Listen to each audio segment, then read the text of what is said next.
Solovyov in Tsarist Russia in 1796. This video is purely for entertainment and does not infringe on copyrights or laws. The rights to the novel and image belong to the original author. We do not claim ownership. Don't like waiting and want to listen to this fanfic in full now? Subscribe to our Patreon, where you'll find the best fanfics. Chapter 176. Be careful when working for the Kurokin family. When Solovyov returned home, he saw his father coming out of the bedroom in his pajamas. "Mishap, where have you been today?" "I came back from Nevsky Avenue. I'm not on duty these days, so I'll be home more often. I have a question from Prince Alexei Kurokin. There are a lot of properties and real estates confiscated this time. How should we deal with them?" "Dad, I'm just an aide-de-camp, although my rank is the same as yours, a retired major." "Son, it doesn't matter. We have to study it. After all, it's a senator who asked me, and I have to give him an answer." Prince Kurokin's brothers, plus his cousin Vasily, also known as the Old Diamond Prince Alexander, are nice people. Prince Stepan usually lives in Moscow and can't see them. Princes Alexei and Vasily were both full of bad intentions. Alexei was still a decent man after all. He would not do bad things if he was not offended. As for Prince Vasily, even Alexei was a little disgusted with him. He was always thinking about other people's property, just like his two sons were always thinking about other people's women. "Dad, you have to think about it. I can't trust them." "Why do you say that?" "Although you have contacted the emperor himself, our family is not of high status after all. We may be a decent family in Ryazan, but we are not as good as Count Rostov and those local nobles. When we arrived in Petersburg, we were also under the shade of a big tree. You have to consider what kind of results our suggestions will cause. This prince is not a kind family like Count Stroganov." In short, Solovyov has always been very cautious when it comes to the Kurokin family, especially these few who like to think about other people's property. Yes, we have to see the emperor and present the method of disposing of the property directly to him, so as not to be shirked of responsibility. "Son, you are right. Dad, we are here to help, and all the property will be confiscated into the national treasury." Then, he was worried and added, "Don't make the same mistake as grandpa again." "Okay, Miss Cap, you clever little guy, I will listen to you. I know what to do about this matter. Solovyov will not go to Lausa easily recently. It is true that he likes the queen, but he does not want her to be involved in trouble. He also needs to stay safe. He never seeks excitement." However, thinking of the Tavrid Palace, Solovyov did recall some things. In the case of the theft of Prince Potemkin's property, although the two stupid thieves who stole the property were released, a lot of their property was confiscated and put into the national treasury. It's a pity that the huge mansion is a guards barracks and cannot be auctioned. Some plots of land in St. Petersburg have not been built with houses yet. Many plots of land in the Russian capital have adopted a method often used by real estate developers. After acquiring the plots of land through purchase and donation, they build houses on them, or wait for the value of the plots to increase before selling them. This method has been around since ancient times. Solovyov was quite curious about how his father bought the plot of land at 29 Moika Embankment. Is the price low because it is a haunted house? There is no way. This place is cheap, but it is not a haunted house. Compared with other plots of land, it is far from it. Okay, but Amy always said that this place looks haunted, and she is not used to it. You can't always call her mother. I can understand that. After all, we are too close in age, and it always feels weird to call her mom.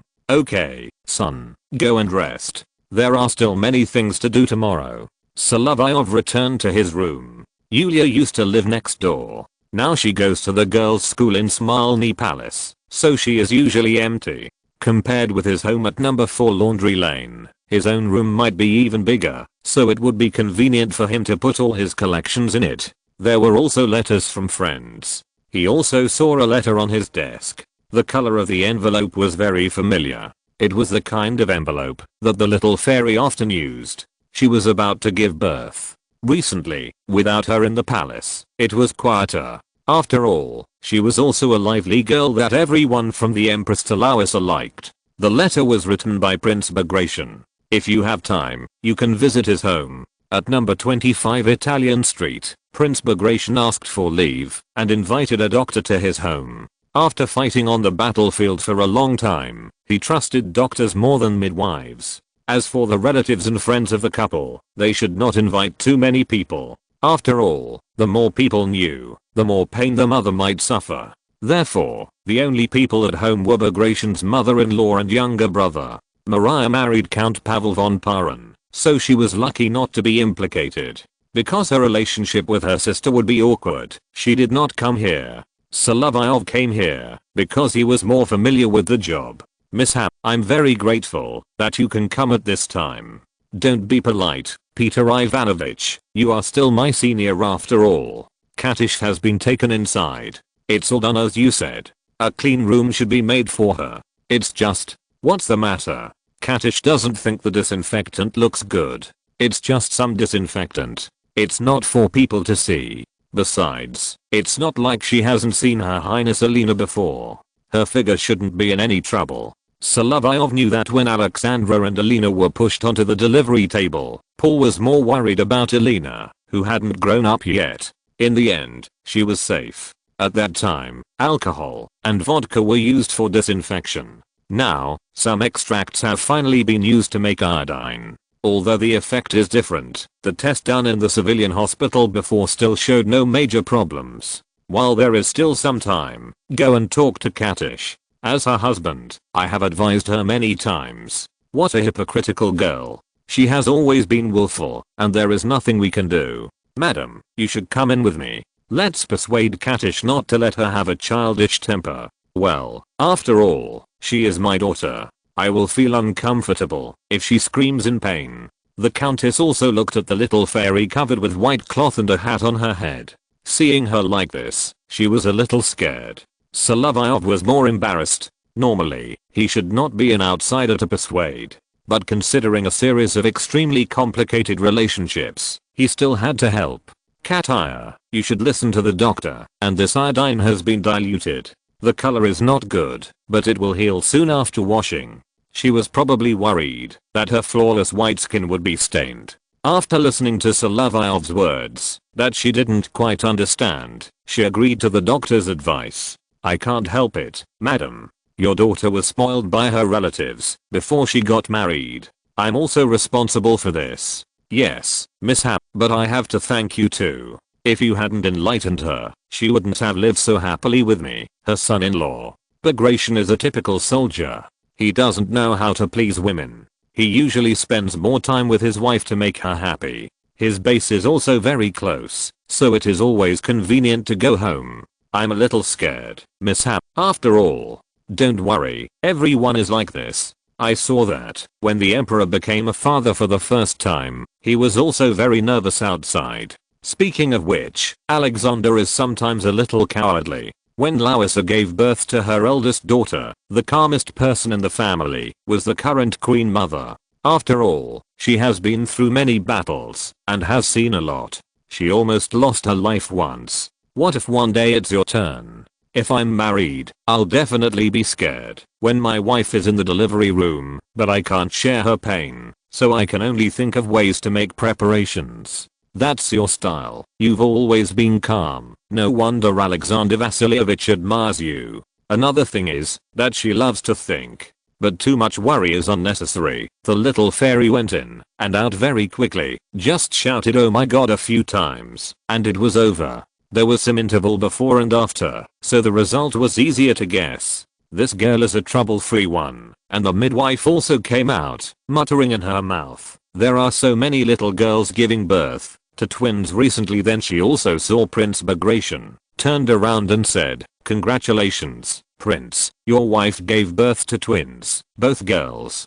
Seeing Bagration wiping his sweat like this, Solovyov also knew one thing, that even such a brave warrior would be very nervous at this stage. Then, he added, just don't make the child look like me. Good guy. He also knew his face, and his wife didn't like him very much. It was because he took good care of him that they were closer. Well, we all want to congratulate you and hope that the child will grow up safely and healthily. Yes, brother, I hope my niece will be as healthy as you and your little sister-in-law. Of course, the Georgian prince was still a little unsure. After washing and wrapping the child, he would not go in to see him because he was so ugly, especially because of his long nose and long face.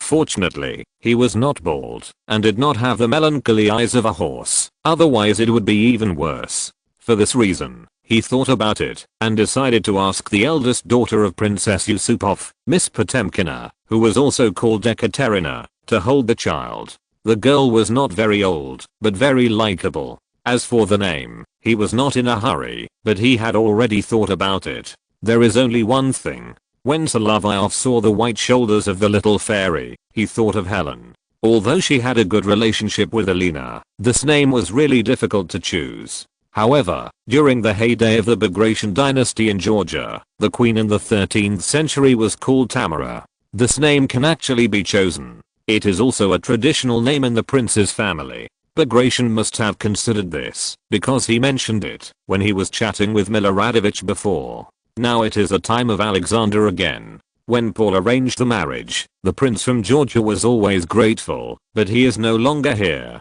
When the child is baptized, the queen can be invited to attend, and the name can also be Elizabeth. But this couple is also generous enough. The little fairy actually has the energy to laugh, saying that the child's skin is pink and tender after washing, and it doesn't look like her husband at all. This is a good sign.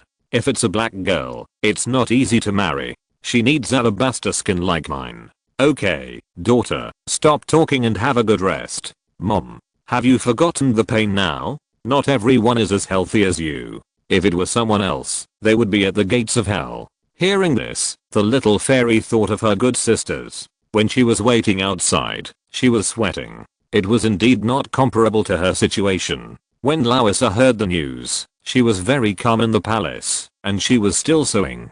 I think we should congratulate Katish. This little white cat was not taught in vain, and she didn't suffer too much. However, she had almost cut her expenses, but there were still brooches and jewelry that could be given as gifts to children. Natasha, go get 2 identical crosses as gifts for the children. As the godmother of the children, I will be there as long as I'm able to move.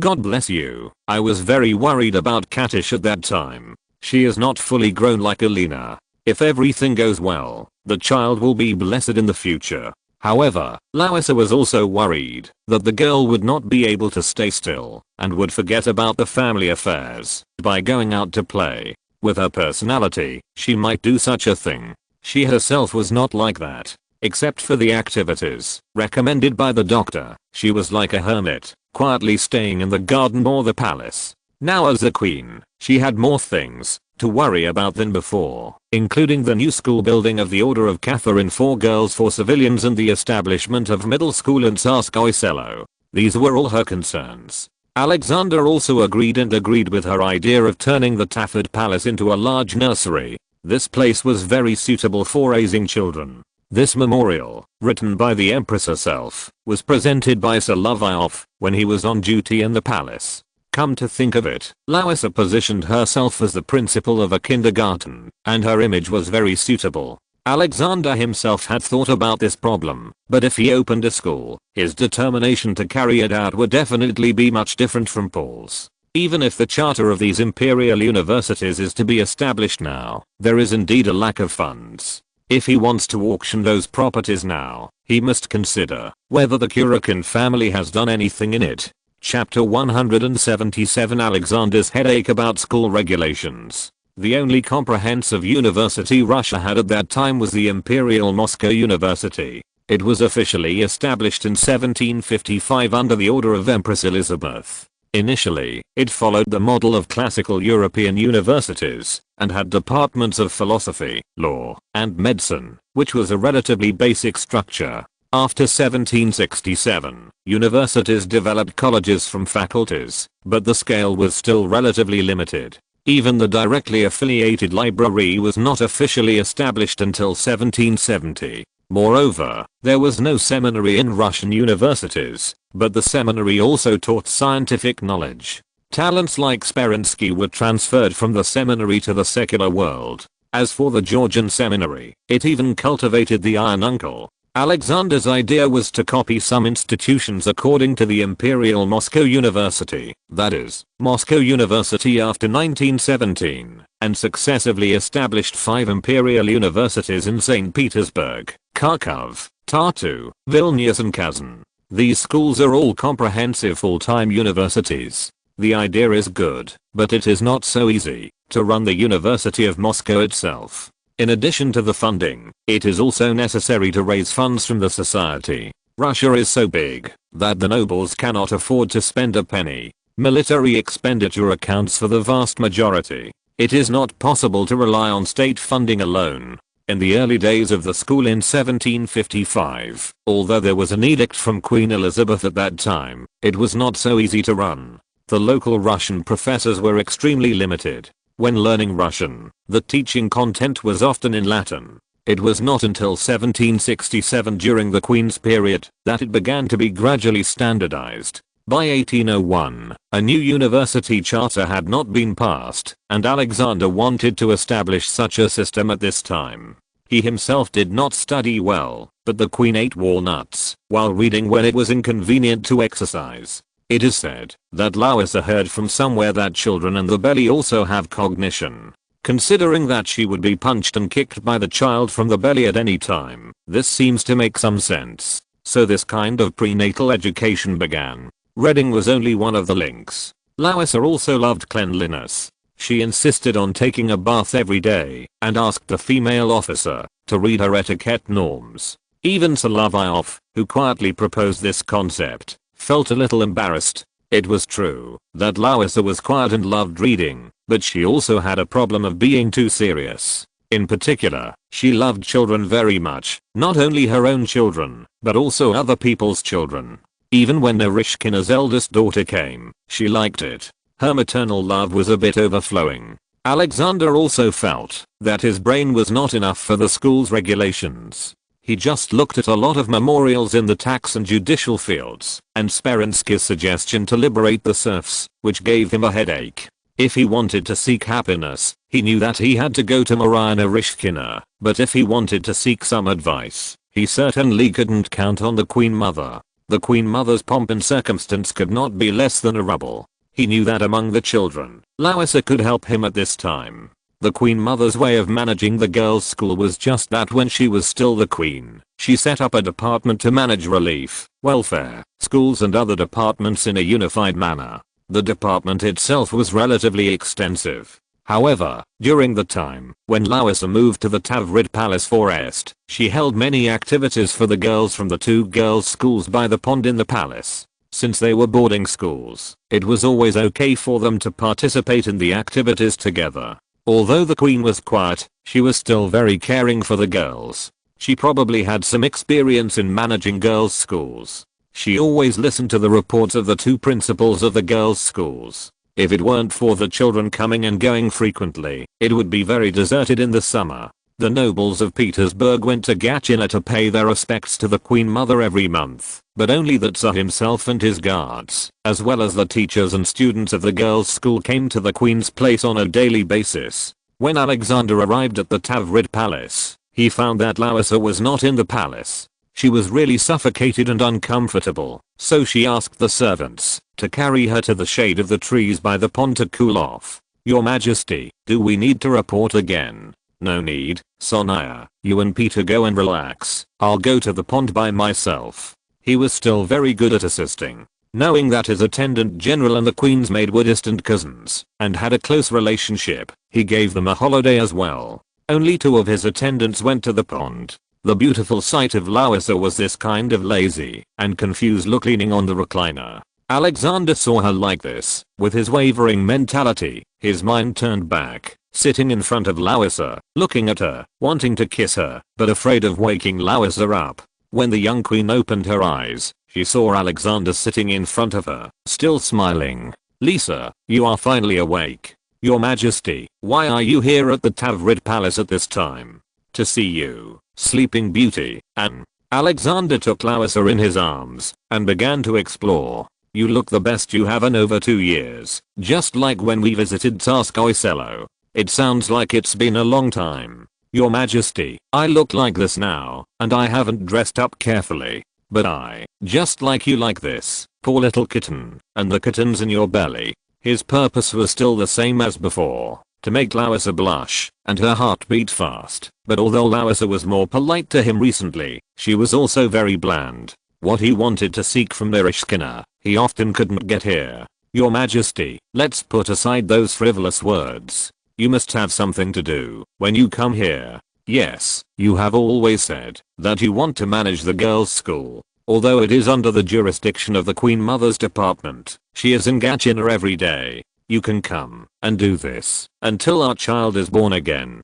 Don't beat around the bush, Your Majesty. I know you are worried about something, otherwise you wouldn't come to visit suddenly. I think it was when the school was established. There were some problems. You were managing the girls of the Smolny Girls' School, and you were in such a bad physical condition, but you still submitted a memorial to me. You are very attentive. Lisa, let me feel it. Your Majesty, I'd better lie down. If you have any confusion, you can tell me, and I can only help you resolve it. Having said that, Alexander let Lauisa talk about her thoughts. At the girls' school, money is always needed. I have used the 200,000 rubles allocated to me to support the operation of the school. I have used part of it, but most of it has to be saved. I don't know when I will need money. Your Majesty, you spend a lot more money on the school than I do on the two girls' schools. Alexander himself thought about it, and it was the same. The annual fees for Moscow Imperial University and Yaroslavl Technical College were indeed not enough. The president of Moscow Imperial University would write letters and organize professors and students to submit petitions to explain Moscow Imperial University's financial difficulties and lack of correct management methods. Here, even Alexander's performance is not as good as his daughter-in-law. The royal expenses allocated by Lauisa are enough to maintain the operation of all existing schools in St. Petersburg. For Alexander, it seems that he has too many affairs to manage, and he has given a lot of funding to the education department, but there is no proper management. He has just become the Tsar, and in fact, there are many things he needs to learn. Since Peter the Great, these Russian emperors and empresses may have some similarities in character, but their styles of doing things are very different. Every emperor has his own ministers, and every emperor has killed people, and they all have their own hobbies. Alexander himself is also adapting. Since he has to issue an edict, there must be a department or minister to manage this matter. In the government reform, he has been considering establishing many departments. This task can be completely handed over to the establishment of a Ministry of Public Education. Lauisa was not unprepared, but she asked the servants to carry her here. Even if she brought her shoes with her, she could not walk far, so she had to summon the servants to carry her back to the palace, ending this morning's sunbathing schedule. Your Majesty, here is a report submitted by the Smolny Girls' School. I think it can be used for reference. Although the management of a girls' school is much simpler than that of an ordinary school, girls do not need to become civil servants or managers, but housewives who know how to manage the family, do housework and court etiquette. The direction of training is different. Although Alexander has always been a little distant from Lauisa, this daughter-in-law still pays attention to helping him collect various information and assists him as a virtuous wife. Maria Narishkina can only make him happy physically and mentally. Although the two of them have a big gap in physique and temperament, they are very simple in behavior. If Alexander hadn't been in the middle, they might have become very good friends. I think so. Karamzin has been telling me that when establishing a new department, there must be a Ministry of Public Education, which is used to manage schools and replace the previous committee, including girls' schools, of course. Lisa, do you mind this? For Lauisa, there was nothing to mind. She herself might be the most mysterious queen in Russian history. It was because she had no sense of existence and always locked herself in the palace. Even if the gears of fate turned wrong, she was mainly taking care of the family and bearing children for her husband. The power in her hands was extremely limited. After all, there was a queen mother who was particular about pomp and circumstance. She could only find her own peace in a quiet place like the Tauride Palace. Your Majesty, if you need a school charter, I still have the charter of Heidelberg University here. Your Majesty may be able to use it. However, the current situation of Heidelberg University is similar to that of Moscow University. It lacks funds and needs donations. It was not until Heidelberg University was assigned to Lauisa's grandfather, Karol Frederick, that the embarrassing situation improved. It is not easy to run such a long-standing university. In her correspondence with her family, Larissa learned from her grandfather's reply that Baden had taken over the territory of Heidelberg, and now the Marquis of Baden was managing the school. In fact, their family was not rich.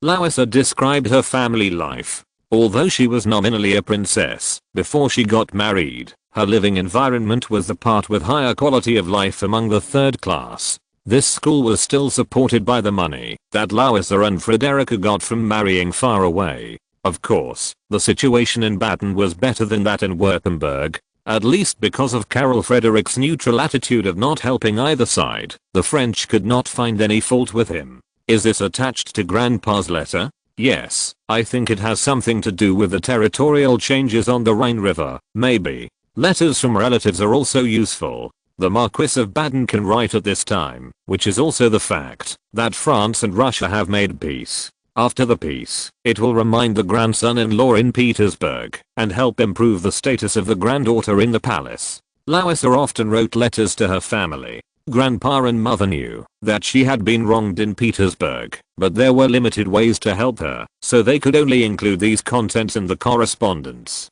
At this time, Larissa, Grandpa really helped a lot. Alexander knew that the French wanted to seek complete peace at this time, and they still had to show goodwill to Russia. It could not be seen from other places, but Baden and Württemberg were relatives of the Russian royal family, the natal families of the Queen and the Empress Dowager. As for the school problem, the university charter sent from Baden, plus the charters of the French Sorbonne University and other schools brought by Alexander's teacher La Harpe from his visit to Switzerland, can be used for reference. As for the funding issue, he himself may have neglected it. The money saved by his daughter-in-law can still be put on top. At this time, Alexander felt that he owed Larissa a lot. A wife who loved to write letters could always bring him a lot of news from her distant natal family, especially Baden squatting at the door of France. If there was a little movement, he could think of a way to contact. This kind of royal letter still has some immunity and privacy rights. The French will not check it easily for the sake of decency, and they can inadvertently see a lot of useful information.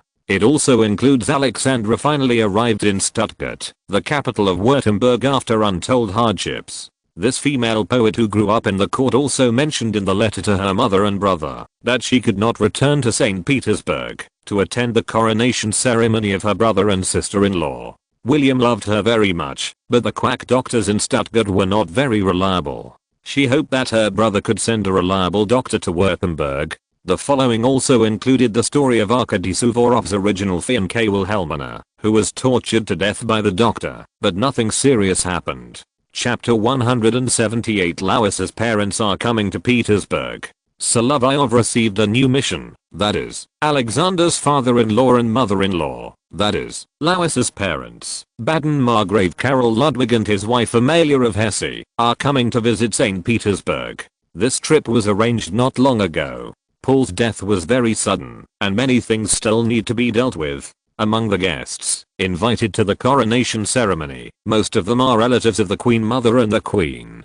Juliana went back to her mother's home in Saxony. She claimed to be sick to avoid the rude Constantine, leaving only one daughter Sophia. This child cannot be left alone, so Larissa took this eldest niece to the Tauride Palace and raised her with her two daughters. She is still very good as a mother, aunt, daughter and wife, and she is also a little sweetheart as a lover. The only thing that makes her very uncomfortable is being a daughter-in-law to her mother-in-law. Queen Mother Maria always disliked her, and in fact, she was separated from the court etiquette. Larissa could bear it, and she was the queen, and could not leave, while Juliana could find an excuse to escape from this oppressive court life. After knowing the news that her parents were coming, she was very happy. Since she got married, no one had come for a long time. And this time, not only her father and mother came, but also her eldest sister, younger brother and two unmarried sisters. Although her grandfather was in good health, as a vassal, he had to rule the country, and the old man was 73 years old.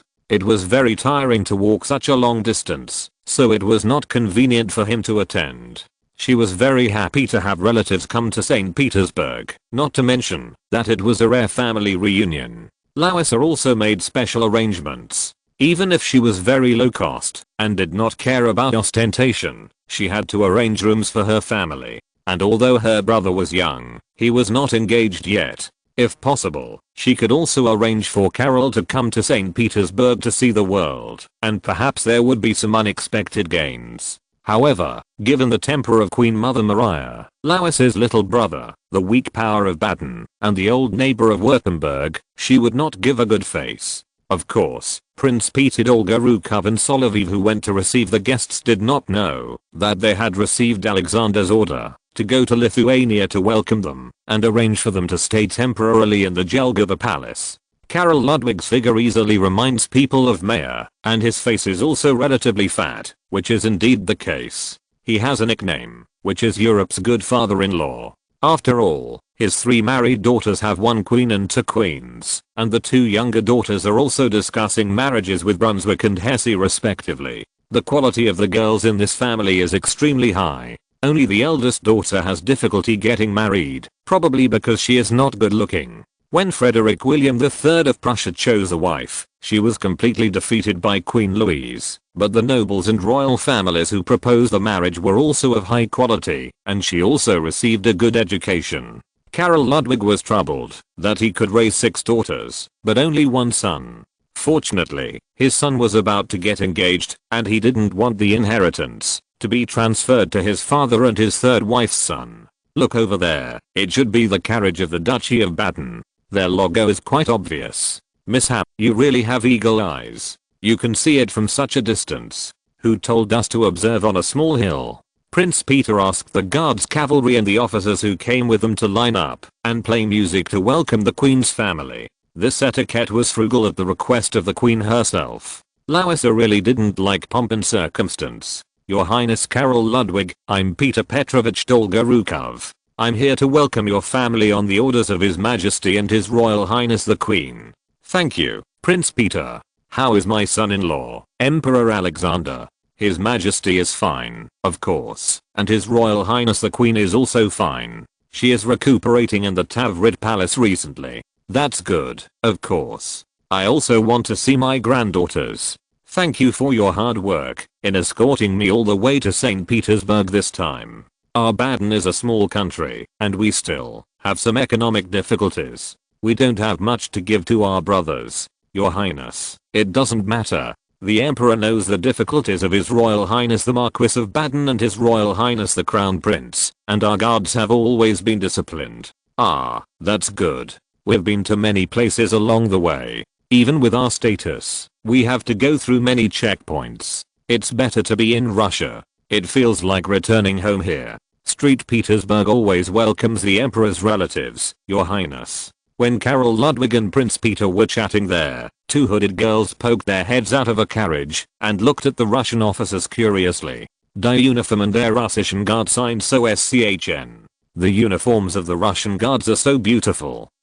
The 2 girls were Louisa's sisters, Mary and Wilhelmina. They were still half-grown children. When their elder sisters Louisa and Frederica reached this age, they had already come to Petersburg as candidates for Alexander's bride. The whole family, except for Caroline in Munich and Frederica in the opposite direction, were reunited again, which made the whole family very happy. However, their eldest sister Amelia still had no husband.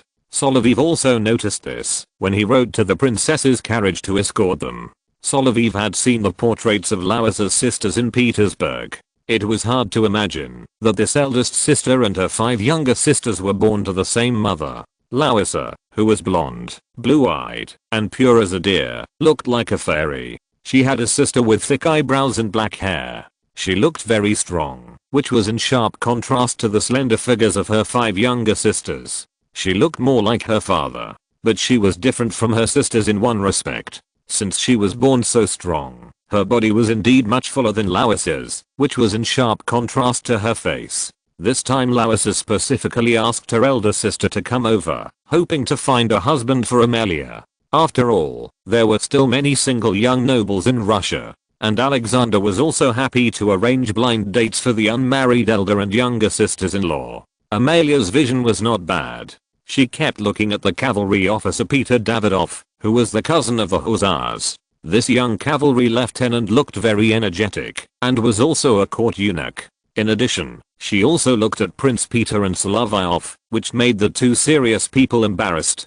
Solovyov's evaluation was a younger version of Aunt Mo, so he adjusted his position and came to the door on Mary's side. Of course, he didn't expect the little girl to speak to him in Russian. "Major, you look really young." Speaking of which, the language skills of these sisters are comparable, and they all like to learn foreign languages in a literal sense. "I'm only 20 years old. You don't look much older than Carol, but you already have 2 medals." "Yes, I once participated in the Italian expedition. I remember there was a regiment at that time, and the leader was His Royal Highness Carol Ludwig." "Respected princess, is there anything else I can do for you? Can you help me pick the fruit over there?" Of course. Solovyov discovered that the aesthetic concepts of this family were generally consistent. It was no wonder that Larissa favored him.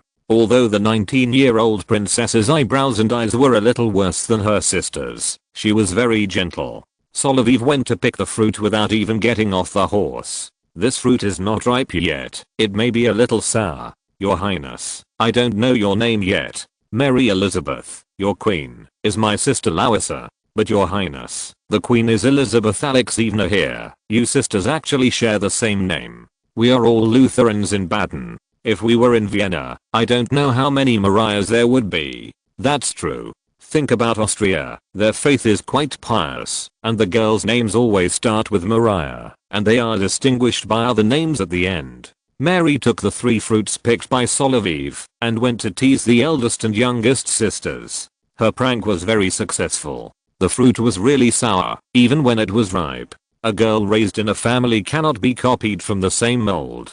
Solovyov had suffered a lot from Maria, who seemed the most docile. When they arrived at Jelgava, they also had to arrange for the Tsar's father-in-law and his family to stay. Now it was close to the coronation ceremony. Larissa was pregnant, so her position at the coronation ceremony actually needed to be considered.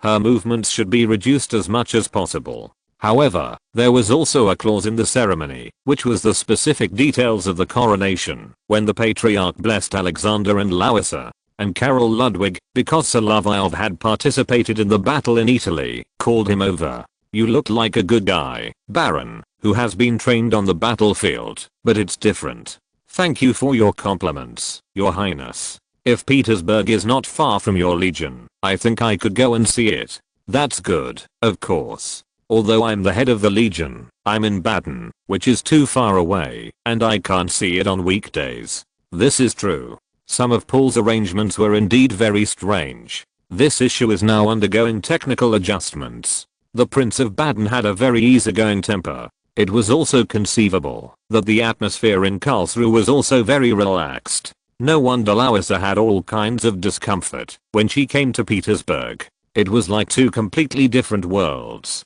But chatting with him was inevitable, because Solovyov was the Tsar's aide-de-camp. Just based on this position, Carol Ludwig also wanted to know about his daughter's recent situation. "How is Larissa doing lately, Your Highness?" "You mean Her Highness the Queen?" "Yes, your Queen Elizabeth. Her name is Louise Mary Auguste, my dearest daughter and sweetheart. She always writes letters to her family in St. Petersburg. I know it must be very hard for her to be alone here, but there is nothing I can do. Don't feel sad. Her Highness is gentle and strong. She is doing well recently, and the Emperor always visits her." "Oh, that's good. Thank you, Baron, for your aide-de-camp, for knowing more." "Yes, sometimes I have to explain the animals in the aquarium to Her Highness the Queen's children. The children are growing up healthily, and their lives are very happy." "Oh, it seems that you like reading very much." Larissa likes well-educated people. When she was in Karlsruhe, she always sat quietly in front of the desk with a book in her hands. The old father was very proud when he mentioned his 3rd daughter. A baby girl who looked so weak when she was born was his favorite before she got married. She knew etiquette and read a lot of books. She was very talented, very different from those ladies and socialites in social circles.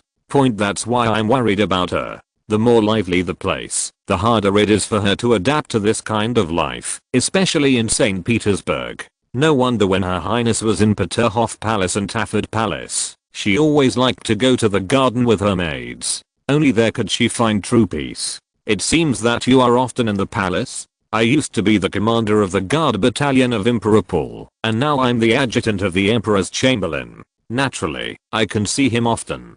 And there is something that cannot be said, that is, Larissa is so gentle and lovely. She is definitely not the most beautiful beauty, but she is easy to get along with in character. Having such a girl as a wife and lover anywhere makes people feel very happy. In the Jelgava Palace, it is just a temporary rest. Then the motorcade will set off for St. Petersburg. The Baden family also misses Larissa very much. On weekdays, they only know that she is in such a faraway place through correspondence, but they can't meet. At this time, there are no trains or planes, and people cannot quickly get from one place to the next.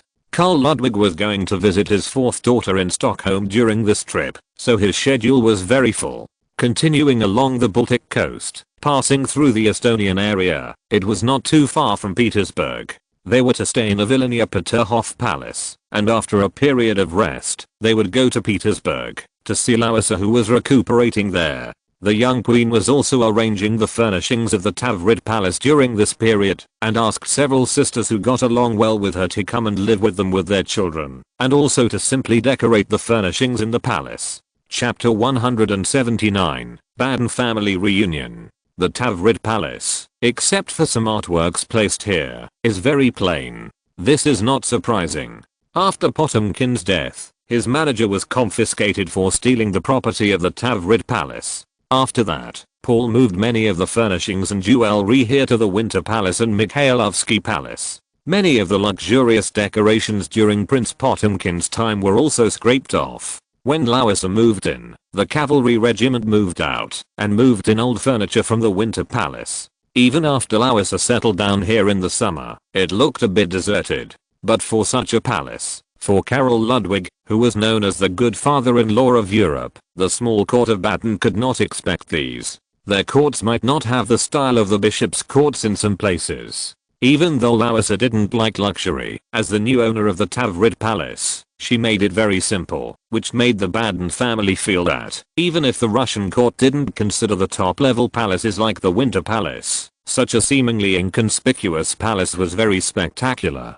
Your Highness, this is the Tavrid Palace. It used to be Prince Potemkin's palace, which was specially gifted by Her Majesty the Queen. It was recently changed into a place for Her Majesty the Queen to rest. Well, this place used to be the barracks of the Guards Cavalry Regiment, and served as officers' dormitory for a period of time. Have you lived here before? No, my home is on the other side of the Moika Canal, which is the station of the Guards. We are also in the attached building of the Winter Palace, which is where the guards are on duty. Haha, that's right. Larissa usually wears loose clothes, leaning on the recliner barefoot, and is supported by servants to go to the courtyard when needed. Today, knowing that her parents are coming, she changed her clothes and wore more formal clothes, but still pursued loose dresses to make herself more comfortable. There was no other way. This time, her belly was obviously bigger than before, and she felt that her feet were a little swollen. This also required the doctor to take care of it. Of course, it seemed normal. Under the doctor's advice, she also changed into a pair of larger mules and waited for her parents, sisters, and brother to arrive in the palace. At this time, it was not convenient for Larissa to perform the ceremony. The Russian court was also quite complicated. However, due to the Queen's physical condition, the head lady also simplified a lot of the ceremony procedures. In addition, the atmosphere of the Baden family was relatively relaxed when they were in their hometown, which diluted the atmosphere here. Dad, Mom, I'm glad you can come to St. Petersburg. I haven't seen you for a long time, and, except for the eldest sister, who has never married, the younger brother and sister have not seen each other for a long time, and they have grown a lot taller. Larissa, do you know how much we miss you in Karlsruhe? We are always worried about you and the children. The children are all in the garden. I have the most children here. In addition to my own children, there are also. As she spoke, Larissa pointed the folding fan in her hand to the edge of the pond, where many little girls were playing. There were also many nannies accompanying them. The reason for this was that some children were still in their cradles. In the yard, the air would be more comfortable in such a summer, which was better than indoors. Moreover, Larissa felt that basking in the sun in the yard more often would make the children healthier. Raising a child is actually a very troublesome thing. The child cannot be hungry or overfed, especially for a 3 or 4-year-old child. Bumps and bruises are inevitable. As for Alexander and Larissa's eldest daughter Yevdokia, she fell directly on the blanket and kowtowed. This New Year's greeting style appearance inevitably made several aunts and uncles laugh. This child is so healthy and runs so fast, but she is not very careful. When I think about the pain I suffered when I gave birth to Tonaya, Mom, I feel that it was not easy for you to give life to us sisters and brother, and to raise us all. I also have to raise these 2 little guys, as well as the one in my belly. Moreover, it may be 2 children, Mom, just like when the sisters were born. Yes, you are so slim, Larissa, it looks even more obvious. As a mother, Amelia looked at her daughter, hugged her, and kissed her cheek. She could also feel that this time Larissa might suffer a lot. During this period, we are here to accompany you, and your sister will live here for a while according to your wishes. Sister, you may have to stay here for a long time. After all, if it is difficult to find a husband at home, there may be some opportunities in Petersburg. There are also many people coming here. We need to find a suitable husband for your sister. Larissa has always been worried about her elder sister. Her parents should also consider her thoughts. Amelia of Baden's blind date experience was very unsuccessful before. Now she is only 25 years old. It is not too late to marry while she is still young. If there is someone more suitable, Larissa is the queen. Even if her status as a woman in the court is only the second one with no sense of existence, with such a ranking, there will actually be people who agree to matchmake for her sister. Especially the speech of the Queen Mother on the night of Paul's assassination offended all the generals and officers of the guards from her son down. It is very clear how many people are willing to listen to Alexander and Larissa. Especially some guards, they were loyal to both Alexander and Larissa. After all, without the current queen speaking to the soldiers in the cold night, when she was unwell, asking them to be loyal to Alexander, the nobles of St. Petersburg would have turned into a group of clowns that night. This is also the reason why Queen Mother Maria hated Larissa. If the eldest sister could stay with her, Larissa would have a sense of security and someone could take care of her.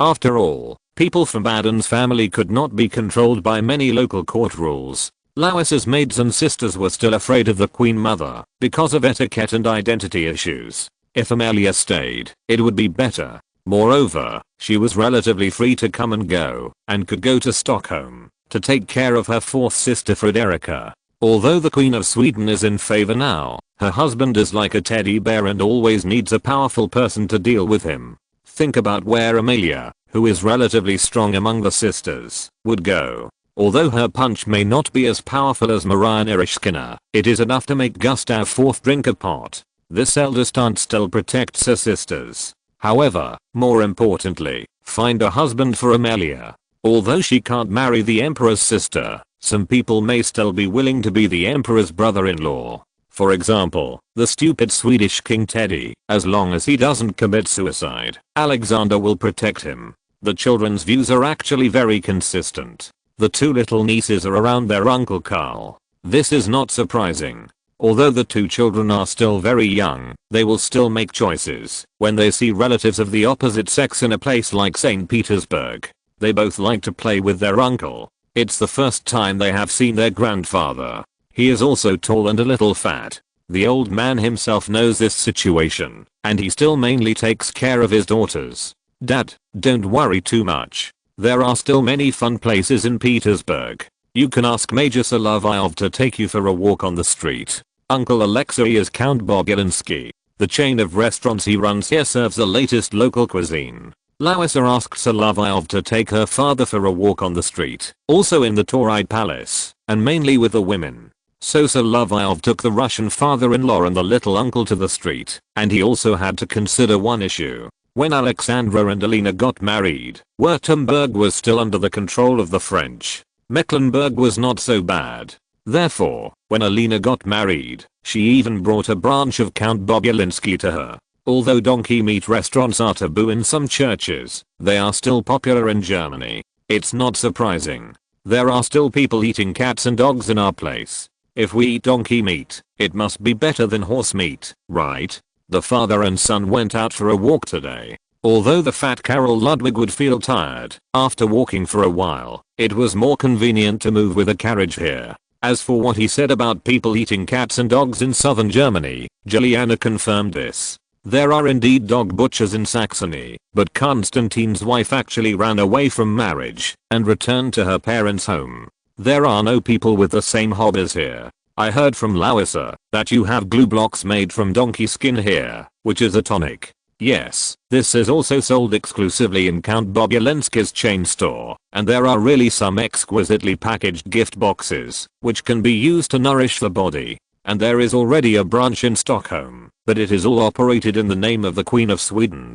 By the way, I also want to invite them to eat the not so authentic donkey meat hot pot and the special Laoluo secret sauce donkey meat of St. Petersburg. It's also very lively here, but Larissa likes quietness too much. Of course, the identity of the queen generally does not appear on the street often. Even Paul and Alexander, the father and son, are relatively close to the people. The Queen Mother now lives in Gatchina, and Queen Elizabeth lives in Tavrid Palace. You know, there are actually quite a few German-speaking people here, and they come from various German states to serve as generals. It's not much different from Berlin or Königsberg, and even in winter, it's not as cold as you might imagine. After all, this is not Moscow or my hometown, Arkhangelsk. Speaking of Arkhangelsk, it's not a good place for these German nobles. Everyone knows the tragic end of Anton Ulrich's family. His children were not released until a few years ago and sent to Denmark. However, this involves the struggle for the Russian throne, which is generally a taboo in St. Petersburg, especially the relationship between the dethronement and death of Ivan VI and the two empresses. Are you from Arkhangelsk? My grandfather was. Our generation all lives in Rouen. My relatives are all in these two places. That's very far from here. Yes, it's Moscow.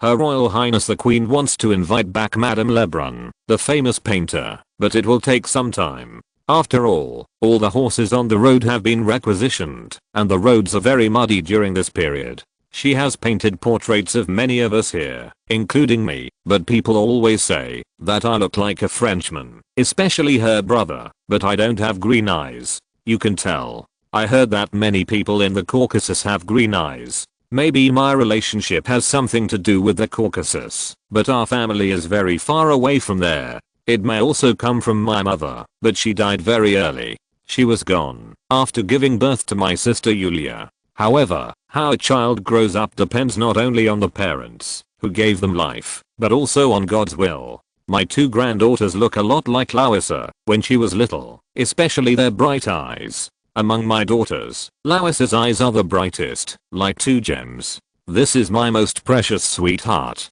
In addition, do you have beer in your donkey meat restaurant? I think you are a good guy. How about we have a drink? If Carol Ludwig knew that Solovyov was Larissa's secret lover and the father of one of her unborn children, I wonder what he would think. There is beer here. The beer here tastes really good. I don't usually drink, but since you invited me, I have to have a big glass. Solovyov's alcohol tolerance is not very good, but according to Russian rules, no matter what kind of wine you drink, as long as it is served, you can't be timid.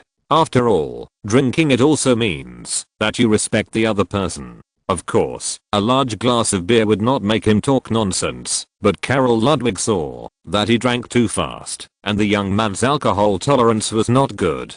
This is a good young man, with elegant conversation and decent manners, but his alcohol tolerance is not good. He was knocked down by a large glass of beer. He also knew that this young man had been on the battlefield, and might be the hero with the worst alcohol tolerance in Russia. He shook his head helplessly, and asked the servant to help him into the carriage. However, this distinguished guest did not know which house number on the Moika Canal Solovyov's house was, so he was taken back to the Tauride Palace. This was also quite embarrassing. Solovyov usually paid attention to his image, especially in front of Larissa. Now he was in a coma, and didn't know what he looked like outside. Chapter 180 Diplomatic Assurances Tibetan. It was indeed unexpected that Solovyov was knocked down by a large glass of draft beer.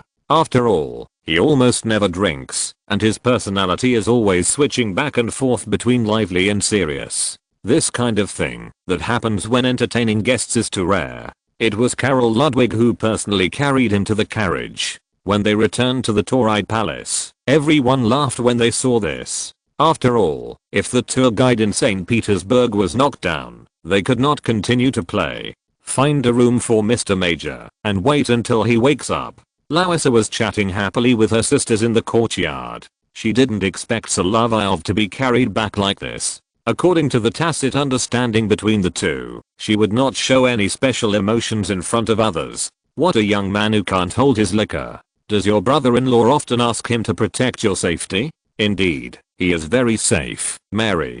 Don't underestimate him. He is an inventor and likes to translate Oriental literature and poetry. Ah, sister, are they the poems you mentioned in your letter? What do you think? Chinese poetry still has some feeling even after translation. It's just that this is real Chinese literature, not an adaptation like Mr. Voltaire's. Among the German princes, their grandparents have always been closer to France and have a better understanding of French culture. In addition, the Chinese style also appeared in the Karlsruhe Palace of the Marquis of Baden. The shape of the Chinese tea room looks like the house that Monkey King transformed into has been finely decorated, but it is always closer to reality. Mary, if you want, you can come to St. Petersburg more often.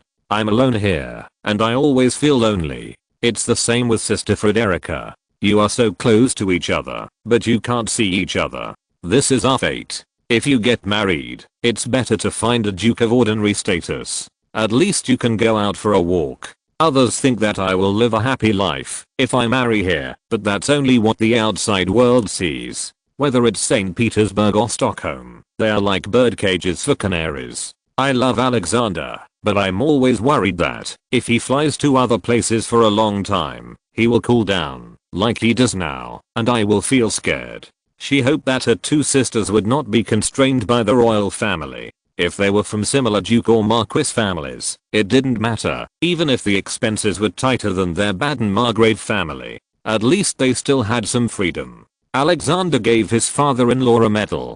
Starting from the formal meeting between the father-in-law and the son-in-law, the Baden prince and his family will live here until October. The main activities during this period include Russia's diplomatic guarantees to Baden, the coronation ceremony of the Russian emperor and queen, and they will not leave until Larissa gives birth to a child, and then they will go to Sweden. As for the diplomatic guarantees for Baden, Karl Ludwig received some relevant requests from the old feudal lords, asking Russia to guarantee that Baden's sovereignty will not be violated. Although he has gained a lot of benefits from the French, the old feudal lord who has lived for more than 70 years is also a wise man. He is very worried that Napoleon will play some tricks again. This worry is not unreasonable. Napoleon's daily routine is to make treaties and then not abide by them. The British next door are also like this. On the contrary, the German princes and Russia are relatively trustworthy, which also depends on how much benefit there is.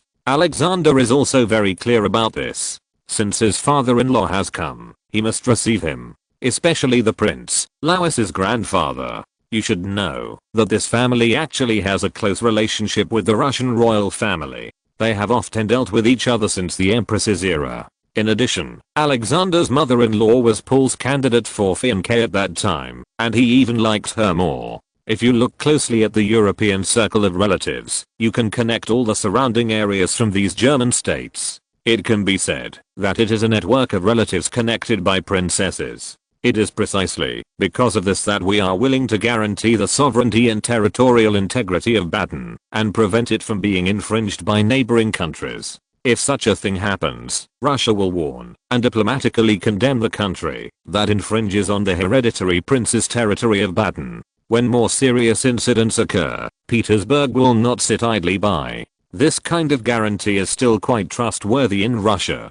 Later, its attitude towards Christians in Serbia and the Ottoman Empire was much stronger than that of Britain and France. As for what Napoleon would do, it is hard to say what he would do now. In the subsequent banquet, the scale was not large. Larissa had been resting in the Tavride Palace, so Alexander set up the reception in the Winter Palace and brought the Queen Mother over. Although Karol Ludwig had seen a lot of them, his 3 married daughters, 2 queens, and Larissa was the queen, all sounded very noble, but his most precious 3rd daughter seemed to have an awkward status in St. Petersburg. This was inevitable. After all, after the Princess of Württemberg married, she became the Russian Empress Dowager, and she didn't like Larissa's blood and origin. After all, Paul wrote to Amalia of Hesse from time to time, including when Larissa was born. The queen even sent a congratulatory letter. Amalia was able to marry in Baden because of the dowry provided by the queen. In addition, Baden and Württemberg are neighboring countries, and although there is still a layer of relationship, there are many confusing accounts on the desk to make it clear. Queen Mother Maria didn't like Larissa in the first place. That is, if she is pregnant now and can't give birth to an heir and continues to give birth to girls, she will not be in a good mood. After all, the Queen Mother herself had 2 sons before she gave birth to several girls in succession. She also had some opinions about this slender daughter-in-law, who could only bloom. No wonder she made a series of strange remarks about daughters-in-law will not seduce people on the issue of Narishkina. Karol Ludwig and Amalia of Hesse had to maintain a good relationship with their mother-in-law. When it came to the eldest daughter Amalia coming to live in Petersburg, the Queen Mother did not object. After all, this was something Alexander had agreed to before. If you take this into consideration, Queen Mother Maria always had a bit of Queen Winnie. She wanted to be an empress herself, not a queen mother. All of this was shattered by Larissa's speech to the guards that night. Alexander had always been acting in front of his mother and daughter-in-law. When his father-in-law, mother-in-law, sister-in-law, and brother-in-law all came to Petersburg, he also needed to act. He was really an excellent actor, but it was a pity that there were no awards for actors in this era. He felt tired about this, so after the reception, he went to Maria Narishkina again. Only the heart of this Polish girl could comfort him now. Karol Ludwig was a little worried about his daughter's treatment at present, but Baden's family was too weak, so he could only rely on the old man at home to write letters to his grandson-in-law from time to time, providing some information about the French border to reflect his value. In addition, he mailed a copy of the Heidelberg University Charter to Alexander for reference. Apart from this, there was not much he could do to help, so the old man just sat in the pond by himself, and now he couldn't stop saying, "Your Highness, why are you sighing? Ah, it's Mikhail. Are you sober? It's true that I'm not very good at drinking. When I was with the Grand Marshal, I would always accompany the old man to drink 2 glasses of sweet wine. Besides, drinking alcohol tolerance is not something that can be developed through training. I'm also afraid that someone will bring out vodka at the party. You don't look like a Russian. You said this pair of green eyes seemed to come from the Caucasus. Maybe there is some truth to that. Especially now, if it glows green at night, it will give people the feeling of a wolf." Karol Ludwig also felt that there was some truth to it. Solovyov's green eyes were indeed very distinctive and different from ordinary green eyes. "How is Larissa doing here? Can you tell me the truth?" The letter she wrote mentioned a situation that, although not stated explicitly, seemed like she had been wronged. Solovyov looked around to see that there was no one around, and then he thought of telling part of the truth. "Your Majesty is still caring for Her Royal Highness the Queen, but which ruler doesn't have a lover outside? Especially in Russia, Her Royal Highness Elizabeth is not used to life here. It's probably because of the dissolute environment in the court that will lead good people astray. It was during the time of His Majesty Paul that the discipline was relatively strict, but then bizarre things happened. Regicide actually happened in Russia. I'm afraid all of Europe has known about it in diplomatic correspondence, and the British are obstructing it. Yes, Britain and France are negotiating, but who knows what they will do next. It must have been very critical in St. Petersburg at that time, right? I accompanied Your Highness to the Mikhailovsky Palace, and some things happened between Her Highness the Empress Dowager and Her Highness the Queen. I was by Your Highness's side, so I knew about it. Another thing that happened in the past was the diplomatic incident of the Swedish marriage. Karol Ludwig heard what Solovyov said, and he roughly knew that his daughter was indeed being bullied in St. Petersburg, but it was not yet at the most serious stage. It was just that the Empress Dowager was unilaterally making things difficult for Larissa, and the problems ranged from the original marriage decision of the Swedish king to the events on the Marsfield. However, it was good for him to know these things. If he had left his eldest daughter Amelia in St. Petersburg, perhaps he could have found someone to help Larissa, so that she would not be too lonely, and would have no place to vent her anger. But Frederica's marriage to Stockholm has nothing to do with Larissa. I can only tell you this. Moreover, in a small country like ours, if the daughters marry well, they will not be directly bullied by the big countries. He spoke in a normal manner, not like the son of a prince, but like a German nobleman with a similar title. And Baden is a small country. It was not until my father that the population prospered. In the past, there were not so many girls who could be sent out to marry.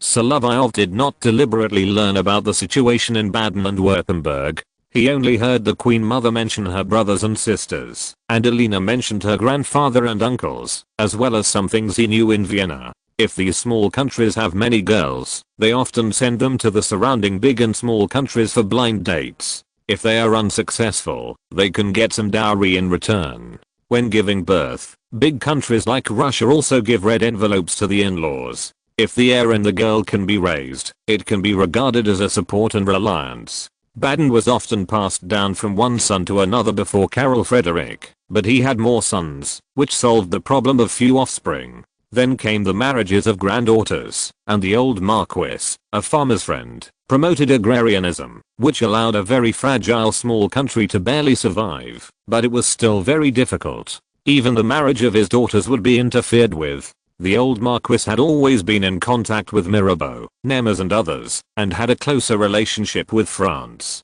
He even planned to marry his second granddaughter to the Duke of Enghien, but failed due to the intervention of the Directory, and had to send her to Bavaria. It is no wonder that the Duke of Enghien chose to live in Edenheim. After all, the Prince of Condé and the Marquis of Baden had some friendship, but this kind of decision is always more fatal. As for Karl Ludwig, it was more or less because of the position of his son-in-law and the current interference of France in Baden. The couple was actually against France, and with a son-in-law of the Tsar there, they would not be treated badly. After listening to this, Solovyov also knew the difficulties in Baden. According to Karl Ludwig's description, Württemberg had married a daughter to Baden several generations ago, so the two families were distant relatives but close neighbors. However, the Queen Mother bullied Larissa, so it was hard to tell that they were related. However, the old prince had never noticed the relationship between the young major and his daughter, so he didn't go into details.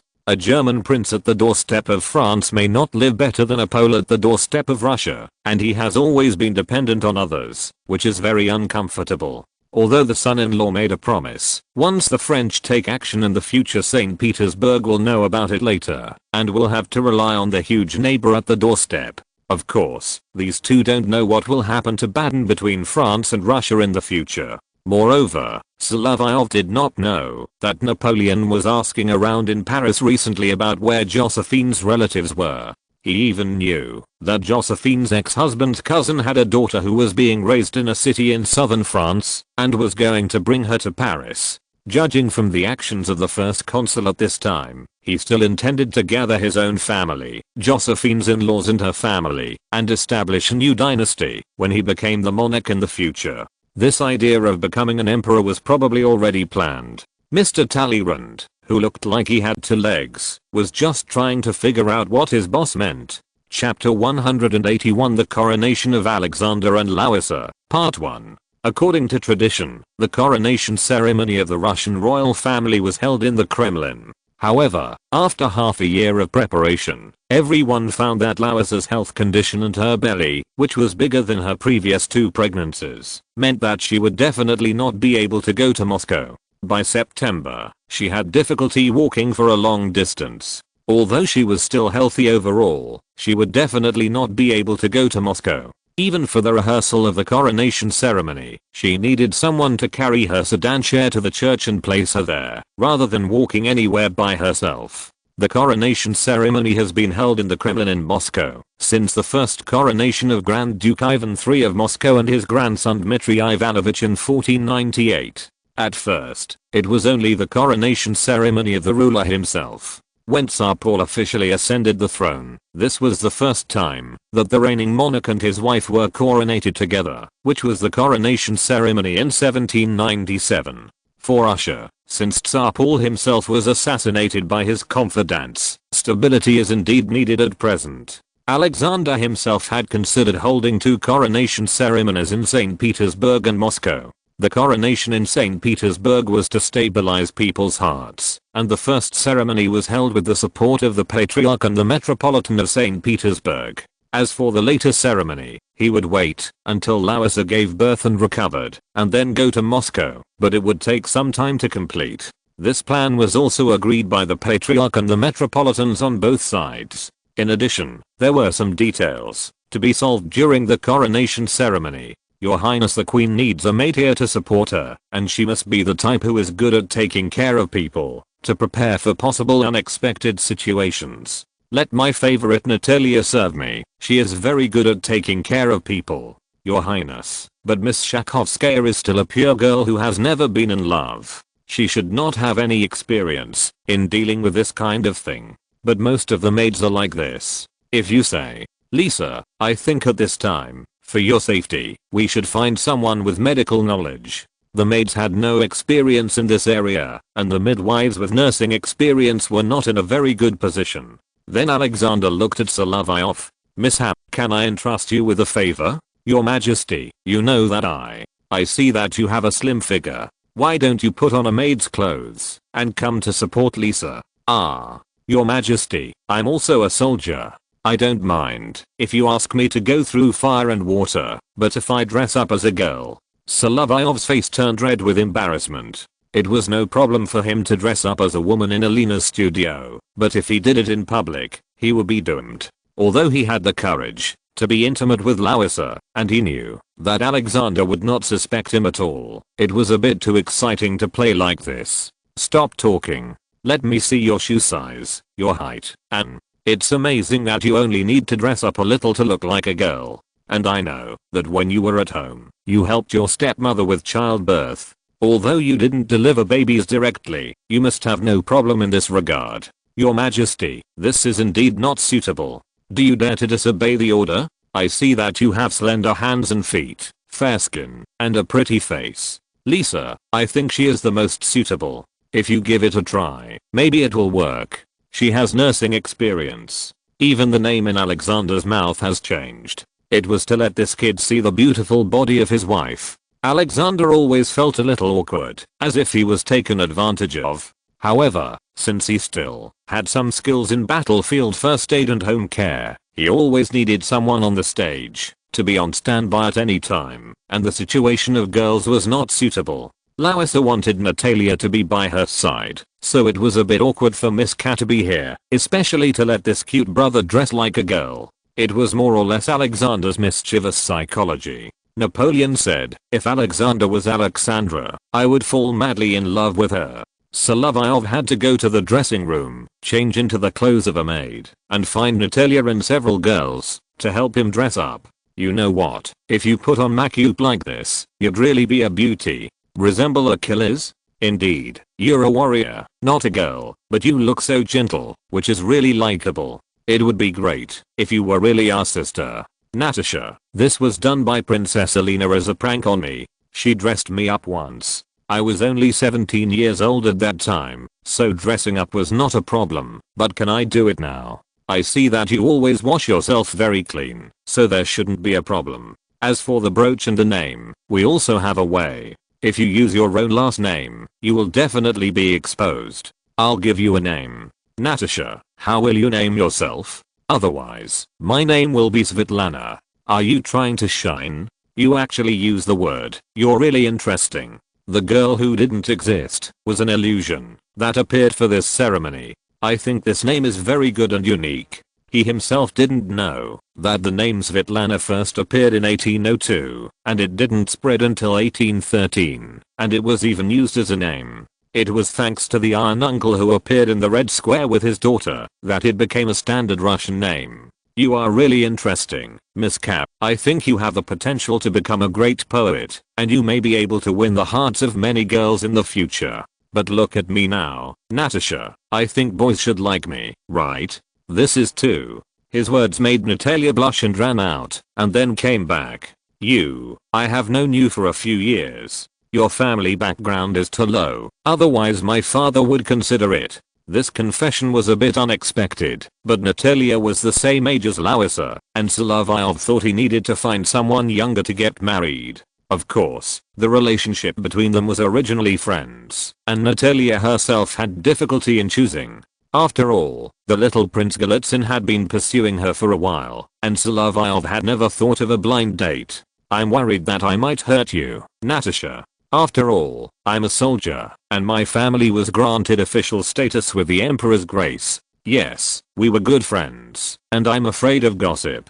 I just think you're good looking and girls and boys will like you. Natalia suddenly began to wipe her tears, but after she calmed down, she still dressed up Solovyov. Well, it won't be visible now, Miss Svetlana Ryasofovna Filipova, with your wig, and your beautiful green eyes. No one can tell that you are a boy. Yes, you have a good makeup technique. I want to show it to the Emperor. Your voice will still be exposed. It's best to keep silent.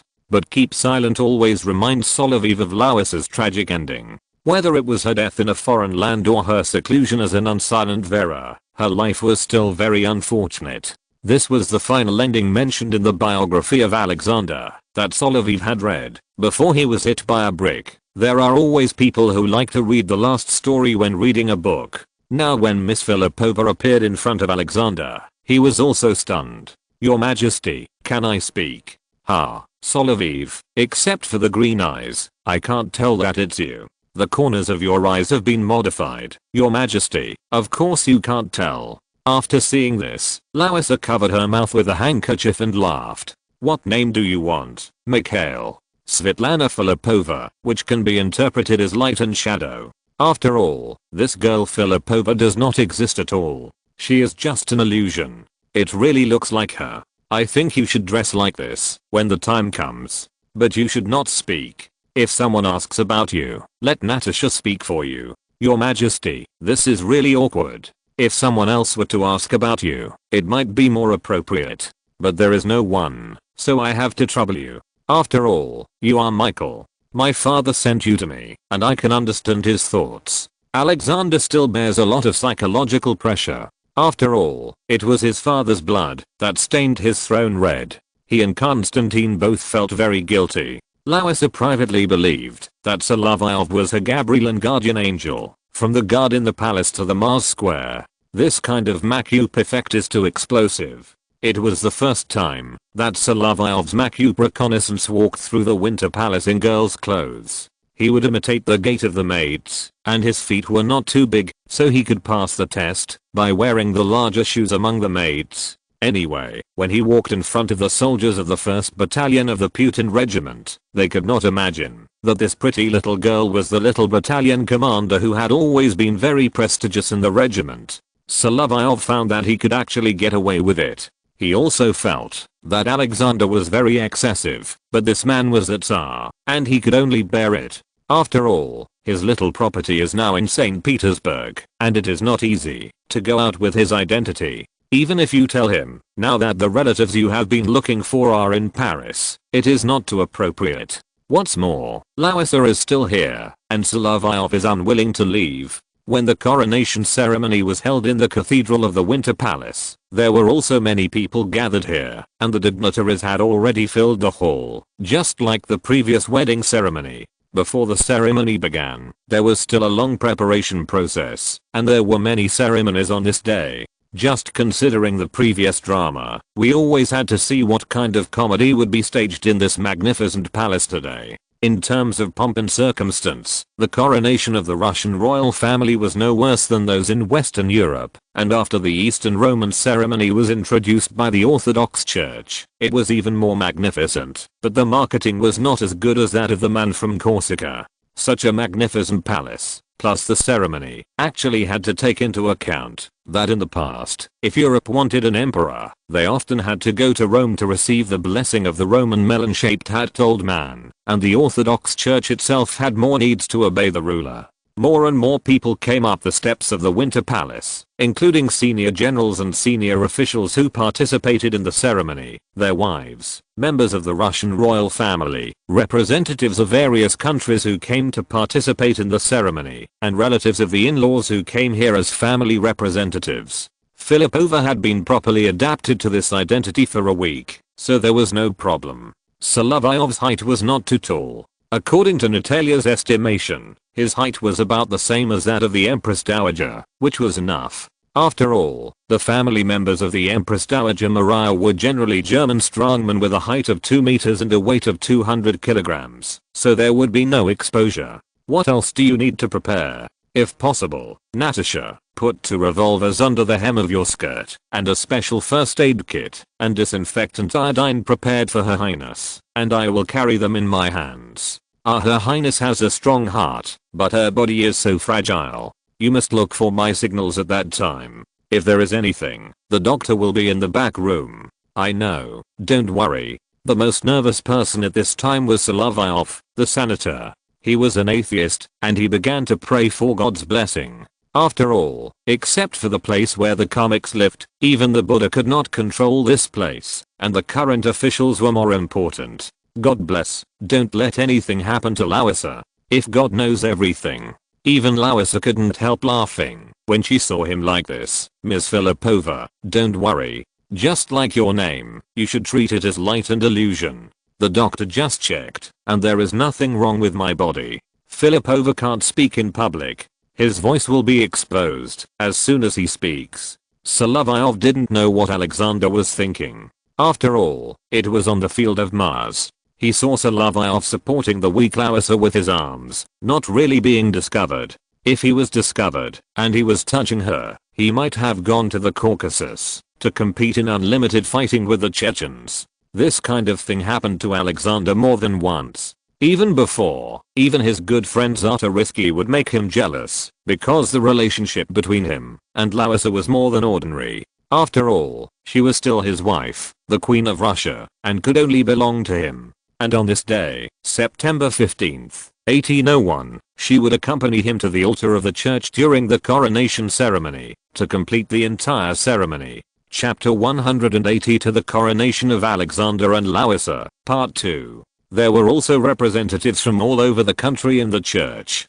It was against convention to hold a coronation ceremony in St. Petersburg at this time. The reason was to show the young Tsar Alexander's strong rule over the country. After that, at the right time, he went to Moscow to complete the formal ceremony. The British now realized that, although the new Tsar was young and lacked patience due to his age, he still had the skills and ruling power. He had already managed the country according to his own wishes, and even held the coronation ceremony in St. Petersburg. He was determined to hold a second ceremony in Moscow. Of course, this determination did not mean that the Russian regime was stable. Lord Whitworth was not expelled, but diplomatic elegance replaced the whipping. Otherwise, the British ambassador was involved in the incident of subverting the Russian regime. Not to mention the end of the relationship between the two countries, it should be time to expel 76 British diplomats. Moreover, Russia and France formed an alliance, which was the last thing the new cabinet in London wanted to see. Fortunately, Alexander was not crazy. He could still endure the hatred of his father's murder. He did not want to hold the final trial at this time. He did not want to kill before his wife gave birth.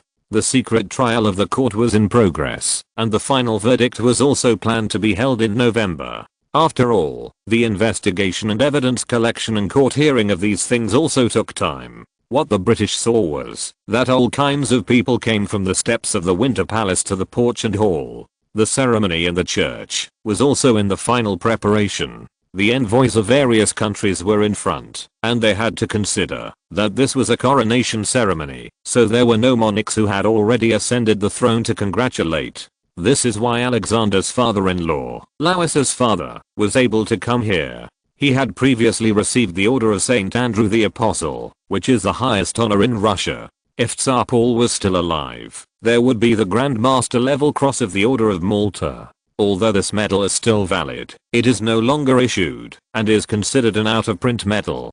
and Filipova was really there to protect Larissa when the servants carried her to the coronation throne. Her maid's attire and the first aid kit she was carrying also let people know what she was doing here. Lieutenant Rozevsky, a hussar officer, was also moved when he saw the maid. What a heroic maid, I wonder where she came from. As one of the 3 most classic jokes in Russia, the hussar obviously didn't realize the occasion today, and he was not so clear about the difference between women dressed as men and men dressed as women, and he also interrupted his superior, Prince Mikhail Dolgorukov. Whose girl is that? She's so beautiful. If possible, I would propose to her. Don't talk too much. Just do your duty here. Today is the coronation ceremony, so it can't be as casual as usual. Yes, sir.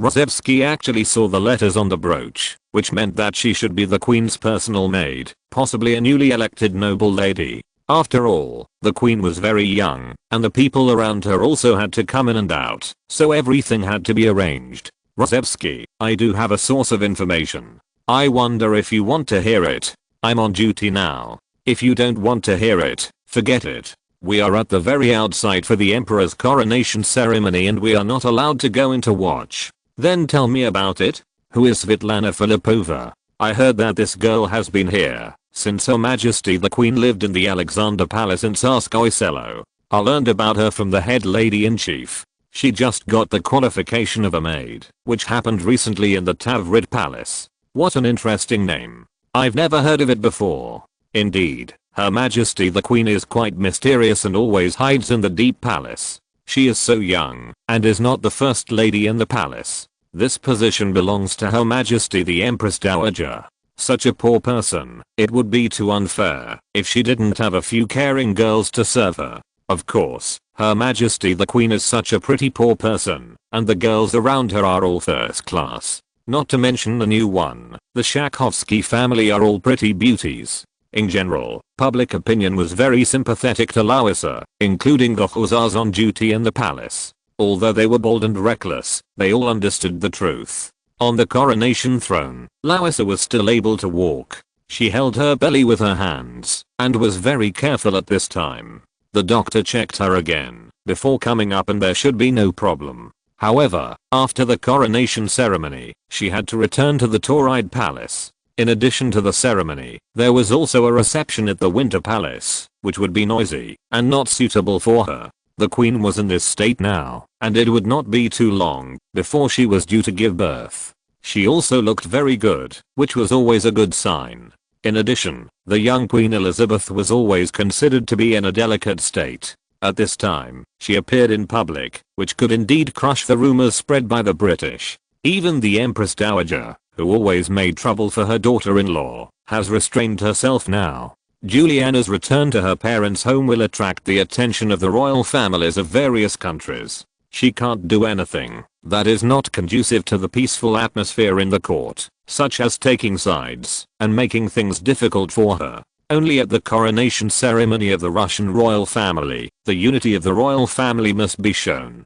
Fortunately, many Russian newspapers are published in Moscow instead of supplying Petersburg, and there are no tabloid reporters in this era, which makes the whole atmosphere seem relatively peaceful. Larissa herself sat on the throne very steadily. Alexander saw her appearance. She was the same as usual, although she only applied light makeup, but she was very beautiful. He also knew the identity of Filipova, but although Alexander was called by this name, he didn't want to have a Hephaestion, and the look of this person today seemed to be very wary of the audience. But she could not speak yet, to the extent that she would be exposed if she opened her mouth and under her skirt, according to the report submitted by Solovyov before. In order to ensure safety, he prepared a revolver and a dagger under her skirt to prevent assassins from appearing. Alexander did not doubt this necessity. After all, his attitude towards the British was not friendly. What if Lord Whitworth was crazy? The ceremony was about to begin.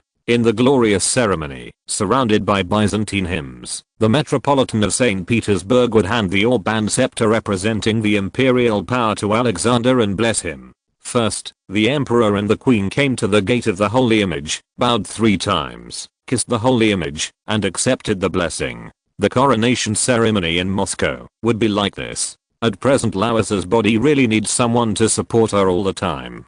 Filipov's movements should also try to cooperate with the Queen's actions. His image today is quite suitable. After all, this is just a light and shadow. Solovyov's temporary name is indeed correct. Using a girl who does not exist in the illusion can naturally provide some illusion effects. If it were someone else, it would be somewhat embarrassing. Sometimes, Solovyov himself would feel strange. How did Alexander sometimes come up with such abstract ideas?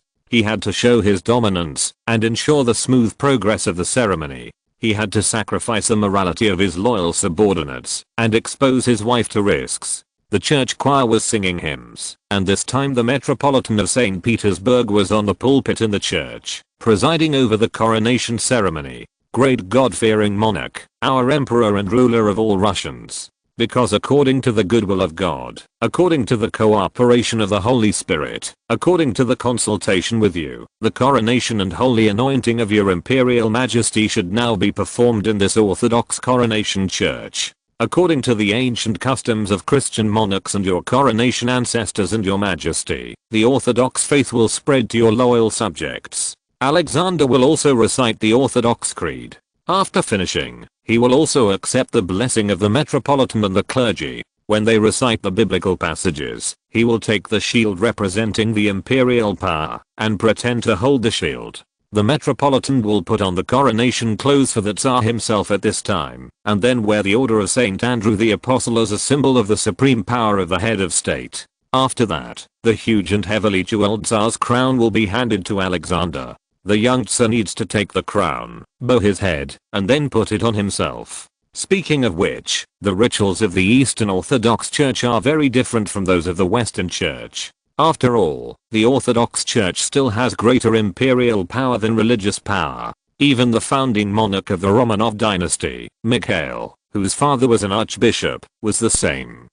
This visible and tangible decoration on your head clearly shows that Christ, the King of Glory, has invisibly crowned you as the head of the Russian people through his benevolent blessing, and confirmed your supreme power. When the eulogy arrived here, the work of the Metropolitan was not yet completed. The Patriarch gave a blessing on the side, which was considered to add some buffs and pray that the Russian monarch could gain more happiness.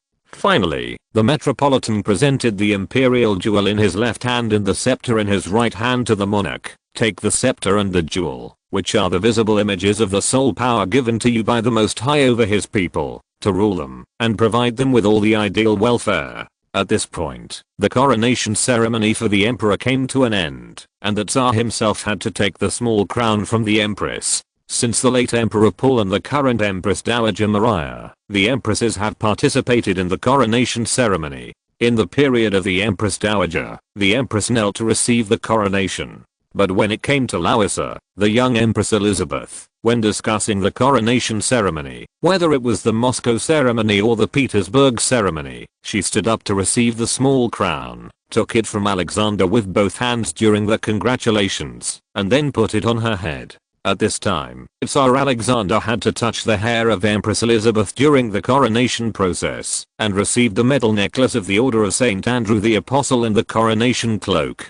The ceremony was the same as the previous coronation of the emperor. Filipova knew that she was here to play a supporting role, but Alexander held Larissa, who was pregnant, and let her wear the small crown herself, which was a special case. After all, without the service of the maid, the queen herself needed the protection of her spouse. This kind of coronation ceremony could make the spouses of monarchs in other countries envious. This jealousy also belonged to Queen Mother Maria. When Paul joined her in the coronation ceremony, he still knelt to receive her. After Larissa gave birth, she went to Moscow. Although she did not need to be crowned in the arms of the Tsar, she still had to stand like this to complete the whole ceremony. This was also some compensation from Alexander to Larissa. Since she could only be the second lady in the court, she could also find some etiquette in the coronation ceremony. Then the archbishop would read the lengthy full titles of Tsar Alexander and Queen Elizabeth, and the choir would continue to chant, wishing the emperor a long reign and a long country. The next activity is to kiss the gospel. Alexander will take the oath and receive the blessing of holy anointing. The royal couple now go to the holy image behind the scepter, carried by the royal guests. The emperor stands on the golden cloth laid in advance, while the queen stays behind, and now needs the support of the maid. The metropolitan will anoint the emperor with the anointing stick, and then the queen's forehead, followed by the ringing of bells and the roar of salutes. Fortunately, Larissa is in good physical condition and her mentality is very peaceful now, so she is not scared by the sound of cannons. As for the Eucharist, freshly squeezed grape juice is used to replace the queen's wine. The Tsar receives the Eucharist according to tradition, followed by the queen. At the same time, the metropolitan will bless the Tsar and the queen.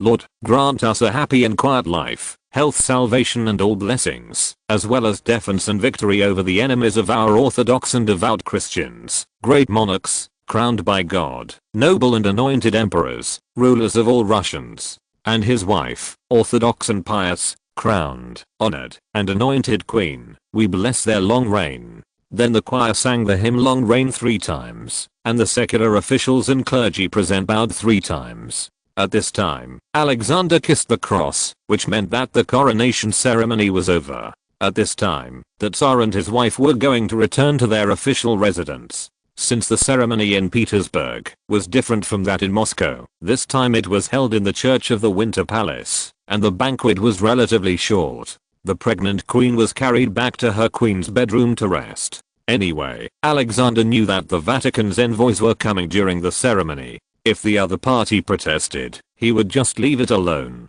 The problems between the Eastern and Western churches were often caused by the Vatican's small actions, which was the case in Constantinople, Moscow and today's Petersburg. As for what will happen afterwards, there will be celebrations, but we also have to take the Queen's physical condition into consideration. This year's celebrations will also be followed by the birth of the heir or the Grand Duchess. The whole of St. Petersburg will be very festive and joyful this autumn. If you're listening to this novel on a channel other than Fanfic World, it means they downloaded and uploaded it without effort. We cordially invite you to visit our channel, Mundo Fanfic Novelos. There you'll find the original version of this story and you can explore many other novels of various genres. We're waiting for you to immerse yourself in a world of incredible novels. Chapter 183. The number of salutes can easily lead to misunderstandings. After the coronation ceremony, normal celebrations, whether in St. Petersburg or Moscow, will last for at least half a month. Muscovites don't care. After all, many of the upstarts in St. Petersburg have never seen the world. It's good to let them see the majesty of the coronation ceremony in the past 300 years. In addition, the young Tsar will come to Moscow with the young and beautiful queen to formally hold the next coronation ceremony. The small problem is that the past few years have been too lively. There have been 3 Tsars and 2 coronations in a few years, and Russia has changed a lot. The queen only attended the banquet for a short time. After a gesture, she was carried away by the servants. According to the rules of the Empress Dowager Maria at this time, the Tsar and the Empress Dowager are in the front of the court etiquette. Solovyov has not changed his clothes yet, and he is still dressed as a maid. There is no way. After all, the schedule is very full. If he wants to remove his makeup and change clothes, Natalia will have to lock him up alone in the maid's room. Anyway, there was nothing good to eat at such a banquet, so it was better to go with the soldiers of the guards, as he had the most experience in this regard. However, he was worried about Larissa at this time. After changing his clothes, he had to go to the queen's suite again. The mission order given to him by Alexander had not been lifted. There were still some days afterwards. Larissa had worked hard today. After undressing, she lay down in her pajamas. There was only one maid on duty here, and she couldn't order anyone else. At night, the guards came to change shifts, and Solovyov left the Winter Palace. He returned to the guards' barracks, and prepared to sort out his personal belongings, and take them back home. After that, he would also change his duty station back to the Winter Palace. There were other etiquette ceremonies on the second day, including offering bread and salt to the Tsar and the Queen, which was a traditional Russian ceremony, and there were a lot of celebrations afterwards. Larissa also felt the baby moving in her belly these days. After the dedication ceremony, she returned to the Winter Palace. The doctor said that her due date is expected to be October 3rd, so she is not in a hurry. The celebration will last until the end of the month, and many activities cannot be cancelled. They just have to stay away from the Winter Palace.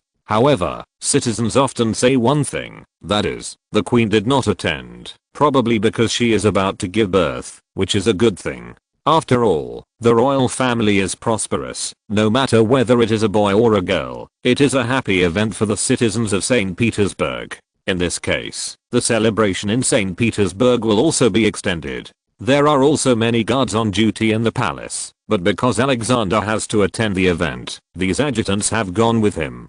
The queen mother pays attention to pomp and circumstance, so she took away many maids, that is, the girls who usually follow Larissa, who have been around her. Your Highness, are you feeling better? I've been unable to walk these past 2 days. Let me sit here. If I feel uncomfortable, I'll go find a doctor. It was already the evening of September 30th. Larissa had been feeling uncomfortable these past few days. Although her diet was fine, her irritability and restlessness were getting worse. Should I inform His Majesty? For Alexander, he is no longer the crown prince now, but our emperor. Unless my condition is very bad, don't stop. It's still good for him to attend the ceremony. Don't alarm him too much because of me. After all, the whole of Petersburg knows that I'm about to give birth. If the quack doctor makes the wrong diagnosis and delays things, that's not good either. Larissa actually had a plan the night Alexander became the Tsar. When something big really happened, she would silently support Alexander, not to cause trouble, nor to create problems. In fact, with her eyes that read a lot, but spoke less and observed more, she could also perceive that, although the Queen Mother seemed to have read a lot of books, she was not necessarily as smart as the French headless cake queen. Paul once told Larissa that, although the Queen of France had a bad reputation, she was very methodical in doing things in the court, managing the inner court, and ceremonial occasions. When Louis XVI said something wrong, it was Marie Antoinette who cleverly interrupted to avoid diplomatic disputes between France and Russia. Everyone knew her problem. France's problem at that time was already a dead end. It was the couple who lost their heads after trying all kinds of methods. Speaking of it, their family was also very miserable. At present, there is only one girl who is in semi-seclusion in Dresden. What happened from the trial and the referendum shocked Paul greatly. Alexander, the young Tsar who called himself a Jacobin and just came out of the middle school, was also concerned about what the world would do. Larissa only remembered one thing, not to delay the overall situation, because of some stupid behavior, and unless she was about to give birth, she didn't want Alexander to rush back in a hurry, but to maintain stability. Although they had been crowned, the throne was not so stable. When the new monarch ascended the throne, there were always some things to worry about. But she neglected to mention that the doctors sent to the palace this time were not the doctors from the Navy hospital that Paul had trusted at the beginning. Many of the imperial doctors died or retired as they aged. The Austrian doctors of this term looked okay, but they could not be relied upon to really start the work. However, on the morning of October 1st, Larissa could not hold on any longer. Not to mention the pain in her abdomen, she felt that she might be about to give birth. However, the doctor had not arrived yet, and Alexander had just attended an event. When he left, Larissa was still in good condition. This was more troublesome. The Empress Dowager's lady-in-law, Miss Anna Pavlovna Shura, stayed in the palace. She was still calm in the battle between the mother-in-law and the daughter-in-law. Although the Empress Dowager was the noble she served, she did not want to offend the queen. Moreover, this cute little girl was easy to get along with, and she was still clear-headed. Hurry up and prepare the delivery room for your highness.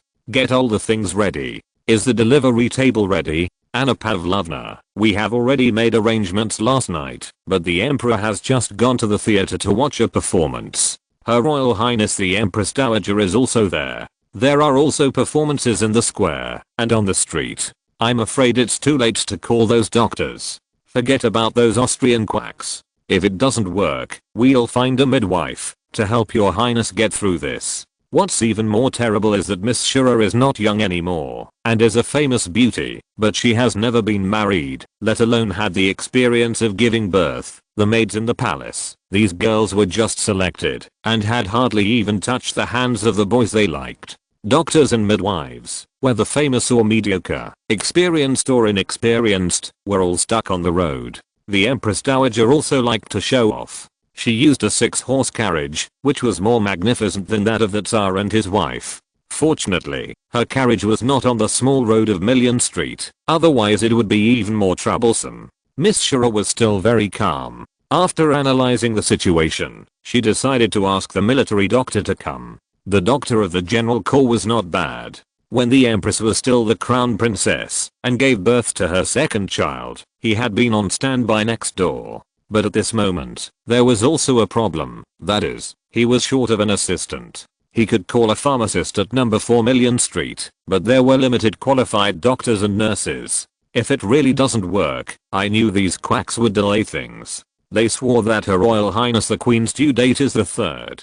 Now the Emperor has just gone to the theater, and it is too late for him to turn back, so we have to go. Mikhail, I remember that you have some experience in disinfection and nursing. You helped your stepmother when she gave birth. Ah. This doctor was talking about things that were irrelevant. Solovyov really helped his stepmother at home 2 days ago and took his younger brother out of the womb.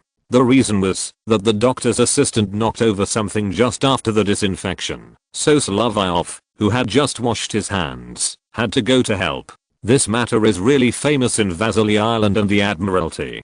Don't worry about that. Even if it's a girl from an ordinary citizen's family, you have to help her. This is the doctor's principle, and you have always been chivalrous. You must help in such matters. What's the matter? Solovyov understood what the regiment's military doctor Mr. Mir meant. This was because Larissa was about to give birth, and the doctor, midwife, and midwife had not arrived yet, so he had to take over. However, these assistants were really unreliable, and he was forced to do it. If it was a normal birth, it would be fine. But if it was a low-lying difficult birth like my stepmother, and forceps were used, I'm still a little scared. His brother was safe. He trembled a little when he saw this. Looking back, he was still a little scared. After all, he was a blood brother, and it was dangerous to help him. But now he had to bite the bullet. Miss Shura sent the relatively smart Princess Anna Shcherbetova to inform the Tsar and the Empress Dowager, hoping to call Alexander back as soon as possible. Larissa could still move by herself. She was already feeling very uncomfortable. Fortunately, Miss Shura reacted quickly, but she was not as experienced as Mrs. Golovina. In addition, whenever there was something going on in the palace, it was the head lady who assisted. Shura knew that Her Royal Highness the Queen could not be allowed to hold on like this for too long. If it did, it would definitely cause trouble or even cause death. However, the person who was caught was a military doctor, and there was also an aide of the Tsar among the assistants. The pharmacist was a professional from number 4 Million Street. This combination was still a little worrying. In addition, Larissa's clothes were taken off, and she was placed on the delivery table. It was also Miss Shura's quick reaction. Although she seemed to be rash and even lost her etiquette, it seemed that decency was nothing compared to human life. Solovyov could not have thought that this was his 3rd time on the scene. When his sister Paulina was born, he helped prepare for disinfection. When his brother Anton was born, he simply followed and took action. The first 2 times it was his sister and brother, which was already terrible enough. This time it was his beloved Larissa, so he was a little nervous. You are a man who has been to the battlefield, and I know your ability to disinfect. Major, please help me disinfect the surgical instruments and various tools first. The amniotic fluid has broken now, so we must be prepared. Okay. Dr. Mir was very knowledgeable about medical skills. He believed that even his uncle in Bavaria did not know as many surgical techniques as he did. He even had some experience and had delivered babies for the wives of officers in his regiment. After seeing the condition of Her Royal Highness the Queen, he was relieved. We can still start like this. Girls, stand in your respective positions and prepare towels boiled in hot water. Also, Miss Shura, you are more familiar with the girls. Let them do their respective duties. Mr. Mir, but there is one thing you have to be careful about. That is, don't choke the child. Ah, I understand what you mean. You can even take out your own brother. I know what's going on. Fortunately, this is not the first time, Your Highness. After Alexander received the news, his temper flared up. He took his sister Catherine's hand and walked out of the theater box directly. Maria followed behind. When she saw this, it seems that there is one thing that is true. The Austrian doctors are unreliable. At this time, we can only use military doctors. Can the doctors from the Navy hospital come here? Your Majesty, if we can get to the scene, we still need to disinfect and do various treatments. Mr. Mir, the doctor of the guards, is there now. Fortunately, he is a good surgeon. God bless, I hope nothing will happen. Alexander found that his two sisters were more anxious than him. They had already run to the carriage with their skirts lifted. When they returned to the Winter Palace, there were only a few maids outside the delivery room.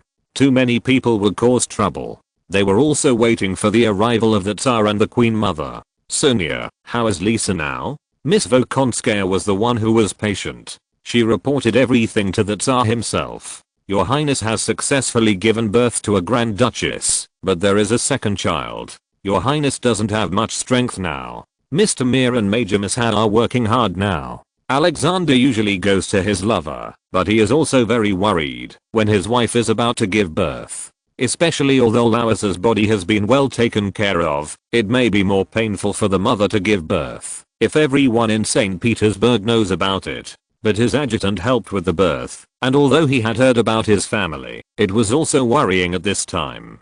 Alexander's mind was full of Louisa's screams when she gave birth for the first time. He was still scared when he heard it at that time, but he couldn't go in now. He was not wearing disinfected clothes, nor his hands, and he didn't wear a mask. Even more nervous were Mr. Mir and Solovyov at the scene. That is, Prozorovskaya, who was a little brave, pushed Louisa's belly after hearing what Mir said. Solovyov saw the child's head at this time.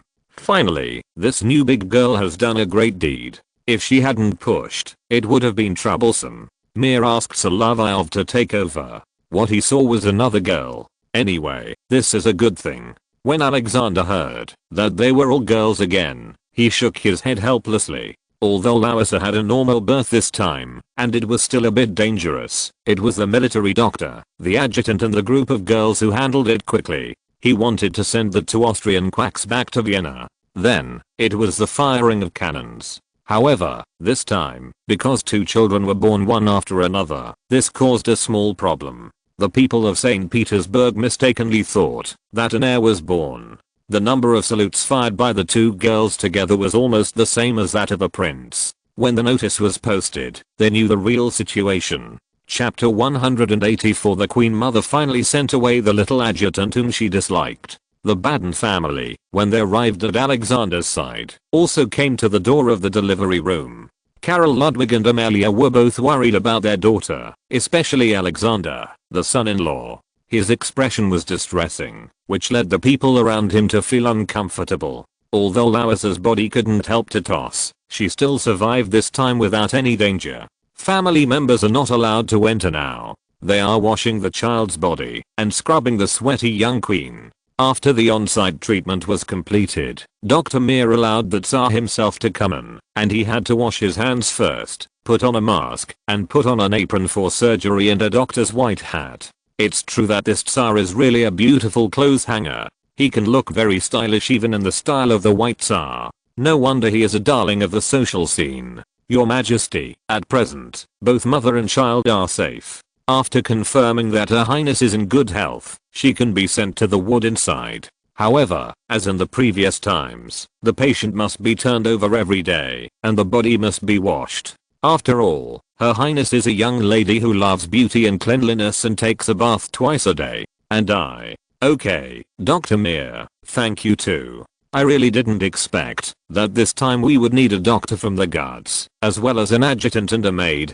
The girls performed very well. If they were not from noble families and received certain nursing knowledge training, they could also become excellent medical staff. Even if they don't go out to serve in the hospital, these nursing knowledge can still be used at home, and even to protect their own lives. I think so too. I will set up a health department specifically for this matter. Alexander felt pity for Louisa when he saw her lying weakly in the bed.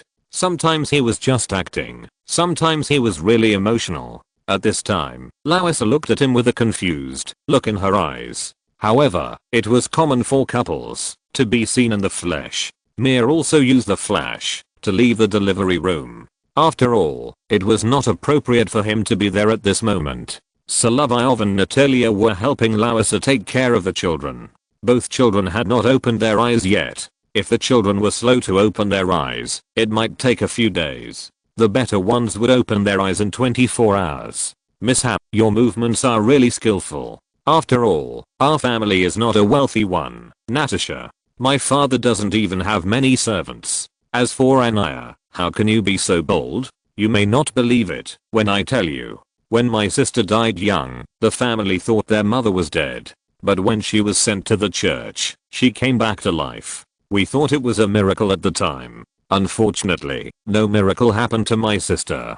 I've heard of that state lady. You, the newcomer, have made a great contribution today. If you hadn't pushed on His Royal Highness's belly a few times, the doctor would have to use forceps. Outside the Winter Palace, the palace embankment and Million Street, and the surrounding squares were all celebrating, because the Queen successfully gave birth to an heir. After all, the citizens of St. Petersburg didn't know that Larissa's mother had given birth to twins as her first child, nor did they expect that the Queen would be able to give birth to 2 children at this time. As for the name of the Crown Prince, someone has already given the odds. The odds for Pavel are the highest.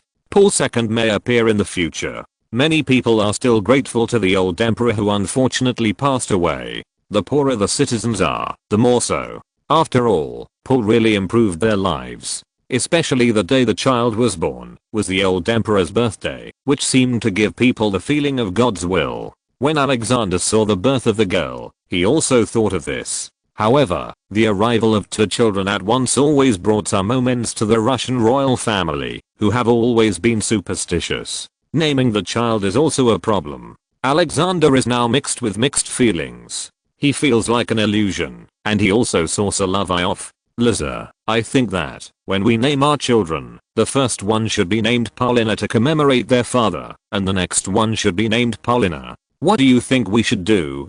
It's like a dream of light and shadow. I'll see the children later.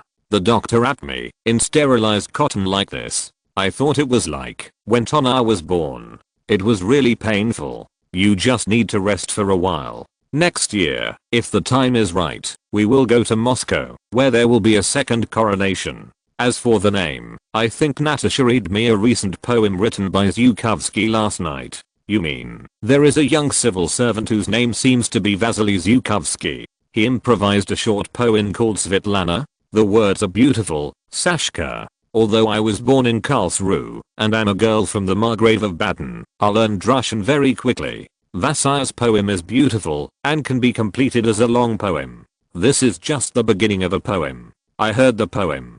It seems to be on the evening of Epiphany. Alexander was not able to hear the entire content, because it was too noisy at the time, but Larissa asked Sonia, who was present at the scene, to get a copy of the excerpt at the palace. It's right next to me, under my little crown. Let me see. The poem goes like this. On an Epiphany night, the girls took off their shoes for divination. Larissa, I think you sometimes look like your grandmother, but only a little bit of her shadow. When she was young, she often walked barefoot on the ground. But sometimes you don't look like her. Your grandmother was so majestic, and you are so gentle. Your Majesty, if it were you, you would just fulfill my wish. It seemed that Miss Filipova was very eye-catching that day. The completed part of this long poem contains the coronation ring. Well, Lisa, I will fulfill your wish. Our daughters are Paulina and Svetlana, but I don't know if our mother will allow it. Alexander knew that his adjutant dressed as a woman and caused a legend among young civil servants and guards officers that day. Some people actually described it, so it was very appropriate to use such a name. The Queen Mother was still very disappointed that Larissa gave birth to another girl. She was not at the scene. When she heard the sound of the cannon, she thought that the daughter-in-law she hated had given birth to a grandson this time. The Queen was worried at the beginning. There were too many girls, and she would be worried when they got married. She was also somewhat opposed to using such a strange name for her granddaughter. In 1801, it was still a made-up word, but Alexander took out Vasily Zhukovsky's poem. The Queen Mother had a limited level of education and could not say anything. Although it is a tribute poem, it sounds like a courtship. Who was the girl that day? I have never seen that girl in your wife's maid group. She is very pretty. You can find her as a lover. Alexander felt very strange. What happened to his mother today? The Queen Mother was not sure that it was the little adjutant she hated, and this outfit would not appear in the future. The young Tsar also felt that there was no need for his mother to know the truth, so he acted it out. Besides, he is not Alexander the Great of Macedonia. Think about it, his mother's eyesight is also a problem. Everyone knows that Bagration's wife is very nearsighted. The Queen Mother is probably old and blurry, so she must not see clearly. That girl is actually a nurse in the hospital, who is used to take care of Lisa. You know, some doctors are not necessarily better than our military doctors. If Mr. Mir is not here, Alexander is a playboy, but when his wife is in danger, he still has to say it. As for the naming issue, Queen Mother Maria can't stop it. It's just that when the two children opened their eyes the next day, Larissa had just washed their bodies. When she put the children in front of her, she could see that there were still some differences in the eyes of the two girls. Although they are both born with blonde hair, Her Highness Paulina's eyes are blue, and Her Highness Svetlana's eyes are green. The shape of their eyes is very similar to yours. It's also the innocent and clear eyes of a deer, especially for a newborn baby, when the eyes can open. They all look like me. That's good. Larissa's health was well taken care of this time. She even felt that she was fine and didn't need a wet nurse. She could feed the child herself. Of course, Larissa didn't notice how the green-eyed child came from. She seemed to think it was God's will. Alexander was the same. After all, their family believed in superstition more than science. Even Larissa, who was more knowledgeable about science, couldn't think of genetic factors. The only one in the family who always paid attention to this matter was the deceased Tsar Paul, but during the baptism, he would also evade the lady in waiting. He didn't have the opportunity to question the color of his granddaughter's eyes. She was buried in the Royal Church Cemetery of the Peter and Paul Fortress. But Solovyov, who followed Alexander around the Winter Palace, understood this factor. However, green eyes would usually be replaced by blue eyes. This prize was too exciting. He couldn't say anything about this kind of thing. His main task recently was to be a tour guide for Larissa's family and to lead Amelia to the coffin of her sister, Paul's first wife, and Larissa's aunt, Princess Natalia. The ending of that lady was frozen in the portrait, and it also involved the scandal of the royal family. Paul always believed in his wife, but the queen finally produced evidence, and Paul was calm. When he treated his second wife, the Queen Mother Maria, in the later period, he was not so serious. At this time, there was another thing for the royal family. The two women found by Count Kutasov gave birth one after another, and it was not very convenient to find a foster person. Musina Yureva, Evdokia and Martha. When Solovyov heard the baby girl's surname, his mind turned quickly, and he had guessed it. I think you have to carry out this secret mission. Send the two children to my aunt, and ask her to take good care of them. In addition, I know that you applied for a new position some time ago. Gossiping in the court of St. Petersburg will always cause misunderstandings. Even at the Queen Mother's, except for a few people who knew the truth, no one realized that the maid Miss Filipova was actually an agile major adjutant in the guards. But you also have to go abroad, to Sweden. Your Majesty, I think at this time, if I go to Sweden, I will not only do something in Stockholm or other places, but also conduct reconnaissance. Why do you want to go to Sweden for reconnaissance? I think the King of Sweden is an inconsistent ass. He can make Her Highness Alexandra suffer so much injustice. He married Her Highness the Queen's sister, but also made Her Highness suffer injustice. The actions of such a person may bite us again one day. Good idea. I was only planning to have you escort the relatives from Baden to Stockholm, but now I think you are really useful. You have to go through Finland on the way, and you just happen to be a temporary military attaché in Stockholm to work in Sweden. Also, you can see how Frederica is doing. After all, she is Lisa's closest sister. See what is going on in the Swedish court. Yes, Your Majesty. This way, I can explain it. You probably don't know that the Queen Mother has never liked you, right? There is something even more interesting. Your disguised appearance caught the attention of the Queen Mother, and she even asked me if I wanted you to be my lover. But you must keep this a secret, and don't let anyone know. The confidentiality period is about 20 years. Well, your majesty, by that time, no one may be able to remember this kind of thing. As for dealing with the Swedes and conducting such a reconnaissance, Solovyov actually wanted to do it a long time ago. It is not a good thing to always stay in Petersburg. These relatives of Lauser also stayed in the Winter Palace. After all, there are thousands of rooms that can be used here, and there are also hundreds of suites. This also included Alexander's agreement to his sister-in-law Amalia's request to stay with Lauser, and the Tsar's father-in-law and mother-in-law were going back to Baden, but they also brought a letter, which was the intention of Russia and Austria, to secretly conclude a secret agreement.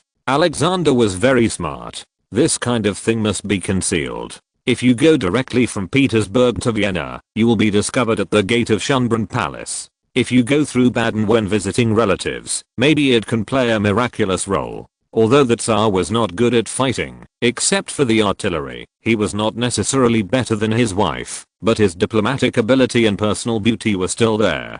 Chapter 185. Going to Sweden is not just a trip abroad. Alexander thought that Solovyov's ridicule was correct. King Gustav IV of Sweden was indeed an erratic fool who caused the whole family to suffer. The letter written by the Empress grandmother to his mother, now the Queen Mother Maria, also made it very clear that, even if the 4 daughters caught a fatal cold, they were just waiting there in vain. Therefore, Alexander was somewhat worried about his brother-in-law. Who knew what stupid things he would do on a whim one day. As for sending an officer out for reconnaissance, Solovyov went to Sweden to serve as a military attaché in Stockholm in the name of escorting the father-in-law and mother-in-law of the monarchs of the 2 countries. In fact, there were also many meetings arranged in it. The coronation ceremony in Moscow had to be postponed to 1803. The delay of 2 years was also due to many considerations. Lauser still needed to take care of the children and take care of her body. By the time she was able to get up, the baby had almost recovered when he was 1 month old. At this time, her parents and siblings all had to leave, and only her eldest sister Amalia stayed with her. She was also arranged to have a blind date with someone Alexander thought was good Polish Prince Adam Czartoryski, who was also one of the hot candidates for Russian foreign minister. I will miss you very much, Dad, Mom. When we get to Stockholm, we will see how Frederica is doing, and also see my nephew Gustav and niece Sophia. Of course, Lauser, we will see how she is doing when we get to Stockholm. What Lauser did not say was what the head lady Golovina said to her. Alas, although her fate is brilliant, it has made her go through many tests, and the crown on her head is full of thorns. She really has a deep feeling for her 4th sister. At the beginning, there was a possibility that the 2 sisters would marry the brothers Alexander and Constantine at the same time. In the end, the Empress only chose her elder sister. Later, she chose Juliana of Saxony as the wife for Constantine, but she has now returned to her parents' home. The scene was once very embarrassing. Frederica was also looking forward to the arrival of her family. In the summer, she gave birth to Princess Sophia of Sweden. During this period, her husband who loved her, but was like a human teddy bear finally settled down a little, but he always had sudden ideas. There was even another idea, that is, after Frederica's parents arrived, her 2 sisters were in St. Petersburg, and they could meet in Finland after a while, or come to Stockholm, which would be an opportunity to improve the relationship between Russia and Sweden. However, at this time, Alexander was really worried about his brother-in-law. If Alexandra's marriage had not been wasted for a few years, he might not have thought of sending military attachés to Sweden at this time to investigate some of the domestic situations in Sweden. Solovyov had to go home to pack up his things, and it would take a long time for him to come back from this long trip. After all, when leaving the Tsar's office, the journey that Alexander asked him to take was not just to Stockholm. After completing the possible meeting between Lauser and the Swedish royal family there, he had to accept new tasks in Stockholm. Because of this, he also had to consider the issue of expenses abroad. Fortunately, the chain company in Stockholm was exclusively operated under the name of the Queen of Sweden, and he could spend money from there. Before leaving, Solovyov wanted to see Lauser. Her body really needed confinement to recuperate. When the baby was 1 month old, she became radiant and beautiful again, full of girlishness and some mature charm. Give this letter to my sister Frederica. If you need anything in Stockholm, I think she will help you. And you know how much I miss her. I wish I could get better and meet her and kiss her cheek. Your Highness, why are you blushing? Because the maids were present, he would not speak too freely, but the feelings between Larissa and her sisters were there, which was also a fact. I miss her. I haven't seen her for 8 years, since I got married here. When I think of Frederica, I want to cry. Larissa's tears really flowed down. You can imagine how good the relationship between the sisters is. For princesses from the feudal family, this fate is like being a bird in a cage. It is no wonder that when Larissa and her parents talked about marriage, they suggested that they find a husband's family that would make them feel more relaxed and free. Another problem is that Solovyov will also leave Larissa. She is better now than before. There are more girls who are close to her among the maids. She has also selected a few new people to join. The eldest sister Amelia also came to Petersburg and started her blind date plan. With some people around her, Larissa did not feel lonely like before. She moved back to the Tsarist Palace, which she regarded as a nursery for raising children and her daily residence. Although Alexander also allocated the Alexander Palace built by the Empress grandmother to Larissa to live in, it was in the imperial village and too close to Gatchina. Larissa always had her own personality and was unwilling to be caught in the trap of her mother-in-law. In addition, the Tsarist Palace near the Neva River was more conducive to her rest, and the scenery outside the window was also very beautiful. Of course, Solovyov was also observing Larissa's physical condition and the movements of the Baden family. Karol Ludwig decided to leave only after the baby was 1 month old. He had prepared here the night before. They were going to take a ship to Stockholm. Before leaving Petersburg, Solovyov was also very courageous. He waited for Larissa to arrive in a wooden house next to the palace. The two of them were going to have a secret date here. Larissa, Miss Cap, I know you went to Stockholm on a mission. I will miss you very much. Me too. You have recovered well. I remember when we just started to know each other, you would always faint for various reasons. Before that, you were often sick. I'm much better now. Thank you for prescribing medicine for me, so that my complexion can be restored to what it is now. Don't eat too much of some things. Gum-based medicines and health products are not easy to digest. You have a weak stomach, weak heart and lungs, and you have given birth to 4 children. I may be more worried about you than His Majesty when I go out. Larissa knew very well that Solovyov had been helping her consolidate her position. Russia was a paradise for adventurers, especially for women who wanted to take the initiative to throw themselves into the arms of nobles in St. Petersburg, and the young and handsome Tsar who took a fancy to them. Speaking of which, it was the young Queen Larissa, as the main wife, the only wife who could give birth to legitimate children for Alexander. She also had to face provocations from mistresses. Your Majesty has treated me much better than before. I like you, but I cannot escape the shackles of this gilded birdcage. My destiny is to be imprisoned here forever, and it seems that I cannot avoid the tricks of fate since I was born. I know, Larissa, you must take care of yourself. If there is anything, you must discuss it with Natasha and the head lady-in-chief. They are your friends, but the head lady-in-chief may not keep secrets. Don't worry, what I have to do now is to raise the children. Before we part, can you let me kiss you? After Larissa's health improved, she was much more enthusiastic and less depressed when facing her husband and lover. Of course, Larissa, one of the other 2 girls, has green eyes, like emeralds, as bright as your sapphire eyes. I know, is this God's arrangement, or what? Maybe it's another trick of fate. The green color is different from mine. People always say my eyes are like a little wolf. Solovyov himself felt thankful that he didn't have eagle eyes and wolfish gazes. The color of his eyes was too special. If it was green eyes, it would be hard for him not to have some thoughts. Could it be? I also knew that His Majesty was back in those days, which means that your suffering this time was the joint effect of His Majesty and me, but only you, and I know this. I will come back. Wait for me. I will come back. Solovyov never thought that he almost copied Simonov's poem, and he also needed to make a special statement that he and the Polish driver were close friends, and that driver was very respectful of his friend's family.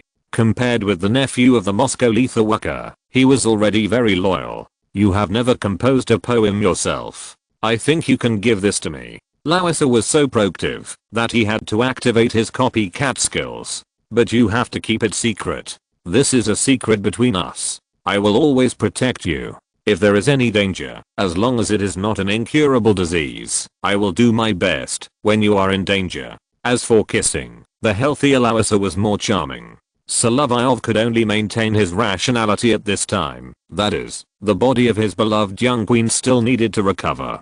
He did not want to be a good beast. After the passionate kiss, he left in a grey cloak and disappeared in the woods of the Tavrid Palace. Although Lowesser usually used German and French when writing, her Russian was also very authentic. Even Russian vocabulary experts like Princess Dashkova praised her language skills. When reading this poem, Lowesser's eyes were hazy again. Now her heart was torn in two in love, and even Miss Cap, the little brother, was a little more important in her heart. Although he was not the first to arrive, he got there first, and was more considerate of himself. He was not just a fanatical pursuer who was moved by beauty. However, Solovyov was still very serious at this time.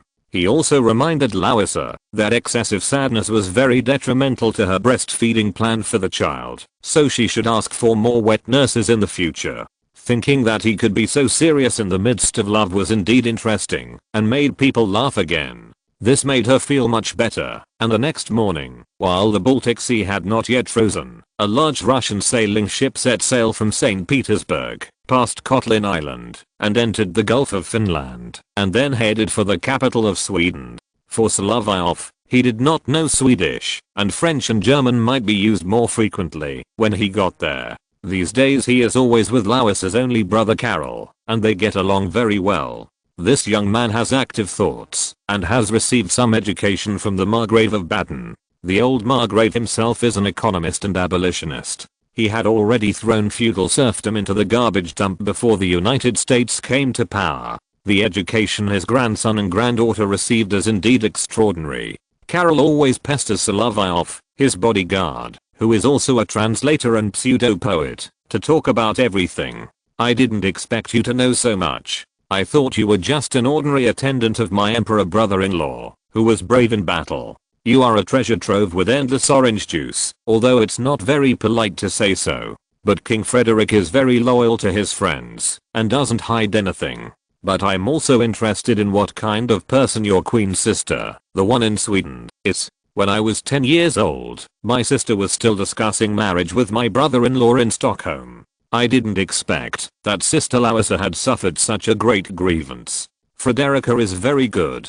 My sister likes music. When she sits in front of the piano and plays, she likes happy notes and can't stop. She likes Mozart and Haydn's music, but it doesn't seem like. His analysis of his fourth sister made Solovyov feel magical. Lowesser was probably the most precious treasure that old man Baden had educated over the years, the most dazzling gem on the crown, and the knowledge she learned was different from her sisters. No wonder she wanted to be the wife of the de facto middle school principal, the wife of the headmaster of a girls' school, and the aunt of the kindergarten director. She had to have more experience than her 5 sisters. Karol was quite open-minded. After all, he was trained as an heir. The atmosphere in Baden was relatively free. His ideas were highly consistent with Alexander's in many aspects. Lowesser also supported her husband's gradual reform and the introduction of new laws, but she could not interfere too much in politics. This seemed to have become a taboo in Russia at present. Except for the Empress Dowager, noble ladies rarely took the initiative to get involved in politics. Having an empress was enough. As for the Swedish royal family, Gustav IV prepared a very grand reception ceremony for the arrival of his father-in-law. The whole city was busy and nervous. Chapter 186, A King Who Shouldn't Live More Than 3 Times in a Novel. The city of Stockholm looked very beautiful from the sea when the Variag fast-sailing ship departed from Petersburg. But there was another problem, that is, the city of Stockholm itself was built on a bunch of islands. The latitude is similar to that of Petersburg, and the internal structure of the city is also similar. After all, both cities were built at the mouth of the river. Petersburg was built after Russia occupied Ingria, and it looks newer than Stockholm. Even when passing by Ship Island and Knights Island, you can also notice that the Swedish royal palace and parliament are on Knights Island. Such a small plot of land should be the core area of Stockholm, which has existed since the city was established, and it has been there for 500 years. Solovyov thought that Stockholm had a history of about 500 years, but it was only the stage when Monkey King went there to make trouble, and the main color of the city was not very bright, and it looked a bit dark. For Sweden, it feels like it is going downhill, especially on the day we arrived. The sky was so grey. Such an island city with many docks can be said to be the Venice of the North, except that the water will freeze, and there are no gondolas. Gustav IV and the Queen were waiting in the Swedish royal palace. The welcoming team looked very spectacular. The guard of honor was composed of the Swedish guards and grenadiers. Although the king was a little stupid, he still attached great importance to the arrival of his father-in-law. However, the state of this army did not look very good. It may be that Putin was born to restrain the Swedes, which is written in the lyrics. Their eyes were just so clean, and they might not have done a good job in daily training. Karel Ludwig actually has another identity, that is, he is still the general of the Russian army. This is an honorary military rank awarded by Russia at the same time as the marriage. There should be no such thing in Sweden. There are even many Swedish officers who go to Russia to serve, and in turn they have to fight the Swedes. Solovyov, as the attendant who escorted the Prince of Baden and his family all the way from Russia to Stockholm, will not participate in the subsequent meeting ceremony. Instead, he will report to the Russian ambassador to Sweden, Andrei Yakovlevich Badberg. It seems that the Emperor and the Queen have given you a mission to handle national interests and family relationships. I can understand this, but you need to conduct reconnaissance activities. Sweden and we are at peace, right? General Budberg, but you should be more clear about the attitude of the King of Sweden on some issues. You also know where I come from. I learned from the letter from His Royal Highness Constantine that you served as an aide for a long time when you went abroad to fight, and you also served in the guards, especially in the palace for a long time. As for Her Royal Highness Alexandra's marriage, I was still in Moscow and did not come to St. Petersburg, but we must also pay attention to His Majesty the King of Sweden on this matter. Okay, give me the Emperor's letter. It must be the kind of letter that is destroyed after reading. As for the letter that Her Royal Highness the Queen entrusted you to pass on, this is a family matter. I will make a request to the Swedish Minister of Foreign Affairs. You can go to the Royal Palace in Stockholm then. Budberg nodded after reading Alexander's letter. He had been Alexander's tutor for 10 years, and there was still some affection between the teacher and the student, but it was not as profound as that of Lahab. Your Majesty is right. We have common interests with Stockholm on the issue of France. Perhaps in the future, if France shows an aggressive attitude, we will need to unite with Sweden, which involves the security of the exit of the Danish Strait. As for His Majesty the King of Sweden, we cannot predict what he will do. You should go and have a rest first. Also, a suite will be arranged for you in the embassy.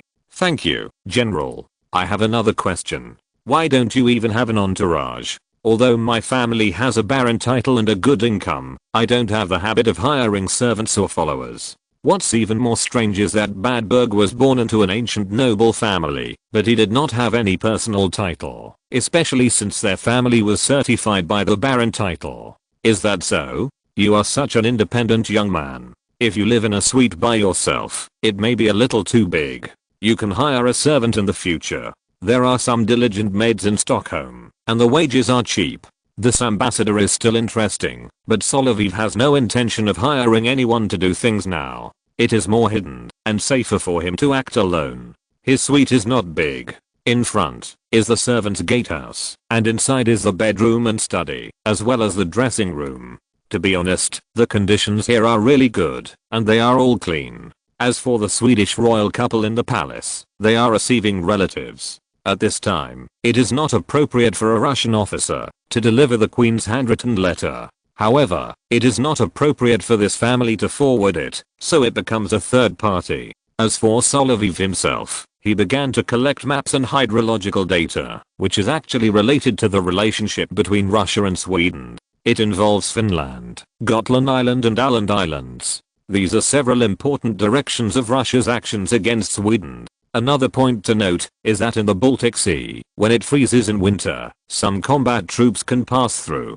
The longest frozen period in the Gulf of Bothnia is as long as 7 months in some areas. Even in Pomerania, Poland, the freezing period is more than a month. If properly arranged, detachments can be used to act boldly from several directions, and with the powerful actions of the Cossack troops, they can quickly assault from the frozen sea, pass through Gotland Island to the area south of Stockholm, and cut off the connection between the Swedish army and the capital. However, in order to do all this well, Solovyov is actually very clear that effective intelligence is needed. An effective intelligence network is developed, and topographic mapping and staff travel are carried out in many areas of Sweden to understand the situation in Sweden. But from a personal point of view, it may be a bit sorry for Larissa. This little deer is always so innocent, pitiful and cute, and is forced to be involved in many events. After all, when the sisters got married, they could not make their own decisions, and even their parents did not have that much choice. Frederica was very happy to see her parents and younger siblings. She also knew that her eldest sister Amalia was at her third sister Larissa's place. When she entertained her family, she was filled with unprecedented happiness. Although Gustav IV was a man with strong needs, he still admired the queen very much, especially the maternal radiance she exuded when she was holding her belly. Although she was a younger sister, she looked much more mature than Larissa. Even when they went to Petersburg for a blind date, when they were young, Larissa's figure had grown up, especially when she undressed to check, but her demeanor was more mature. As for the queen's choice, it was probably Larissa, who was gentle and well behaved, but still had a little bit of her own shadow. Such a girl would not threaten Alexander's position, and she could only rely on her husband more. However, she did not expect that this child would never fail at a critical moment, and even gave a simple speech to the soldiers and mother-in-law to support Alexander's position. At the Russian embassy, Larissa's handwritten letter, delivered by the new embassy military attaché, could only be submitted to the queen a few days later. By the way, as the former aide-de-camp of the Tsar, there is another letter to be delivered to the king himself. Solovyov still had to go into the palace. The Swedish royal palace was also very grand, and after many renovations, it was as large as the Winter Palace. However, the walls, which he was used to seeing the fresher colors of the Petersburg Palace, looked a bit old and lifeless, especially when he saw this funny king with a mustache. Queen Frederica was also very beautiful, but her facial features were not very similar to Larissa. Among the 6 daughters in this family, Larissa and Mary had more of the fresh feeling of a young girl. The Queen of Sweden looked much more mature and stable, and her body was much better than her sickly sister. Even if Larissa's body was restored, she would not have such a healthy color. It should also be noted that, even if the clothes she wore had a corset, and were not as revealing as the ladies in Paris and Petersburg, her figure could be felt to be very tall and majestic. Larissa's appearance, no matter what kind of clothes she wears, he has seen it more than once. Although her body is soft, her figure looks cute, and her skin is smooth and white, which are all advantages. She is smaller than her sister. After comparing them, people like King Gustav still prefer Frederica's beauty. Major, thank you for coming to Stockholm with the personal letters of His Majesty the Emperor of Russia and Her Majesty the Queen. I wonder, what do you think of Sweden? For such a king, his words don't matter. After meeting him in person, Solovyov did think he was a little frivolous, and there was something wrong with his eyes when he looked at him. Although the king is male and likes women, he still feels that the temperament of the Russian Guards major in front of him is different. The way he wears military uniform reminds him of the appearance of those Russian noble ladies at the masquerade. Although he didn't marry Alexander's eldest sister Alexandra in St. Petersburg a few years ago, he was impressed by the girls there. The queen also knew this, but when she thought about it, the king had even cut off most of his relationships with his mistresses for her sake. He was a relatively loyal and unreliable king, and a relatively different figure among the incompetent rulers. This is my 2nd time going abroad. The last time I followed Prince Marshal Alexander Vasilievich Suvorov to Italy, but that time we fought against the French, and this time, I'm here to bring peace. As the assistant to our ambassador Andrei Badberg and the military attaché of the embassy, I also have a special mission here. Your Majesty should have seen it in the handwritten letter from our emperor. Your queen is my wife's sister. We are relatives, and it is a good thing for relatives to visit each other. If Her Majesty's health gets better, you can travel to Finland and Sweden. to see the beautiful natural scenery of our country, and come to Stockholm, to feel the humanistic atmosphere. King Gustav's words were strange, and Frederica didn't know what to say. This was her husband, and the young officers below were sent by her sister and brother-in-law. If the two sides started talking, she couldn't interrupt. After all, her husband did things in an abstract way. Sometimes his logic was clear, and sometimes it was difficult to understand. I will convey your majesty's invitation to the ruler of our country truthfully, but asking him to go to St. Petersburg would be unlucky. Solovyov knew that Alina hated this stupid king the most. After all, she and Alexandra had a deep sisterly relationship. If he went again, even if the Swedish uncle had many friends in St. Petersburg and had a big face, it would be difficult to deal with him. And he himself didn't count. When he talked about the relationship between Sweden and Russia, he mentioned that he was very impressed with St. Petersburg and invited the young major to have lunch. Solovyov felt strange, but he couldn't refuse. He couldn't talk nonsense at this time. The classic rule of the Ministry of Foreign Affairs is that, if you have a meal, the achievements of the Ministry of Foreign Affairs in the past few years may be destroyed. Solovyov had a meal with the military attaché instead of the ambassador, because he was a special envoy. He was the Swedish foreign minister, and communicated with the Russian ambassador to Sweden, so he could come to the Swedish royal palace as a messenger. There is no zali in Europe for eating like this, but there are diplomatic etiquette. Although it is not out of line, it is a bit whimsical. Gustav even asked Solovyov to sit next to him, which made the major a little nervous. Your Majesty, I feel that your hospitality to me has exceeded etiquette. I just think you are very handsome, and ordinary soldiers would not be like this. But among the handsome warriors, there are also many Greek classical heroes. You can't deny this, Your Majesty. Yes, but we all have the same demand. That is, we don't like the aggressive policy of the French now. But Alexander also didn't like the British, and thought that the British government's decision making was arrogant and self-righteous. But I'm just a messenger, and cannot express opinions on relations between countries. As for personal family relationships, my stepmother is French. Even if I'm authorized, I cannot express any opinions. But if Your Majesty wants to talk about literature or art with foreign officials, I'm happy to serve. I think Your Majesty should have read some translated Chinese poetry. Yes, you can feel the beautiful words used in the original text, especially the ancient poems describing romantic love. The Queen successfully changed the subject, but King Gustav's performance was hard to describe. Chapter 187. Swedish furniture is of good quality. After the meal, Solovyov's report was actually simple. His mind was still clear, and he could probably remember what the Swedish king and queen said. If we analyze it, the relationship between the Swedish royal family and the government is not harmonious. In 1800, Sweden held a four-level conference, and many government affairs were not implemented. Unlike the French three-level conference, the Swedish conference system has its own characteristics. Farmers can join the nobles, church, and citizens in the three-level conference. Tax-paying farmers with their own land and farmers on royal land can send representatives to participate in the conference. However, although there are many classes participating in the parliament, the situation of land annexation in Sweden is not optimistic. Many nobles still oppose the king, and the same is true in the army. Gustav IV's position is not stable, but he still likes to toss. Not long ago, the Second Armed Neutrality just ended, because Nelson raided Copenhagen and wiped out the Danish fleet, which made them determined to start planting trees, but the harvest would take a long time.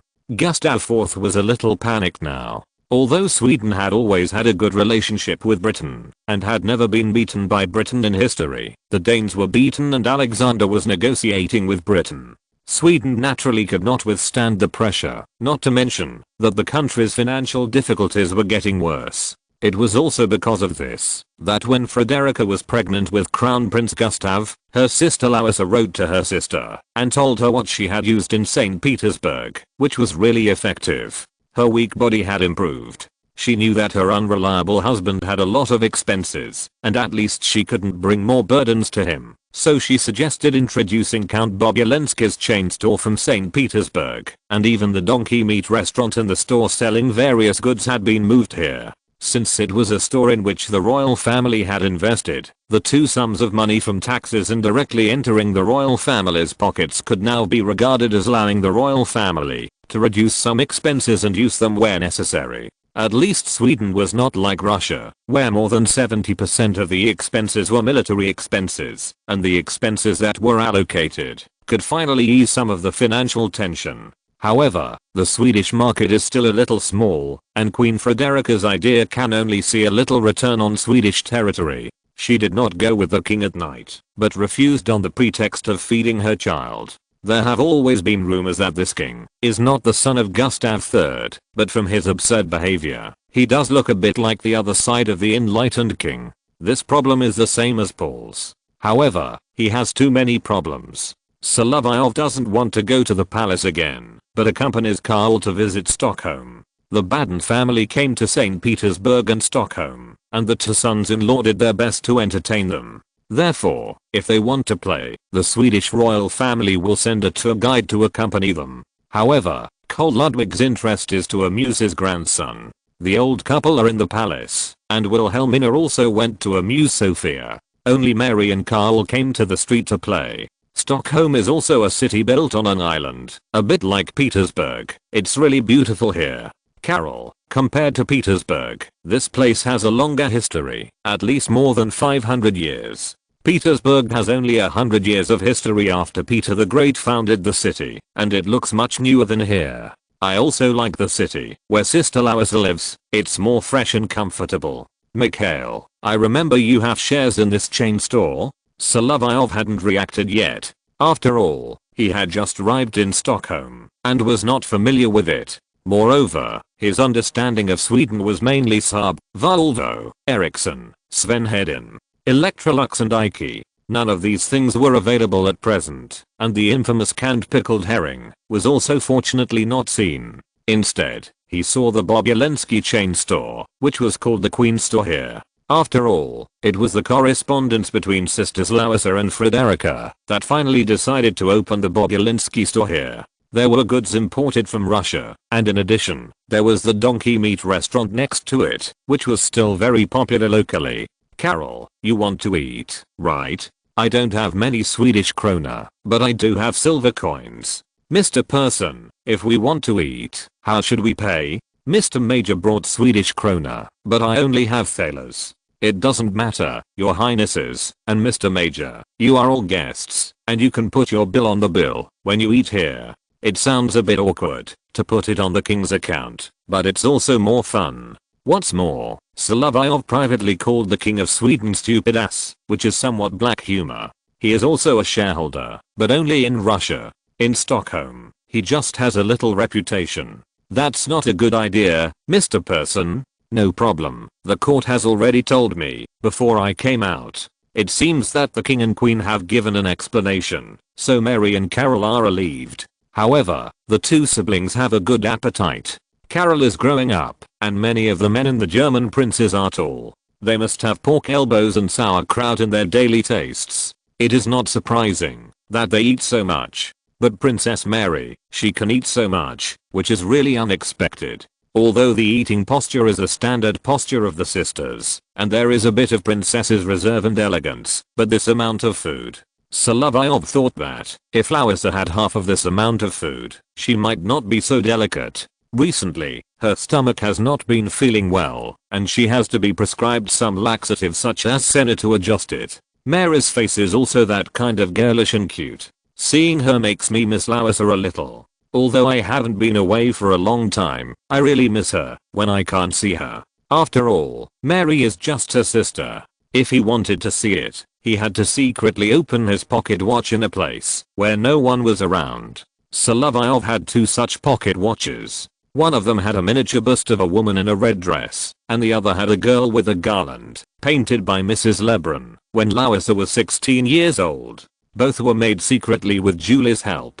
If he hadn't come to take on the mission in Stockholm, Solovyov would probably have to escort Mrs. Lebrun's family of 5 to Berlin, and then go to Mecklenburg to send a letter to Alina. He thought about it, and realized that he had many friends.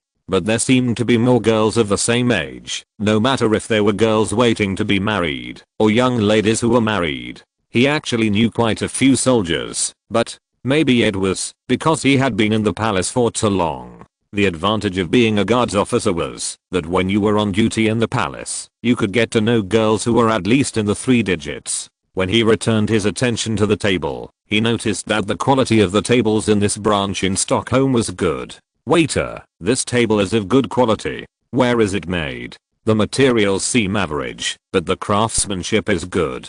"Sir, are you from Russia?" "Yes, I'm the owner of this store." "The owner of this store is Her Royal Highness Queen Frederica. You should know that Her Royal Highness and our Queen Elizabeth are sisters, born of the same mother, raised together since childhood, and have the closest relationship. In addition, this store was introduced from St. Petersburg after Her Royal Highness the Queen granted a license. The recipe for the sourced donkey meat was thought up by me, one of the small owners in St. Petersburg. You can ask the store manager about what I said. In the chain stores, the shopkeepers know the most. This matter can indeed be confirmed. After all, the recipe comes from St. Petersburg. Of course, what Solovyov cares about is the ordinary tables and chairs made of pine wood, which feel good. Swedes are indeed very good at carpentry, although this is also a stereotype. Which carpenter processed this? With this skill, if it is replaced with better wood, it may be possible to make even better furniture.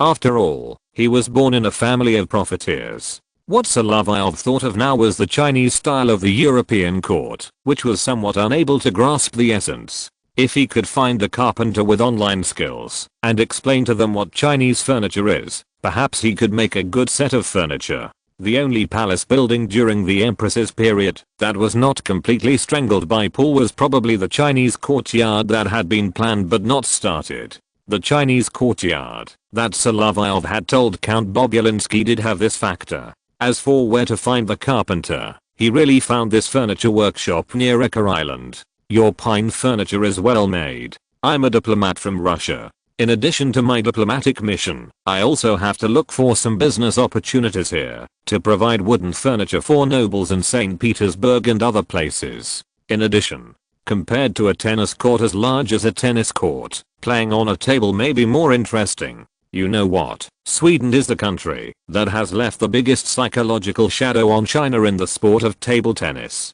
Gentlemen, is this possible?"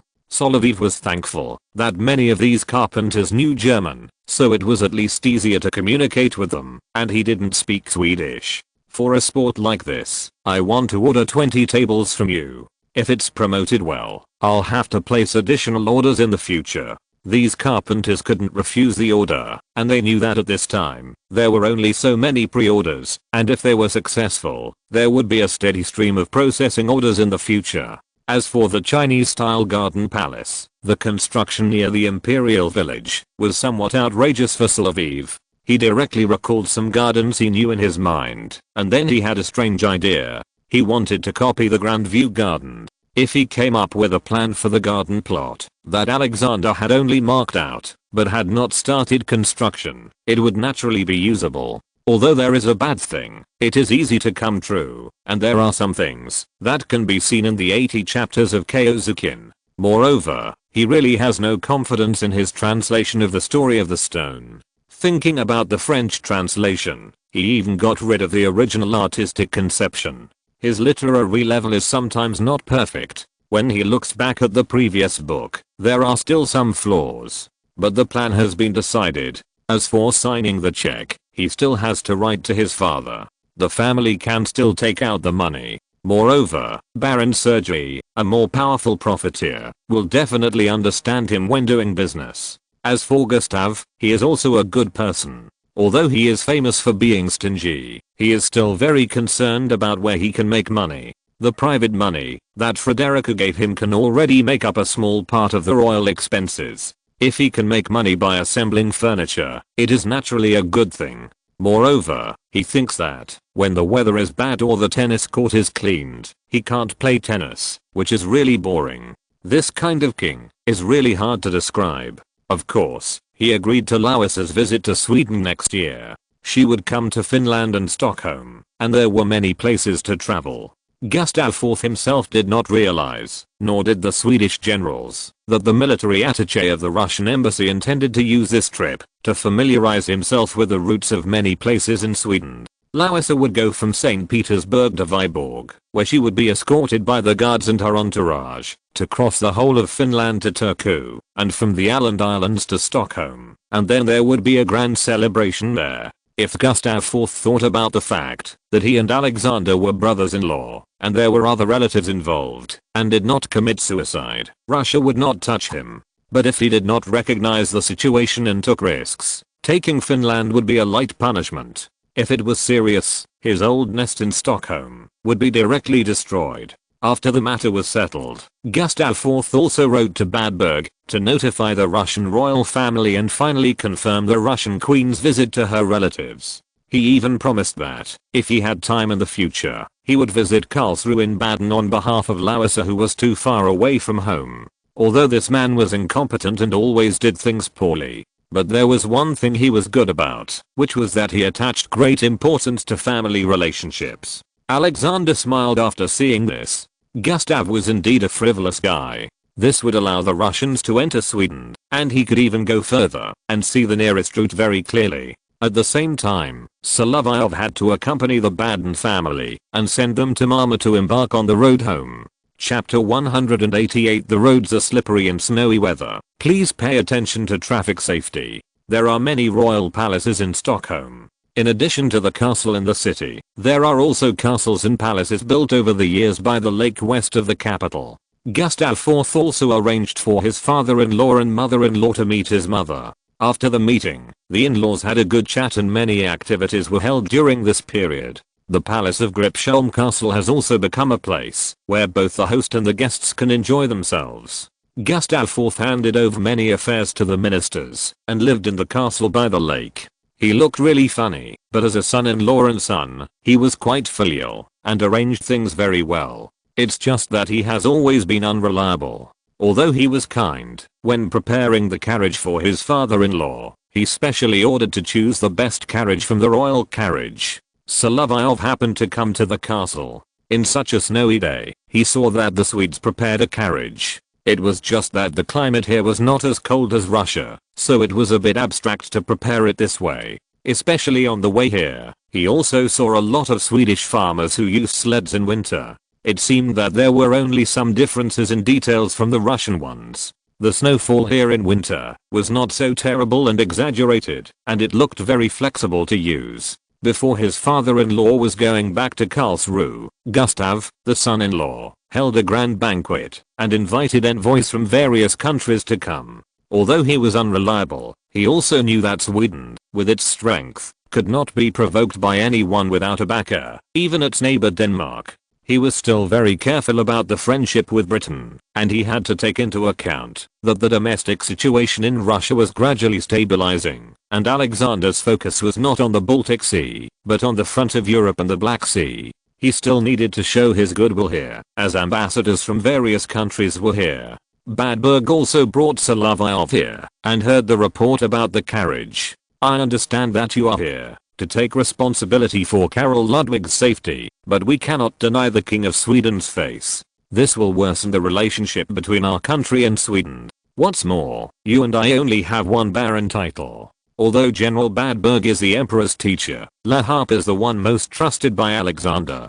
No matter how hard he tries, he can only rank second among so many teachers. He has been the ambassador to Sweden for a long time. He was recalled by Paul in the middle. When Alexander succeeded to the throne, he returned to Stockholm again. In fact, he himself knew what his mission was. Gathering intelligence is also necessary in peacetime, especially when Sweden is in a state of armed neutrality. It is a daily routine to meet ambassadors from various countries at a cocktail party here. Mishap: when you come here, observe more and speak only after you are sure, including with women.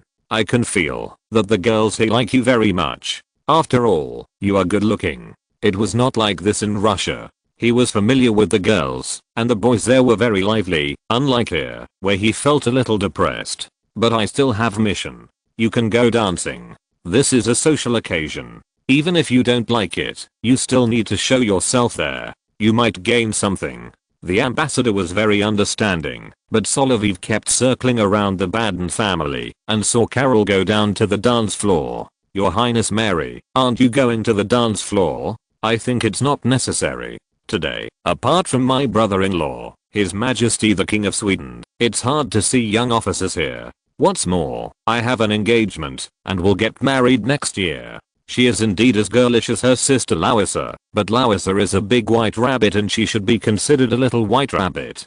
The person she is engaged to is Frederick William, the son of Carol William Ferdinand, Duke of Brunswick, the Prussian Marshal. Speaking of that Marshal, he has a connection with Württemberg. The Hercules King is his son-in-law. He also has a connection with Britain. The Prince of Wales is also his son-in-law. In other words, he is the grandfather of William and Princess Charlotte of Wales. This Field Marshal is indeed a living fossil left over from the era of Frederick the Great. I heard that Frederick William is a brave warrior, which seems good. Mary did not resist Solovyov's invitation. On the one hand, he was a guest invited by the King of Sweden, and on the other hand, he could come to Stockholm as a bodyguard, which was somewhat like his sister's pillow talk. Thinking of her sister's whispers to her, she also found it very funny. Of course, Larissa did not dare to tell her anything too exciting, but only explained that the major was a trusted aide-de-camp of her brother-in-law and had protected her in danger. I'm a little worried. Although the Duke is a well-educated old man, his son. Speaking of which, the Duke of Brunswick only has this youngest son who is in good health. The eldest son has poor eyesight, and the two middle sons have been deprived of the right of inheritance. Although the daughters who married have good in-laws, one of them died suddenly in Estonia, and the other separated from the British Crown Prince after giving birth to Princess Charlotte of Wales, and this involves extremely complicated things. Even if it is far away in St. Petersburg, news about the royal families of various countries can be transmitted here. This is also a kind of intelligence work. Solovyov also wants to take advantage of the peacetime to visit London and Paris, to have some understanding of Russia's future opponents and allies in different periods. It doesn't matter. He is at least a strong man, and he also takes care of your fiancé. He even sent letters from Berlin to St. Petersburg. He is indeed a good person, but I always feel scared. I had nightmares when I was engaged. This girl is more lively than Larissa, but sometimes she is timid and has no opinion. She just stretched her dance steps and said this, and she shrank directly into the arms of the major. This girl also wears perfume, but there shouldn't be perfume that smells like licorice, right? She looks like she can match with anyone, but nightmares may also have reasons and omens. After all, the stepmother at home would occasionally engage in divination, and said that Creoles have some psychic abilities to a certain extent, and even said that Mikhail Solovyov's life choices are all in his own hands. Don't be afraid, but in Stockholm, you need to be careful of middle-aged men here.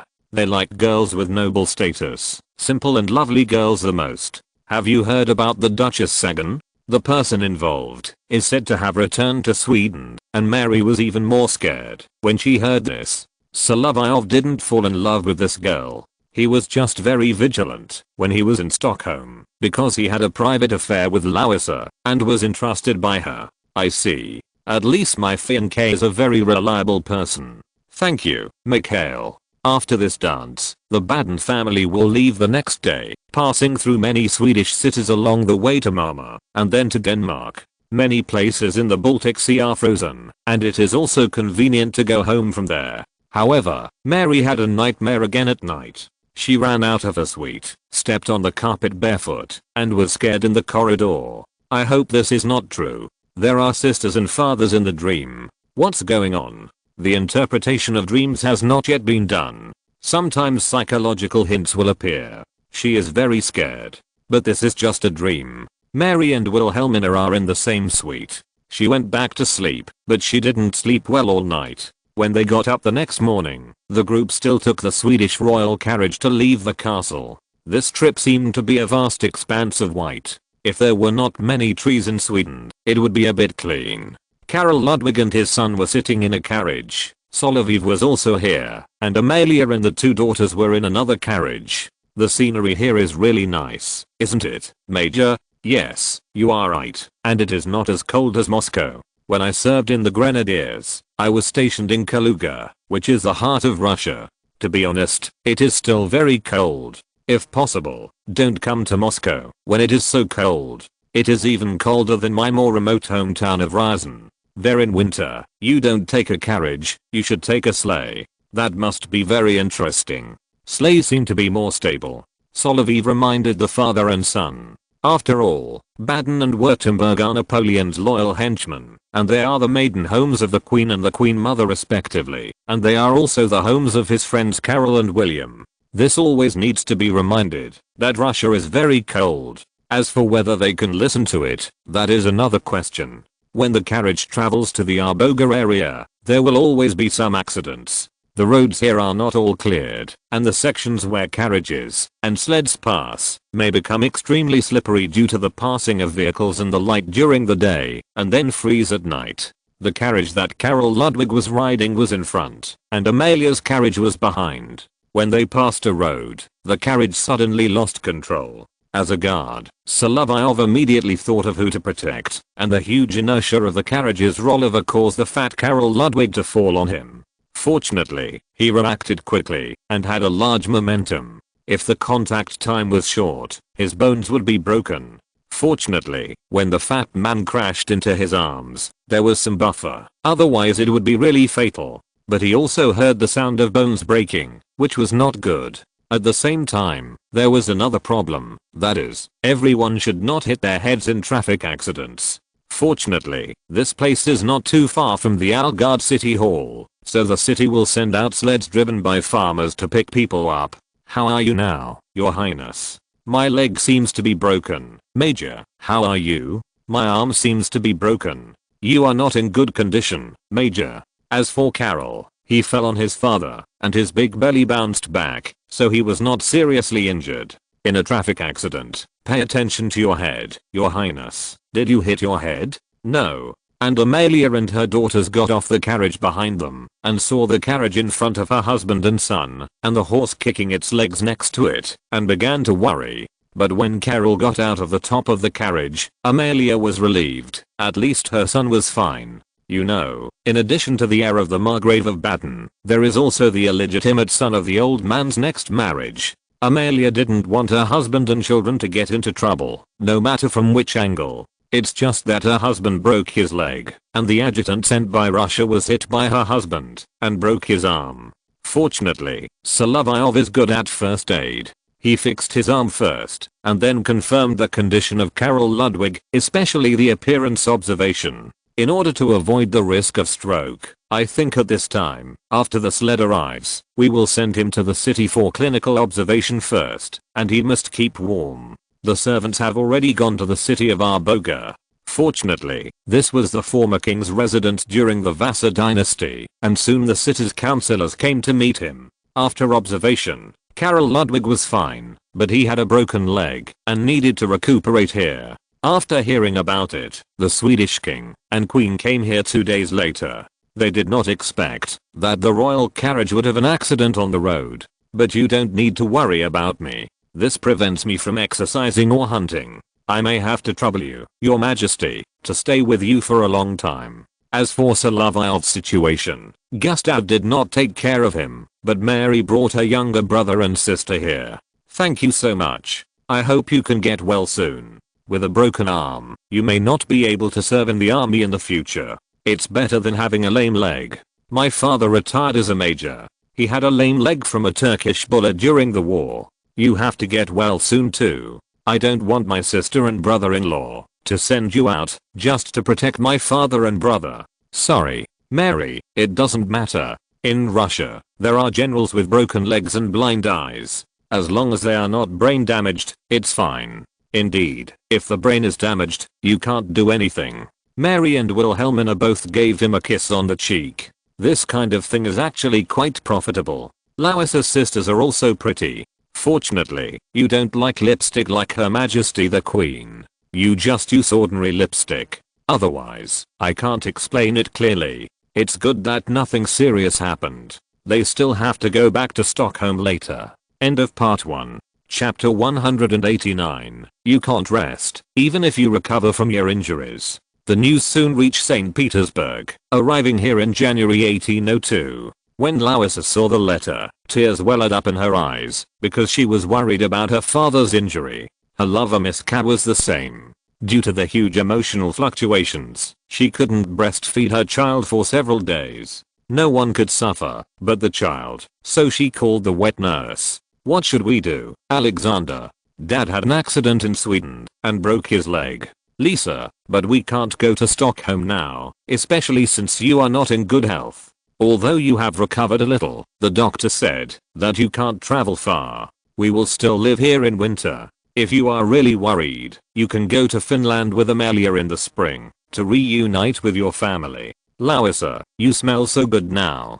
Are you using any new perfume? Your Majesty, you know I love to take a bath. I have to clean myself every day to make myself look clean. I have to wash myself clean with only hot water. And Lisa, if you were not so obsessed with breastfeeding, maybe we could do it now. Your Majesty, you have to wait until my body recovers a little and take our daughters over. I don't want to be too far away from the children. We have 4 daughters. 2 are too young and 2 are just old enough to hire a tutor. I still hope to be with the children more. I promise you, we will take all our children and go to the warm indoor bath together, but those clothes are too much of a barrier between us. In fact, Louisa knew that Alexander also said this when he was looking for women outside. Who knows whether he was acting or really feeling it.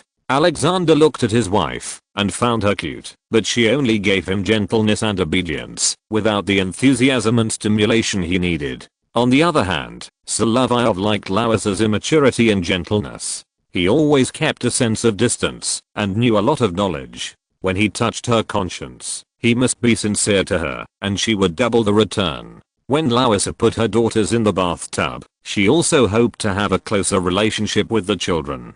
The 2 older children were always very close to their mother. They liked to climb new heights and put their little heads on their mother's shoulders. Being with the children might be more conducive to her feeling happy, and Alexander also figured it out. At the same time in Stockholm, Karl Ludwig was thankful that he was not moved to the church on the Knights Island. After the doctor's diagnosis, he broke his leg and needed long-term recuperation, and he would have to recover at that time. Solovyov was very young. After a period of recuperation, he might still worry about whether his arm could return to its original state. He didn't know that he appeared in the car to pull Louisa's father back from the boatman of the Styx, and of course he paid some price. While recuperating, he thought about what he should do, such as swimsuits. When he thought that the swimsuits worn by girls were not suitable for swimming, they might sink to the bottom because of water. Men's swimsuits have only evolved rapidly into shorts in recent years. However, in a society that is not conservative, there are always some moralists on the streets saying that only children under 10 years old cannot follow the rules when swimming. But they may not accept swimsuits that are too revealing. At one time, they could not even expose their ankles. They had to wear dance shoes when swimming, which made them unable to use their strength at all. What is hidden under the so-called morality? Before he arrived in Paris and London, he had already smelled something on the mortar shells. Fortunately, he was ambidextrous, and he could continue to write and draw with his right hand after injuring his left arm. Mary, what do you think? If you wear clothes like this, you won't be so restricted when swimming. Solovyov was a little careless. He was teasing Mary unconsciously. He just asked a question, but Louisa's sister blushed again. So cute, just like her sister. But you can't wear it outside, you can only wear it at home. You can use it to attract your fiancé. After you get married, he will love you more. Yes, he wrote to me again. Although he looks so scary, he is really good. Even if I can't see me for half a year, he always writes to me. Mary, can I see what your fiancé looks like? Of course, he looks like this. Bearded, very powerful. This gentleman looks like a Viking, not quite like the old marshal, although they are from the same family. Like a Viking? Yes, a warrior with a shield in one hand and an axe in the other. They will fight desperately and use other people's heads as bowls. It sounds very fierce. As for you, I see that you often use a sword. In fact, I prefer to use a revolver. I invented it. It is improved from the revolver weapons of German craftsmen. It is smaller and can even be hidden in a pocket or even under a girl's skirt. It is also designed with a safety, which is very safe. You cannot pull the trigger without opening this little thing. Are you a watchmaker? No, I'm not, but there are skilled craftsmen who can make it. I hired a Danish craftsman to help me complete the design. If you need clothes, you need to invite a tailor to use silk produced in Italy and then cut them into ready-made clothes. I have been to Milan and went there when I was fighting. Then you can improve this pattern to cover more parts of the body, otherwise it will be too embarrassing. Mary was still more reserved and added a part of the pattern with a pencil, wrapping the knees, but the upper body did not change much. You may be right. If you wear dancing shoes, it will squeeze your feet. And she was also thinking that, if she wore it at home, her husband might like it. The girls in this family all studied the same courses, learning French, German, music, art, literature, geography, and history, and even basic philosophy, but the environment they were in would cause their ideas to change. Although Frederica's husband was stupid, the king still loved his wife, and it was a daily routine for him to revolve around his wife. Mary was also looking forward to her fiancé, a reckless but sincere person who would care about her very much, and Larissa was not so lucky. She was obviously always so beautiful, but Alexander was very philanthropic, and he was always philanthropic in all states, which was not good. And the swimsuit design was only a small part. Solovyov discovered that Sweden, a country, actually imported a large amount of Chinese porcelain. Even though Europeans obtained the processing technology of ceramics through technical analysis and obtained silk through theft earlier, there was some difference in quality. However, under the premise of technological updates, there is still room for breakthroughs. It is impossible for China to always be the best. Whoever has better technology will be stronger. There is a process of accumulation. Can we find something from China here? You should rest and recuperate. Grandpa is not like you. He still reads books, draws pictures and studies when he lies in bed. I heard that your highness is also a scholar. Yes, but when he lies in bed, Grandpa will not work all the time. That's because the old man is very old. Please allow me to say that. And I'm only 20 years old. I can think of more things and do more things. Then I can also help you do something, Michael. I protect your father, the King of Sweden and the father-in-law of our emperor. His Majesty Gustav will accept your request. After all, you are his sister-in-law. Sometimes you can play a role. What do you want? I brought some ancient Chinese books with me in the embassy and prepared to do some translation work, but I don't know if Sweden has them. Maybe it has something to do with France. Okay, I can help you with this matter, and you should also stay here to recuperate. The relationship between the two of them was obviously that of friends who discussed issues. Moreover, Solovyov was 1 year older than Mary. He finally found the feeling of being a brother to girls other than Yulia and Polina. The two girls were too young and there was a generation gap in communication. Yulia had made great progress and even wrote him a letter, but there were too many spelling errors in it. If Yulia had been sent to a girls' school earlier, it might not have been like this. The girls' school in the Smolny Palace used to have lower grades and had enrolled students for a long time. Mary asked her brother-in-law and got his consent. Gustav did have some books here, and they were all backed up. The Chinese craze in Western European countries was not only in Central and Western Europe, but also in Sweden and Northern Europe.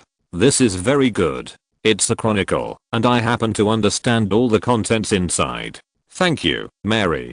Just stay here and be your translator, Michael. I'm going to take care of my father. When we were in Karlsruhe, we didn't live like we did in Stockholm and St. Petersburg. But I heard that the Karlsruhe Palace is also quite large and has a large garden. You heard it from your sister, right? Speaking of which, it was when the two princesses of our country were not married yet. When I was a painting model for Princess Elena, Princess Elena mentioned the Karlsruhe Palace. But there is only one Karlsruhe Palace, and compared to many palaces, it is very small. The palace in Baden is indeed much smaller than other palaces. Sometimes it looks like an extended version of a large villa. Solovyov cannot be discharged from the hospital yet, but he only injured his arm. He can still move around in his daily life, but it's a little awkward. He can calm down and learn from some books from ancient Greece and Rome to translate. This is for reading habits in all aspects, especially when listing items. At this time, it is more appropriate to take out books like Zuozuan, which is more appropriate. Solovyov is still very confident in his translation ability.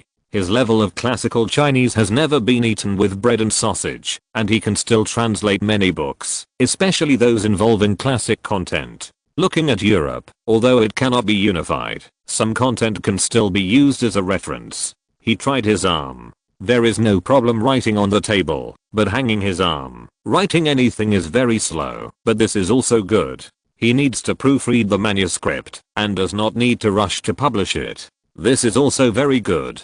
It can be summarized and published when he returns to St. Petersburg. In fact, Europeans need to understand China very much. He has a lot of things in mind. Translation is just the most efficient thing he can do when his arm is injured. Of course, he also has to write a letter in January to congratulate the Queen on her birthday, but he may not be able to make it in time. After all, he has to look at the mailing time on the way, and such a big thing has happened, and he needs to write a letter to report to Prince Baden what the Queen's father is like. While doing official business, he also handles personal affairs, which is killing two birds with one stone. Larissa in St. Petersburg also received a letter. She also knew about her old father's situation, and she also wanted to thank Solovyov for his protection this time. This is not the first time. Larissa knows that she owes the other party a lot, and the fact that the two have a child can only be kept secret.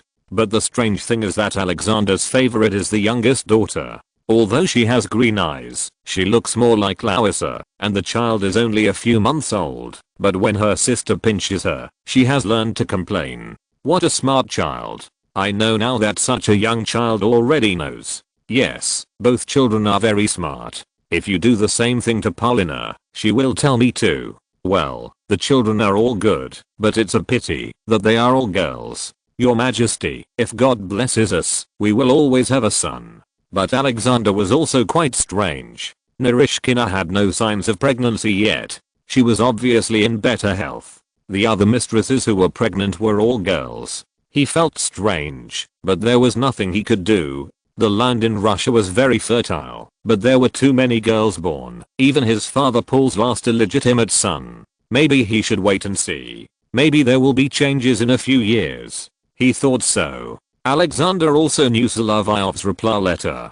The wording was very plain, not like those people who pursued the queen, that he saw every day. One by one, they compared Larissa to a little sweetheart, but none of them succeeded. Solovyov reassured him, but Alexander could hardly imagine that someone who wrote such a plain letter had already succeeded. What's even more strange is that Alexander likes the youngest daughter the most. If everyone involved knew about this, it would probably be a very humorous joke. Of course, Alexander is also very strange. Even if he really knew that Larissa had an affair with someone else, he would not be in any way affected. He is a strange person, but he is indeed quite interesting. If you're listening to this novel on a channel other than Fanfic World, it means they downloaded and uploaded it without effort. We cordially invite you to visit our channel, Mundo Fanfic Novelos. There you'll find the original version of this story and you can explore many other novels of various genres. We're waiting for you to immerse yourself in a world of incredible novels.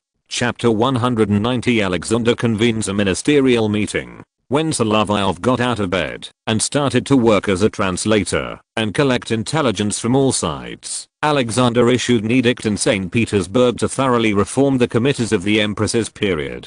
The time for this reorganization was expected to be the second half of 1802. All major committees and diplomatic academies had to be adjusted. The edict was not only conveyed to major domestic departments and local officials, but also to several major embassies. As Alexander's teacher, Badberg naturally received a copy.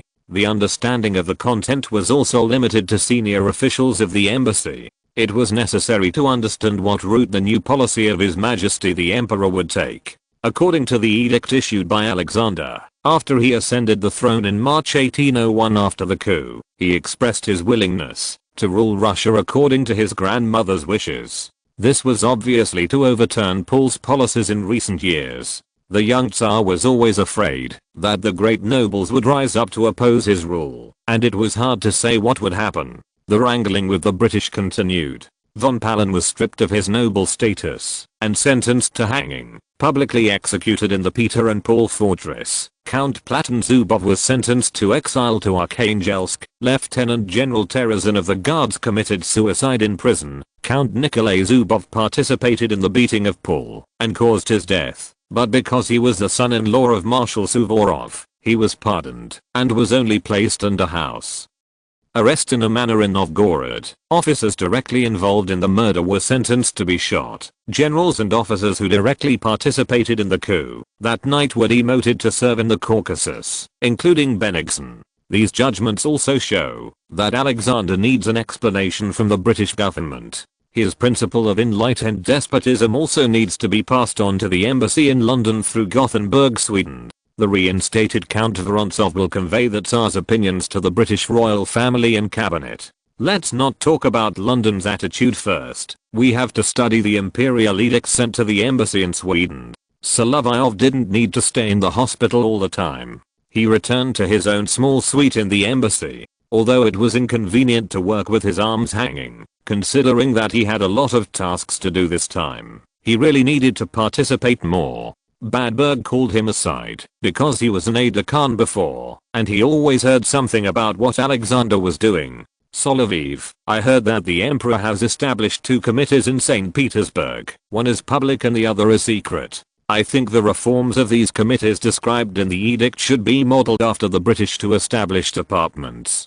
Established departments? Is the emperor doing this to test the British? Count Vorontsov once told me that the British government will try every means to trip up anyone who is against them. That's right. They will organize several more alliances against France. I think the emperor will also be able to discover this problem. If negotiations are started, it will take a long time to bargain. It has nothing to do with us. We only need to pay attention to the movements of the British ambassador to Sweden and the recent actions of the Swedish royal family. It's a pity that your arm is injured. After all, you are close to the Emperor and the Queen, and you can pass on messages to Her Majesty the Queen of Sweden. But I also protected Her Majesty the Queen's father. I can help with this matter when I recover in April, when the spring is warm and the flowers are blooming, and I can participate in social activities again. Yes, Her Majesty the Queen will also visit Sweden at that time. As the military attaché in Stockholm, you will have to go to Viborg to welcome her.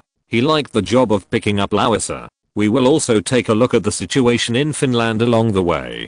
There are forests, lakes and swamps everywhere. We should also take a look at the road to Turku. Why are you still thinking about friendly countries? Budberg asked knowingly. He was not so confident about Sweden. Who knows if they will come out to make trouble because of the friendly relationship between Russia and France. What Gustav IV did before was very telling.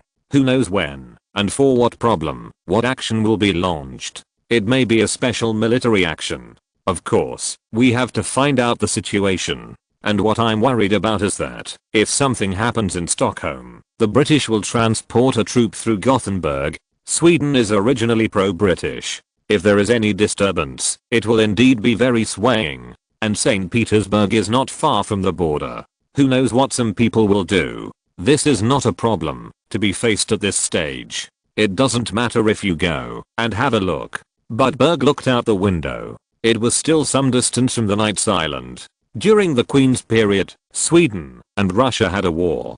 Gustav III was restless at that time. He sent a detachment in Russian uniforms to attack the Swedish military post on the Finnish border. It sounded familiar. Then between 1788 and 1790, the two sides fought a war. In the end, the Swedes had a slight advantage at sea, but they also fell into a stalemate. Sweden, this opponent, is indeed very restless. As allies, Gustav III and Gustav IV are more or less unreliable. It is still necessary to test the Swedish royal palace, especially to find out what Gustav IV is doing. Solovyov's idea is that Stockholm cannot be an outsider in the future. It is just such a stupid donkey. He is a relative and brother-in-law of Alexander, and Lois's brother-in-law. After driving away such a wonderful person, everyone knows who the future king of Sweden will be. After all, they are not close relatives, and even if Finland is swallowed up, people will feel uneasy. You know,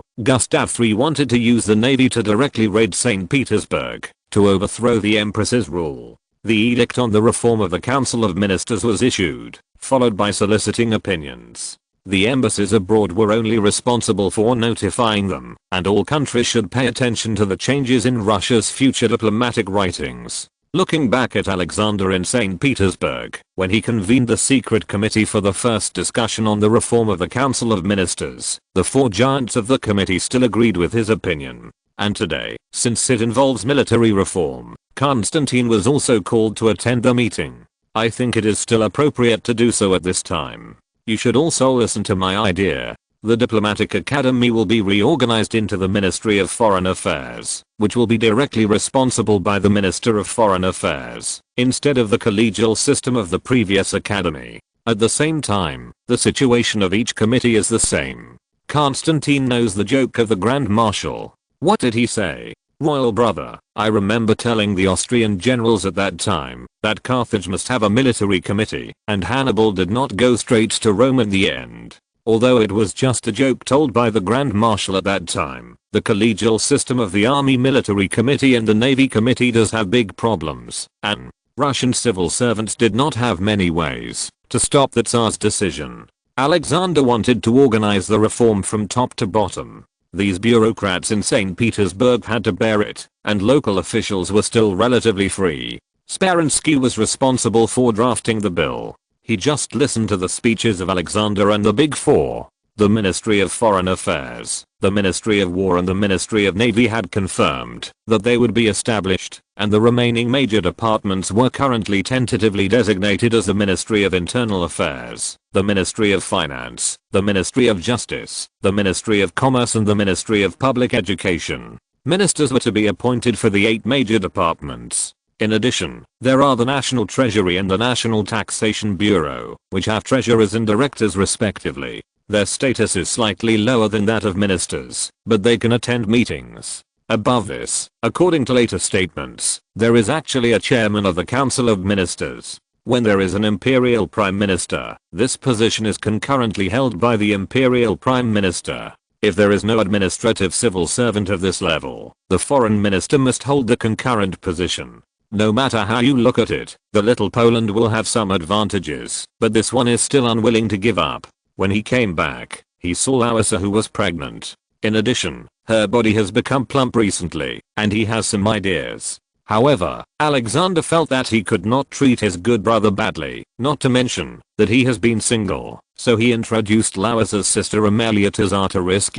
Alexander definitely had good intentions. After all, although Amelia's appearance is a fline, her body looks relatively strong, and her figure is fuller than her sister's. Even the full-figured Queen of Sweden is a little worse than her in this regard. Czarist was crying out in his heart. He just loved Larissa now. Her sister Mary was a little cute, but unfortunately she was already engaged. If he wanted to be replaced by this eldest sister, forget it. If he was arranged to go on a blind date after the meeting, Czarist would still run away. He would rather hide in the office than participate in such salons in the palace. Alexander also felt strange. What's wrong with being his brother-in-law? Amelia was just a little less beautiful than her fairy sisters, but her personal cultivation was still better than many girls. The education of the Margrave of Baden was really not given for nothing. Even if he returned to Larissa's place at night, even if he couldn't be intimate, she was always taking care of the children, but she would still strongly support her when she talked to her about some basic things. Your Majesty, what you are going to do is good, and I will support you silently behind the scenes. But it would be better if you could show it from the front, especially since you are in the bathtub now, and you look like a lovely water fairy. Larissa looked at herself. After all, she was taking a bath, so she shrunk her body into the water, leaving only her head outside. You are so cute like this, Lisa. We have been together for 9 years, and you have always been the girl with the wreath on your head, and you have never changed. But your Majesty, you have to consider that the children are also here, and they are playing with the nanny on the other side of the pool. Alexander was really irresistible with this excuse. He was a little satisfied to get this sentence from the shy Larissa. After all, according to the doctor's examination, she still needed to recuperate for a while, especially because of the accident of her father-in-law in Sweden, which scared her to death. That's fine, for the children. After changing her clothes, Larissa returned to her bedroom wrapped in a nightgown. She was finally able to keep all the children around her during this time. She especially liked children, even if they were her rival Narishkina's children. She would hold them in her arms, if she liked them. This young mother with overflowing maternal love did not like the lively atmosphere in Petersburg. She preferred to hold all the children in her arms. The twins who were too young were placed in the crib, and the two older children came back to live together for a while, which made her feel very happy. However, during this period, Alexander would go to Maria Narishkina again. She did not care about political affairs, unlike Czarist who always brought in the interests of Poland. In this way, Alexander's life seemed happy and stable, but Larissa raised 4 girls and Narishkina was pregnant. Considering that Dmitry Narishkin had not been with his wife recently, Alexander could be sure that this was his child. Your Majesty, you come here again at this time, but Larissa is taking care of the children. She has raised 4 girls. This is the first child of you and me. You make me feel relieved. Every time Larissa enters the delivery room, I feel scared, but your body is very strong, so it is not so worrying. I just came here because I like you. Don't resist. My muse at home is too weak. Alexander often talks about Larissa at home, but he can't forget the ladies outside. Moreover, these two are of similar age, but they look so different in appearance. Of course, Maria Narishkina is still relatively low-key now. She has always been dressed in simple clothes, which forms a wonderful contrast with Larissa. Her fat is indeed just right. Such a strong body is also very flexible. Even when the doctor came to check, he was not worried about her condition, but more about the requirements for nutrition. Your Majesty, you don't have to worry too much. When I gave birth to Marina, I didn't feel anything. You know that at that time, Your Majesty and I were not very familiar with each other. Yes, now we are very familiar with each other. I feel happy when I'm with you. Lisa is too shy. She always locks herself in the bedroom, study, or baby room, as if the child and the library are everything to her. But Alexander didn't know that the Queen Mother actually supported the Polish mistress in his arms privately and hinted behind his back that Alexander knew who was his wife and who was his lover. His thoughts were often difficult to guess, but the Queen Mother's purpose was very clear. When there was a fire in his backyard in the future, there would be excitement to watch. Chapter 191 Solovyov's more recognized ability is translation. To be honest, Alexander may not be as diligent as Solovyov in his injured state when he works. Solovyov is now sitting in front of the desk. In fact, he feels that his recovery speed is relatively fast. This is because he is relatively young, and it is only a fracture of his left arm. He took timely treatment, and will not be left with any disability. Think about the Emperor himself, who plays dangerous communication games with his sister all day long. As for why it is Catherine, in addition to Olga, who died in infancy, Alexandra, a girl who loves poetry, married her cousin. Although she is the most talented, she is shy like Larissa. Elena is the most beautiful and the smartest, but Alexander's tricks don't work well on her. As for Maria, it is really meaningless to tease her, and it is easy to turn into begging her brother to listen to her playing music and singing. Anna is still a child, and when she sees Alexander, she asks her brother to hug her. No matter how you look at it, Catherine is the most suitable. She is also very keen on writing letters to people. Even in the palace, when the two people's bedrooms are not far away, she will do this. If the Tsar is really diligent, he may go a step further in the direction that my grandmother prefers. However, there is one thing that is worth affirming when he works like this. If the ministers of various departments are gathered together for meetings, the work efficiency will be greatly improved. Although Nikolai Rumyantsev and others opposed it, he still pushed forward this departmental reform with the support of his close friends. But with Alexander's usual compromise, the committee still exists, and it still exists before it is considered incapable of working. He performs between the reformers and conservatives, liberals, and reactionaries all day long. He always cherishes his feathers and indulges in performances all day long, making it difficult for people To figure out his pulse, Solovyov was in Stockholm, and he also began to publish poems in French newspapers in Stockholm, published under his own name, and then there was a long paragraph of explanation. Considering that Sweden is also friendly to Chinese culture, and Solovyov has already selected some poems from these southern dynasties for translation in St. Petersburg, he will always get some good reviews. Some of them were only translated for Lauisa by him before, in order to amuse her, or adjust the atmosphere when flirting. Of course, for the Queen of Sweden, since they are sisters, the lethality is not small. When she and Mary were listening to the newspaper, they also felt the charm of the translated Chinese poems. In particular, Solovyov had written the analysis of the poems. If it involved a legend, he would also introduce the background according to the story he could recall. Very interesting. Mary, I think Lauisa would be moved when she read this in Petersburg. But the two of them did not realize in the chaise longue that Lauisa was often told in her ear and heard when they were hugged together, which might be more lethal at that time. It's just a pity that these poems of his are all translated works, which can only show his talent, mainly in this aspect. But Michael is really good. If all Russian officers are like him. Mary, will there be any problems with my sister's marriage? Mary was thinking about her eldest sister, and Frederica was a little bit wrong, but she admired these poems and showed them to her husband. Gustav IV was always a little bit stupid, but he had received a good education and could appreciate it. This was a good poem. Sweden also had a China fever and was more or less curious about this aspect. So, Solovyov, whose arm was still hanging and could feel that it had not yet recovered, was summoned to the court in Stockholm and was asked to bring some unpublished poems. This is very interesting. You should go, Solovyov. If you have a good relationship with the Swedish royal family, it will be convenient for you to do anything next. Badberg said so, and he had no way to resist. Instead, he was ready. This time he was going to the Swedish royal palace.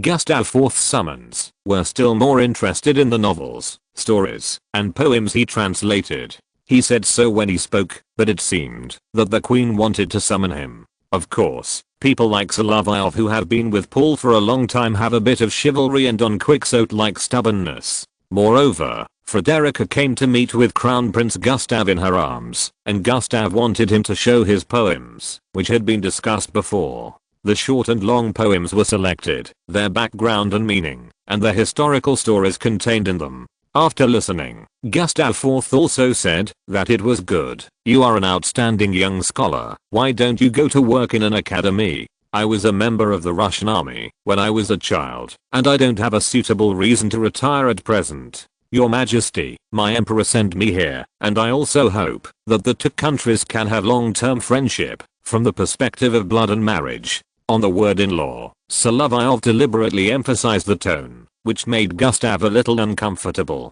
However, he only suffered on this issue. Sweden has become a laughing stock among the German states on the issue of marriage. I think we can also hold a banquet to entertain the poet, Your Majesty. It was still Frederica who came to the rescue, and Gustav was not vague. He called the court attendants to prepare dinner. Frederica was more interested in her sister Lauisa's current situation in Petersburg. Solovyov had been in the palace for a long time before, so he should have a deep understanding of this aspect. Indeed, Frederica should never have had the opportunity to know what her sister is like now. And what Gustav mentioned now was how the palaces in Petersburg were built. I heard that your palaces were not built for a long time, Major. Yes, Your Majesty, you have been to St. Petersburg before, stayed in Count Stroganov's villa, and watched a real-life chess game. During my time in St. Petersburg, this kind of game was only held once. The palaces in our country were all built after Peter the Great. The newest palaces are the Alexander Palace and the Mikhailovsky Palace built by Her Majesty the Empress for the current emperor. I also hope to have the opportunity to visit again. It would be better in the summer. I heard that at this time, the climate is very pleasant in Peterhof Palace for summer vacation. But you also have to know one thing, Your Majesty. There are always people plotting in the English garden of Peterhof Palace. When I was in the guards, it happened more than once during the night patrols. It is still safer in the city of St. Petersburg and the Imperial Village, where the guards are stationed permanently. Solovyov said this, or was he implying that the British were not safe? He couldn't tell whether Gustav understood it or not. Anyway, players with lower ranks are easy to be puzzled, and he couldn't figure out some of Gustav's arrangements. And what Frederica wanted to ask was about Larissa's recent situation. Larissa, my sister, how is she in Petersburg? Because the king was present, the queen was more comfortable. After all, at this time, the queen didn't need to be introduced by the chief courtmaid before she could speak. This was different from Russia, where Larissa spoke more casually. It was also because the Empress and Paul preferred her. The sisters had similar personalities, but Larissa and Mary were better at studying, and the queen was relatively superficial. Are you referring to our queen, Elizabeth Alexeyevna? Solovyov has always been a master at pretending to be confused. Obviously, Frederica had asked him about some situations when she summoned him last time. Yes, my sister's original name was Larissa Maria Augusta. We went to St. Petersburg together. I haven't seen my sister for many years. I have said before that I miss her very much. And this year, Sister Larissa will also come to Sweden, and our family will be reunited. It's a pity that Sister Caroline is in Munich. Your Highness, things are not always perfect. Even a comedy will always have some flaws in the process. Thank you, Major. You are very good at talking. Thank you for the compliment, Her Majesty the Queen. I think this fresh herring is very delicious. As for pickled herring, it is terrible. I don't know who came up with this dish. If it is put in a can, it may be even more terrible. What are you talking about, cans? Yes, Your Majesty, if you use glass bottles or iron boxes, it's just that I don't have any good ideas about how to preserve it. You should also know that a person cannot be omnipotent. The omniscient and omnipotent one is not God, but Satan. However, this sentence stepped on a landmine. Gustav IV himself was still quite pious, but he still maintained his dignity. After all, the other party was from Russia, and could not be offended casually.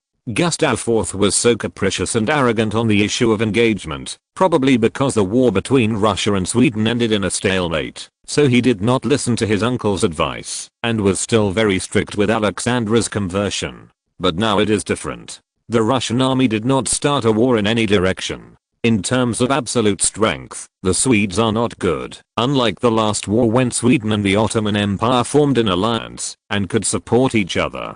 Being arrogant at first and respectful later, it makes people laugh when thinking about it. If that's the case, maybe our country can do something. The iron from the Engelsberg iron mine is of extremely high quality, and can fully meet your country's needs. And I also know that Count Alexei Bobulinsky is the uncle of your emperor. I really envy you Russians. The royal family has such a close relationship. The brothers and sisters have a good relationship, and there are so many people. And our country, the Vasa dynasty is very small, and the party struggles in Sweden are very fierce. The actions of these people always make people feel abstract. This point is really emotional. Only Gustav IV of the Swedish royal family has the next generation. Frederica is the healthiest among the married and engaged Baden sisters. After Gustav married such a daughter-in-law, he has been around her. Although he is lustful, he likes his daughter-in-law's beauty more. This seems to be able to solve the problem of the Swedish royal family's small population. Your Majesty, you can rest assured about this. We will raise Gustav and Sophia and have more children. The biggest problem of Gustav IV is that he is slandered behind his back by the Swedish nobles. Just like Paul is always suspected, he is considered not to be the child of Gustav III. But Paul is genuine, with the same temper as Peter III, which is a layer of anti-counterfeiting mark. Gustav IV is not as good as his father, so this rumor may be brought out at any time and form a fatal blow to him. Okay, we are sorry, Major, we made you laugh. Gustav IV's unstable abstraction is not very similar to Gustav III. It is a problem to get along with him, but Gustav III is a monarch who is known to be good to his subjects. You two are not the same at all. It's no wonder that some people would doubt it. It's terrible to make something out of nothing. Solovyov was watching Gustav IV's embarrassing performance here, and he was somewhat helpless. However, the craftsmanship of Swedish blacksmiths was not worse than their carpenters. It was because of the limited population that Sweden was in such an awkward position and could only be a second-rate country. If you have any needs, you can speak directly at this time. Your Majesty, I want to travel to Mama. After all, I'm a young man, and my arm recovers quickly. I can visit the beautiful scenery of southern Sweden along the way. That's not bad. You can go to Malmö and Gothenburg from Stockholm.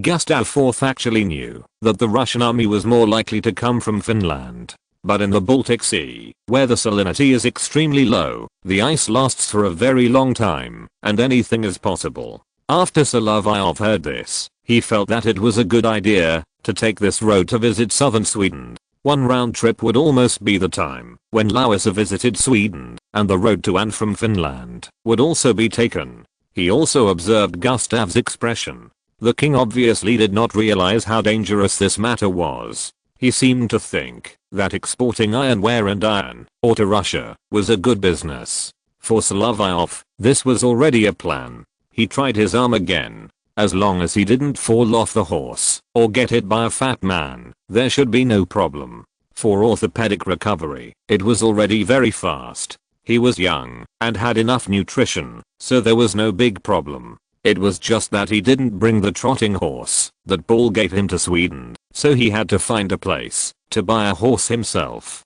Chapter 192, Cossack cavalry can act boldly. Solovyov traveled alone from Stockholm to the south, which was not surprising. Russians always acted and fought alone. This was not surprising, as Vladimir Monomak's nickname showed. This nickname came from the Grand Duke's grandfather, the Eastern Roman Emperor Constantine IX. The Grand Duke's crown was still a prop often used in coronations, especially the Moscow Grand Coronation. So he knew what he had to do. He took off his military uniform and dressed like a young gentleman, setting out under an alias. His own title was Baron, and he did not forget to make a spoof by using a name that is not very famous in Russia today. Baron Maximum Otto von Sterlitz. You are really good at playing tricks, but considering that you speak German very well, and your accent sounds like someone between Bavaria and Austria, it doesn't matter if you go there this way. General, I didn't expect the King of Sweden to agree to my secret trip to these places. Go ahead, Sterlitz. I think it will be difficult for anyone to find out who you are if you do this. Especially with his appearance, he only looks like a German with green eyes. The next task is to buy horses. The local specialty horse is a North Swedish horse developed from the Frisian horse, which can be used for riding or pulling carts. Sir, come and see this black horse. It can meet your needs. Have the horseshoes been made? It's a non-slip horseshoe. Look at this. Compared with the Russian horseshoes, our horseshoes are made of better iron. Thank you, sir. I hope to go for a walk. Not all horses are good-tempered. Of course, the horses here are very docile. Solovyov tried riding. These Swedish horse dealers were indeed honest people. The price of this horse was even cheaper than if he bought an ordinary horse in Russia. Good horse, this is it. Solovyov got such a good horse without spending much money, and then he put everything he needed on the horse. If you take the fastest route to Gotland, you have to walk 150 versts on the ice to get to the island. This route can only be used by cavalry detachments, rather than sending large-scale infantry to pass through the ice. It is necessary to consider the hardness of the ice and the duration of the ice period, and this action is obviously bold and risky. If you really want to fight, you have to consider many factors. It's better not to fight. He left Stockholm on horseback. The first largest city he wanted to go to was Norrköping. The Russian army had fought here during the Great Northern War. Under the cover of the Baltic Fleet, the Russian army thoroughly destroyed the city. This is why Solovyov felt that the city was newer than other cities after he arrived on horseback. The destruction by the Russian army was very thorough. Norrköping once had thousands of residents and textile factories, all of which were destroyed by the Russian army. After Charles XII was shot in the head in Norway, Sweden went from bad to worse. The Top Hat faction wanted to go to war with Russia, but was defeated by Queen Elizabeth. The Queen's uncle was designated as the heir to the Swedish throne, and Peter III was determined to be the heir to Russia at that time. Sweden's in-laws and bloodline were all here. In fact, over the past few decades, Russia has always been angry about the Swedish capriciousness, and the Swedes are also very dissatisfied with the loss of a large area of land. No matter what the Hat Party and the Cap Party did, except for the last war, the Swedish army has not even fought a draw. The textile industry here is still slowly recovering. The main industries are snuff and sugar making, and the benefits are still pretty good. It seems to have restored some of the past prosperity. Mr. Baron, you should know that here, His Majesty the King held a coronation ceremony here 2 years ago. Our Queen is really beautiful and you know, His Majesty now has 2 children, and the Queen is still so young and beautiful. She is only 21 years old. Speaking of which, the Queen of Sweden is about a month older than Solovyov. The impression of the King of Sweden among the common people is neither good nor bad. For the Queen, this was, everyone has a good impression. Old man, you were attacked by the Russians in the past, 80 years ago, right? Yes, that was my grandfather's time, but compared to those barbarians, our masters here may be more troublesome. The Swedish nobles have been acting recklessly for a long time, and they are not loyal to the king. But compared with Russia, these people are just arrogant. If they are used with bayonets and grape shit, they will soon be honest. Compared with the powerful power of the Russian landlords, it is indeed the same. There are also some small shipyards in the fjord terrain brought by the melting of glaciers, but now these places east of Norrköping are not far from Stockholm, and are also covered with ice and snow. Moreover, the ships built are often not very large. In the past, the Swedish Navy had a certain strength, but it has been declining again and again in recent years. However, the Danish Navy and the Russian Baltic Fleet, as potential opponents, are not in a good situation either, and they are also in a state of chicken pecking each other in the Baltic Sea. The ice here can be moved quickly in winter, but you have to pay attention to the route of action during the ice period, so that you can quickly enter Gotland and Öland, and then you can go ashore in southern Sweden. The economic prosperity of these cities in Sweden does not seem to be fundamentally different from the situation in Russia. The benefits have been taken away by the nobles, and what is even more outrageous is that the resistance to the reform of these nobles in Sweden is greater than that in Russia. After all, some of the top nobles in Russia are still able to realize the problem and have always united around the Tsar. The radical young people will evolve into a group that is even more radical in the future. After visiting here, Solovyov was also thinking about the problem. He prefers such a small town with a small number of people. If there is no war in the future, it is not impossible to invest in Sweden. After all, these industries are also performing well. When staying overnight, he did not stay in Norrköping, that is, the city of Norrköping, but rode to South Köping again. The town is not much bigger than a village, but the environment is very good, and there is also room available in the inn. During the stay, Solovyov always spoke German, and looked no different from an Austrian or Bavarian, except that he didn't drink. Of course, whether he drank or not, people wouldn't suspect that he was a Russian. After all, his alcohol tolerance was too low, and he didn't look like a Russian. And the things he carried didn't reveal his identity. Even if you open his pocket watch, there is a portrait of Larissa. His notes are even written in French and German, which is not a problem. Larissa has such a poem in her hand, and she copied it out herself and put it back in the drawer. I did say that she should wait for me to come back, but what will happen? Solovyov was still very worried about Larissa. After all, he knew that Myrishkina was pregnant. The queen mother was partial, and the reason why Alexander was not killed by the hatchet was that he was a Tsar, and that he was very caring for his wife and mistress. He was good at acting and sweet talking. Moreover, as an artilleryman, he was very responsible for the loss of life by firing artillery. When he was writing notes, he also put Larissa's portrait on the top of the small table. It was not easy for such a young nobleman to be suspected that he had a favorite girl, not to mention that the Swedish countrymen were unlikely to tell from Larissa's facial features. Solovyov's idea was that the cavalry detachment composed of Cossacks and Hussars would act boldly, walk 150 versts on the ice, and after reaching Gotland, advance from here to Öland and the Swedish mainland. With the current military discipline of the Russian army, the towns and villages here are unlikely to learn the advanced experience of the French. The reforms during the Paul period alone can rectify military discipline. In the eyes of the former emperor with a chivalrous spirit, robbery is not in line with the discipline and moral standards of the soldiers and the aristocratic code. He thought so, and it was indeed a clear stream of this era. After all, the supplies of the armies of various countries depended on local supplies.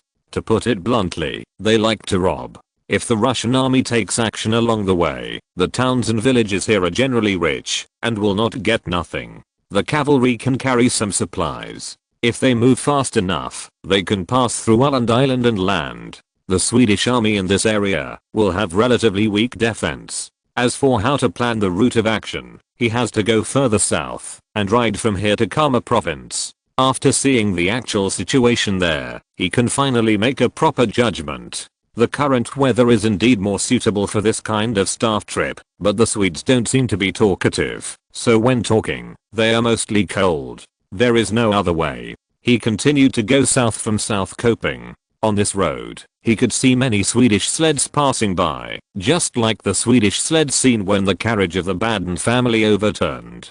Sweden is not a big place, but it has a large number of provinces. A small area may be a province, but the area under the jurisdiction of this senior official is also limited. Even if the villages in these provinces mobilized militias like Russia did, they would not necessarily have strong combat effectiveness if they were not under the command of each other. On the contrary, according to the intelligence obtained in recent years, the Swedish militia organizations in the Finnish direction were collected by the governor of Viborg, which was much better than that in Sweden. Perhaps the Swedes' idea was to use the Finns to consume the Russian army, and such measures might be less effective in Sweden. It seems that this is a problem that all countries may face. The masters in the capital may not be able to be mobilized, and it mainly depends on the people in the borders and villages to arm themselves to defend the country. The situation he saw along the way was not bad when he passed through Southmanland, where Norrköping was located. When he continued to go south, these villages basically had no defense. Of course, he did not see any robbers, which proved that the local security was still good, and people in the future would always have to learn. But the more he walked on this road, the more mature Solovyov's draft became. If he had to go through a long ice expedition, he would at least have to take out a cavalry detachment of thousands of people and march through this road in an extremely bold manner. If the main force of the Russian army on the front wanted to attack Finland, they should quickly march to Turku and maintain a line of communication and launch an attack on Stockholm through the Åland Islands when the ice is thickest during the freezing period. Only with such a bold and rapid offensive can the entire war be won. Once there is a country with strong naval power in the middle, entering the Baltic Sea through the Denmark Strait during the thawing period, it will hinder the Russian army's actions throughout the war, and even the capture of Gotland and the Åland Islands will be meaningless. At this time, it is necessary to take a long detour from the north, which is not appropriate and consumes a lot of energy. It can be said to be a disaster to march in the snowy northern Sweden. Thinking of this, although it is a bit sorry for Frederica, the plan is already in his mind, and there is probably a simple route plan. The rest is to wait until he returns home, and he will report to the Minister of War and even the Tsar himself, and finally complete the plan. But Solovyov, who is heading towards Kama, does not know the new task sent to the embassy. In addition to going to Viborg to meet the Queen's carriage, the group had to cross the entire Finland and take a boat through the Åland Islands to Stockholm, which had already been discussed. Solovyov also had to go to Berlin after Larissa returned home from Sweden and meet Her Highness Elena on the way. This trip was to visit relatives on behalf of the Tsar himself, and then go to Karlsruhe, the capital of Baden, and then go to France. The embassy in Paris still needed people, especially military attachés stationed abroad. Although Solovyov's rank was relatively low, he was a major in the Guards, and was also the chief staff major in the new appointment of the Putin regiment. This level was quite special and sometimes had more power than the lieutenant colonel in the legion. It was very suitable to be stationed in Paris. This was convenient for him to do a private matter. After all, his stepmother had lost contact with her family for so long, and who knew if he could help her find relatives in France. If it really didn't work, he could go to Nantes and inquire at the monastery school there. Of course, going to Paris is indeed a good job. After all the nobles in Russia hope to have the opportunity to travel to France. What's more, you are traveling abroad by imperial decree. If the emperor thinks that you have completed the task well, he can even reimburse the bills. Chapter 193, The Swedish Navy in Decline. During the reign of Gustav III, Sweden had an unrealistic fantasy that their fleet could compete with the giant Russia. However, in 1790, this fleet was able to win and lose against the Russian Baltic fleet, and even had a slight advantage when the war was deadlocked and had to sign an armistice agreement. However, in the past 12 years, with Gustav III being assassinated and dying, and Sweden's economic situation of not being able to collect taxes, these navies will also be ruined. Although Solovyov is an army officer in St. Petersburg, it does not mean that he does not attach importance to naval affairs. The heads of the Naval Committee are still very interested in the steamships he invited the French to jointly develop. Especially after he left, he also took the troubled Pavel steamship for transformation and improved it according to the new high-pressure steam boiler method. But on the Neva River, the ship's boiler exploded again. The Elizabeth Alexeyevna used the same boiler and was ready to try its hand on the Neva River in 1802. Alexander still strongly supported the new steamship. In addition, the warships of the squadrons of the Russian Navy's Baltic fleet must be refurbished, which will also take some time. However, the Swedes, Solovyov arrived in Kama. This place is still somewhat famous because of the Kama alliance and in the wars between Sweden, Denmark, and Norway for so many years. This is the place where the curtain finally fell. The port is not as prosperous as it used to be, and compared with cities like Stockholm, it has declined quickly. He looked at the situation here and felt that it was not interesting. There was nothing to see except the shipyard, not to mention that the slipway here is now empty. It is in sharp contrast to Gothenburg. Nelson may be the last straw that broke the camel's back. Whether it can be restored in the future is a problem. It seems that the prepared wood is good. The Swedish Navy is stationed in Karlskrona at this time. This used to be Danish territory, but after the rise of Sweden, it finally changed its owner in the Second Northern War and officially fell into the hands of Sweden in 1658 according to the Treaty of Roskilde. It is not surprising that the Swedes obtained the North Sea outlet from the Danes in this way. This treaty separated Denmark and Norway by the shortest distance, and it was also a relatively prosperous new territory in southern Sweden. After Gustav II, Sweden became strong for a period of time. Then, another person who wanted to find an outlet came, and they used the same method to win. But it was difficult for Peter the Great to make the Swedes surrender for such a long time from the Empress to the Empress. It was also because Sweden's army and navy were still combat capable, which was not so easy to solve. In addition to the major security issue of Finland in front of Viborg, there was no territorial dispute between Sweden and Russia worth mentioning. It was not the main direction of Russia's territorial expansion, and the relationship between relatives also put it on hold. However, if they want to be beaten in the future, there is no way, and the Swedish Navy still needs attention. The Swedish Navy's base has always been in Stockholm, but it has long faced a problem. That is, it is one of the two large ports on the Baltic Sea coast with the longest freezing time, sometimes even worse than that in St. Petersburg. Therefore, these areas obtained from Denmark have a shorter freezing time, and it is natural to build a port here. After arriving here, Solovyov saw the naval fleet for the first time. Although he passed by Kotlin Island by boat, it was still far away from the naval ships, and only 2 frigates were anchored there. However, the status of these ships is not very optimistic.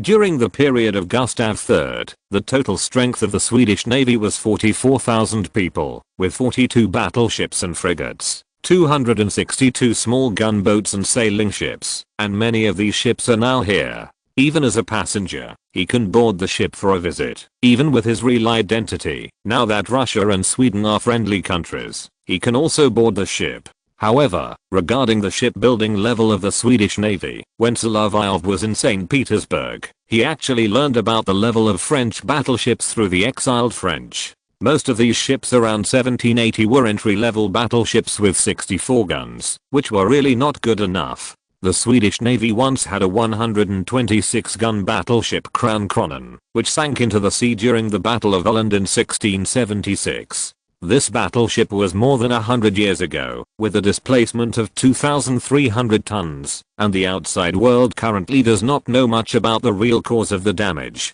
The Swedes themselves claimed that the gunpowder magazine exploded in bad weather and eventually sank. In fact, the reason is very simple. Just like the Vasa that sank when it sailed from Stockholm, serious problems occurred due to illegal operations. As for the real situation, I'm afraid that the people who salvage the sunken ship will have to analyze it. Sir, this warship is the Gustav III of our navy, but you can't board the ship, so you can only watch it here. If you want to board the ship, we can choose another warship. A 2-deck 70-gun battleship doesn't look very powerful, but the Baltic fleet was defeated by the Swedes. At that time, Sidney Smith once served as an advisor to Gustav III, but the command of the fleet was mainly in the hands of Swedish and Russian naval commanders. The two sides fought the Second Svenska naval battle, which had the largest number of participating ships until the Battle of Lech Gulf. In the end, it became the final defeat of the Russians due to bad weather. It seems that the Russian Navy always has some bureaucratic guys who make problems at strange times. The next time I see the Russian Navy, Solovyov's own idea is that it is too boring to go to the Far East. Russia can't afford the resources. It is more valuable to toss in Europe and the Middle East. A settlement in the Far East cannot be turned into a town in 100 years, and it is still a village. You can imagine the final result, and there is also a huge burden. Even in places like Siberia, it is only connected to the existing settlements, and it is difficult to ensure transportation to Lake Baikal. However, his idea is just to think about it, and he can participate in it when he reaches the right position in the future. If not, then save money to buy a village near Petersburg, build his own manor, spend the rest of his life there, and get married one day. It is not strange to have lovers. What is strange is that Alexander Kurakin, the Diamond Prince who has not married for a long time, has never married, and at his age, there are many blind dates arranged for him, from 18-year-old countess to wealthy widows in their 30s, but he doesn't know why he has not married yet. Looking back at the lineup of the Swedish Navy, Solovyov's idea is actually very simple. When dealing with a fleet weaker than his own, he should not recklessly launch an attack in the Baltic Sea. If it is changed to the ocean, he thinks that he should not be timid, even if he is a little weak, and he will directly confront the opponent. He still remembered that Paul had mentioned the situation of the Swedish Navy and denounced the reckless behavior of the fleet commander, Prince Nassau-Siegen. Of course, it was rare for the Queen and Paul to express dissatisfaction one after another.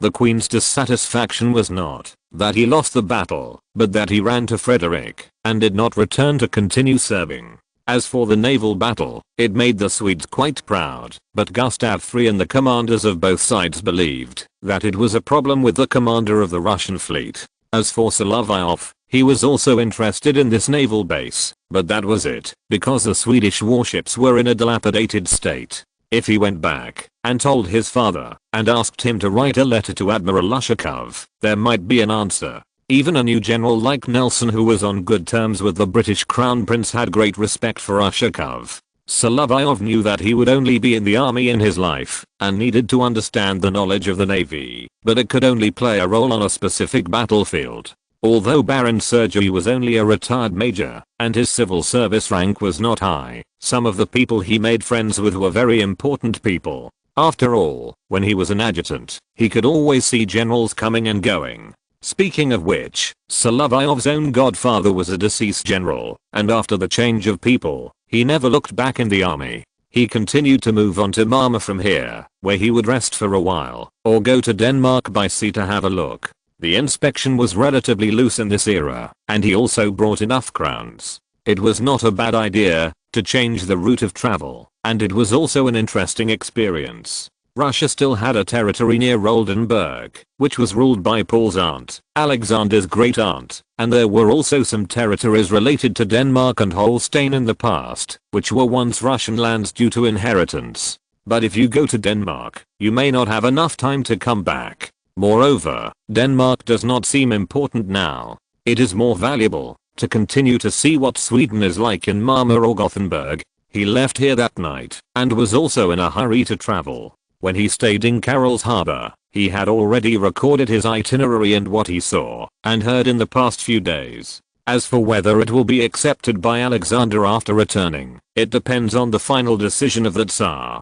From the perspective of the strength of the Russian navy after the War of 1790, due to the loss of a large number of galleys and frigates, as well as several battleships, the Russian navy is actually still recovering. If a war really breaks out in the future, it should also take a positive attitude to fight. Especially around 1806, the ocean-going fleets should be retracted to avoid being detained overseas by the British due to changes in diplomatic relations. Although Solovyov did not know about historical events, he knew that the British turned their faces faster than turning pages, and the French turned them slower. At this time, some small problems are still very critical. If we talk about the strategic situation after Tilsit in 1807, many issues have to do with Russia's two wings, Sweden and the Ottoman Empire, plus Persia, which has prevented Russia from concentrating its main forces. The forces have always been dispersed in several directions. This is also because the mainland is too big. When he arrived in Mama, the ice and snow had begun to melt. Spring has come, everything is revived, and it is the mating season for animals. He walked around here and had to consider the role of the North Atlantic warm current. At the same latitude, the south of Sweden is still relatively warm, which is different from the inland of Russia. At this time, he should also prepare to return. Although Louisa's journey to Sweden is still some time, he must also consider that as a military attaché of the embassy, he must accompany and escort her throughout the journey. Sweden is not like Russia. The territory is really too large. After running around these places, he probably has a clear understanding of the development status of Sweden and has a direct impression of the navy. As for the army, with the level of the guards and the Stockholm garrison, when there is a real fight in the future, even if Gustav IV is given a few years to reorganize the army, it should not be enough. It's just that the Russian army should not always engage in those abstract behaviors during the offensive campaign. This kind of thing has been seen by Korsakov. Who knows which Russian general will have any problems again. This kind of thing didn't happen much in 1812. In addition, when he arrived in Mama, he also wrote a letter to Alina to thank her for her support. Although the second princess couldn't help him much after getting married, she had taken care of him before. This is a very normal friendship, and Alina is also his benefactor. He doesn't have to worry about someone opening the letter when writing such a letter to the courier in Mama. After all, at his level, he doesn't need the Swedish Minister of Police to take special care of him, and the man in St. Petersburg who opened the letter and killed the king is now hanging on the gallows like a frozen fish, and a sign is hung for warning. This is the fate of a traitor. The further confiscation and settlement work is still in progress. The properties to be sold and the property to be collected into the treasury have been separately counted. Everyone thinks that by now, the farce of regicide in 1801 should have come to an end, but in Russia, things always happen unexpectedly. Alexander has evidence of British involvement in the conspiracy, but he is forbearing and not speaking out. He is not as emotional as Paul, and he is still acting in front of the British. Lord Whitworth's term as ambassador to St. Petersburg has expired. Now that the second armed neutrality has ended, and the murder case has come to an end, the new Baron St. Helens has come to St. Petersburg and changed the name of the country. Finally, they look a little great. Chapter 194. How long will this truce agreement last? William Pitt the Younger's toughness against France has reached a level of obsession. As long as this man and his followers are still in power, they will continue to organize an anti-French alliance. Now he has stepped down because of domestic religious issues and has been replaced by Addington to form a new cabinet. The member of the Appleby constituency is just using these people who support peace to temporarily cease fire. In fact, both sides do not believe in true peace from the bottom of their hearts and are preparing for war. These two countries have always been, if you have the guts, come up. The approach, one has a strong navy and the other has a strong army, and each has to play to its own strengths. The latest newspaper is published in Copenhagen. Sir, are you Austrian? Yes, I'm Austrian, but I came here to travel. Then you should also read this newspaper. Britain and France are in peace talks. Although the news is a little delayed, this is still the content of the end of the year. At that time, Solovyov had just experienced a rollover accident and did not know what progress the negotiations between Britain and France had made. He only knew that Cornwallis, who had never been good at suppressing bandits, was negotiating with Joseph Bonaparte in Amiens. After the new British cabinet came to power, the two sides began intensive negotiations as soon as the new British ambassador to France took office. However, the British fell into Mr. Talleyrand's trap this time. What Cornwallis did in York, he did in Amiens. Solovyov just read the newspaper. Mama and Copenhagen are very close. If the distance is this, the news they got through Hanover is likely to be true. If it is a peaceful period, it will be more convenient for him to move between Britain and France. He can even start directly from Calais, where the distance is the shortest. Of course, in diplomatic occasions, if Mr. Talleyrand does not love money and likes to change masters as a servant, his set is still very useful, and he is also an excellent diplomat. However, he always emphasizes that he is two L's, because this represents two legs. The layout of the newspaper is like this now. If you look at the third page of the Sun, you can't find any content that cultivates sentiment. That place is now current affairs, and it is not the same newspaper as the third page that everyone likes. British public opinion hopes for peace, but politicians sometimes only manipulate public opinion. If you read newspapers from London, the content may be more abstract. Of course, this has nothing to do with the Russian major who is traveling. Solovyov rode his black North Swedish horse on the road back to Stockholm. The road is probably like this. It is spring now, and the ground feels a little muddy. At the same time in St. Petersburg, Louisa's focus in the palace is also on the children.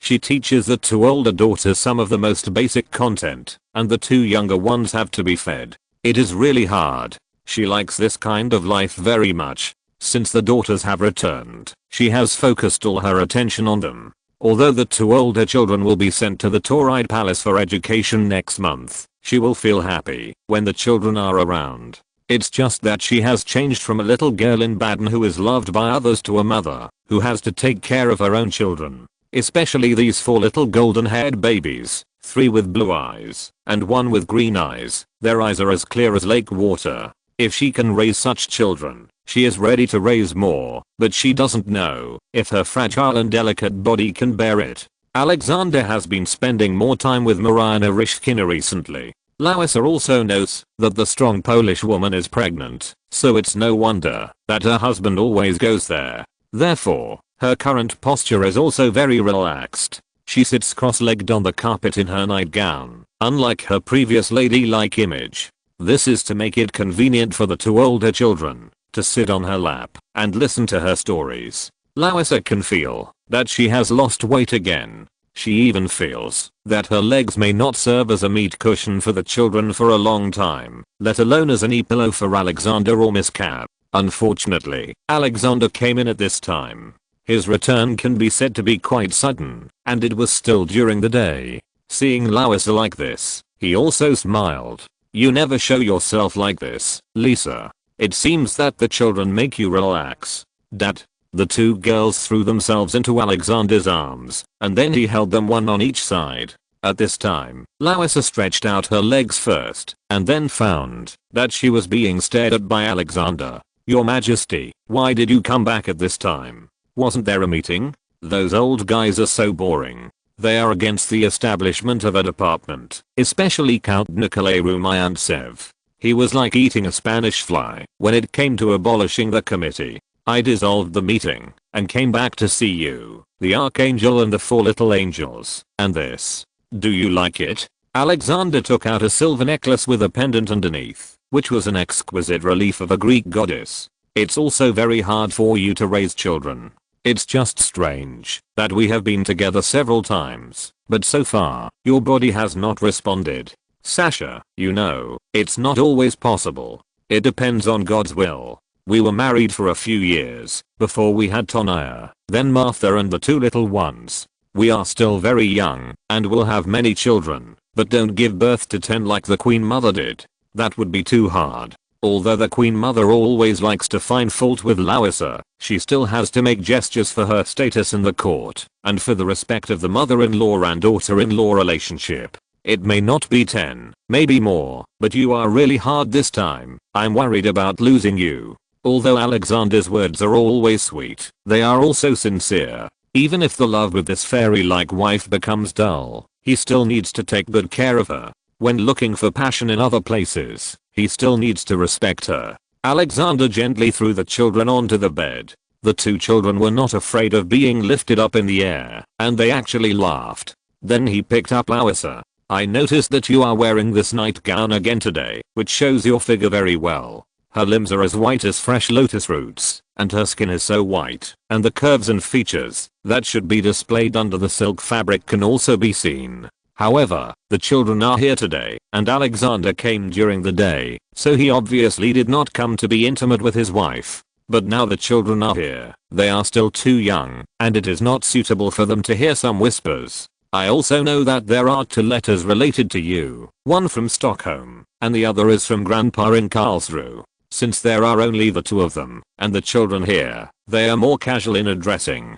Dad is in better health, but Grandpa misses me and Frederica. We married far away, so it's not convenient for us to go back. As for the date for your trip to Stockholm, it may have to be postponed a little. This is because of 2 things. If you want to arrange a ship, the sea ice in the Gulf of Finland and the waters around the Åland Islands has not melted yet. If you go too early, you will waste a lot of time in Turku. So how about you go in the summer? I know you like swimming. The lakes in Sweden are very beautiful. You can go and see them then. That's good, of course. What else? Narishkina is going to give birth to a child. I hope you and Konstantin can be there on the child's naming day. Narishkina is still very well behaved, so Louisa doesn't have too many opinions. Her hometown is at the doorstep of the French. Although she married early, it is common for men in the upper class to have mistresses. Alexander has many mistresses, and the Polish girl is the most favored one.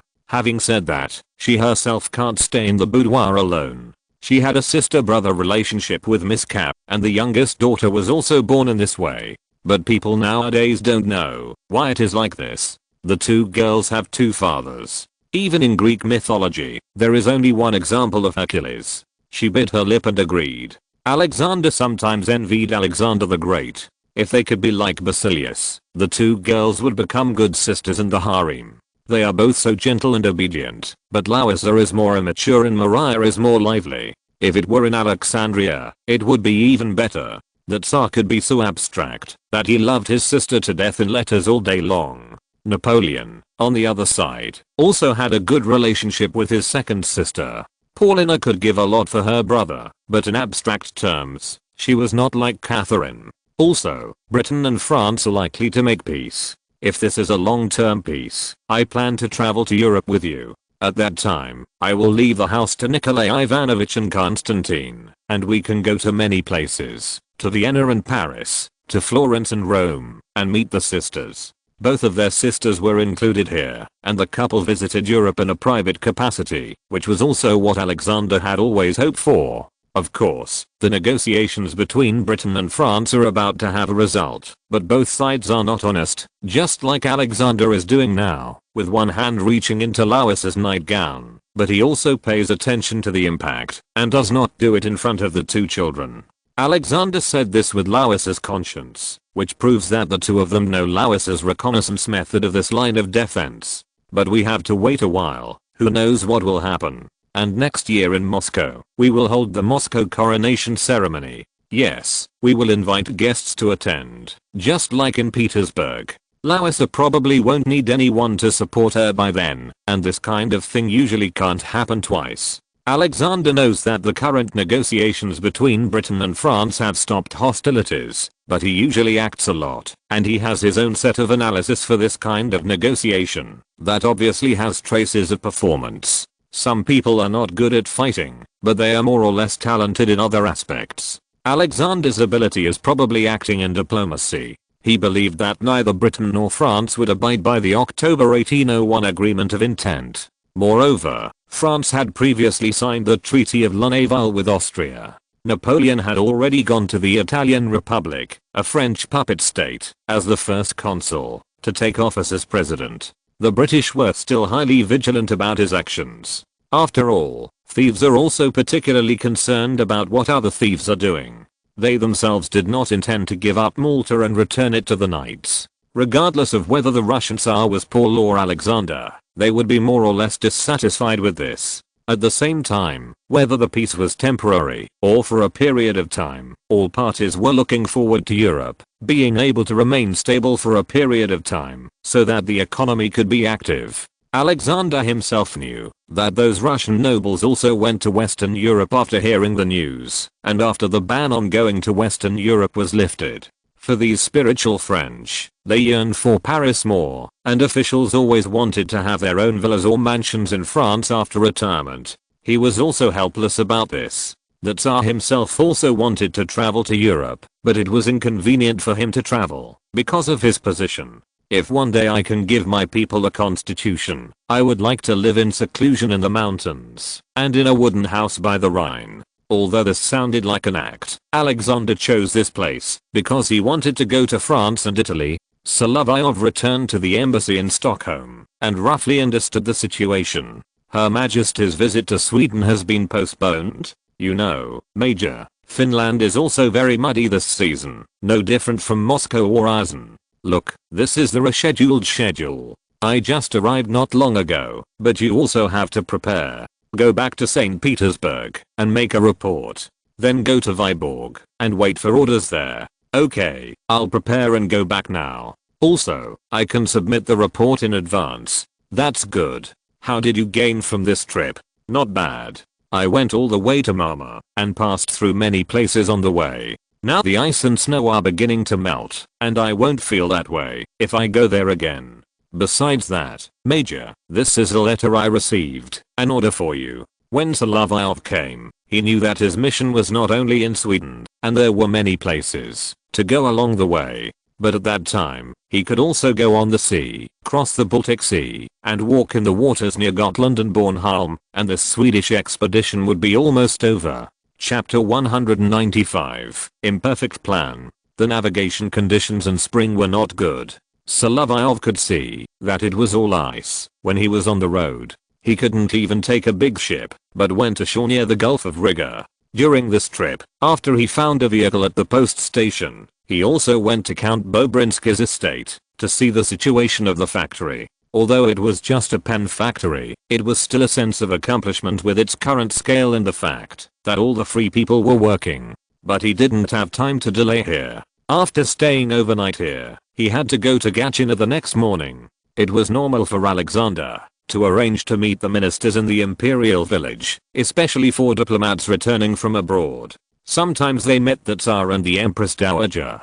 Solovyov actually knew that he was not liked by the Empress Dowager, that is, he was better at taking care of these little ladies before, so he was not included in the list of overseas assignments. Now he is here with Alexander, from the coup to the subsequent work, and he is still a little valued. The Empress Dowager will not drive away the officers appointed by the Tsar because of a small matter. In the past, Gatchina was a training ground. Now that Paul is gone, this place has to be replanned and rebuilt according to the Queen Mother's request. When Solovyov saw the changes here, he knew what the Queen Mother had pretended to be in front of the Empress and Paul in the past. People in Petersburg didn't know where the news came from. The source was probably the Finance Committee. There was a huge gap between the Queen's expenses and the Queen Mother's expenses. Even the expenses saved by the Tsar and the Queen were partially filled here by the Queen Mother. Judging from the furnishings of the palace, this possibility cannot be ruled out. Korsakov spent 1,200 rubles when bribing Count Kutasov and Madame Chevalier. Louis's annual expenses were 15,000 to 20,000 rubles.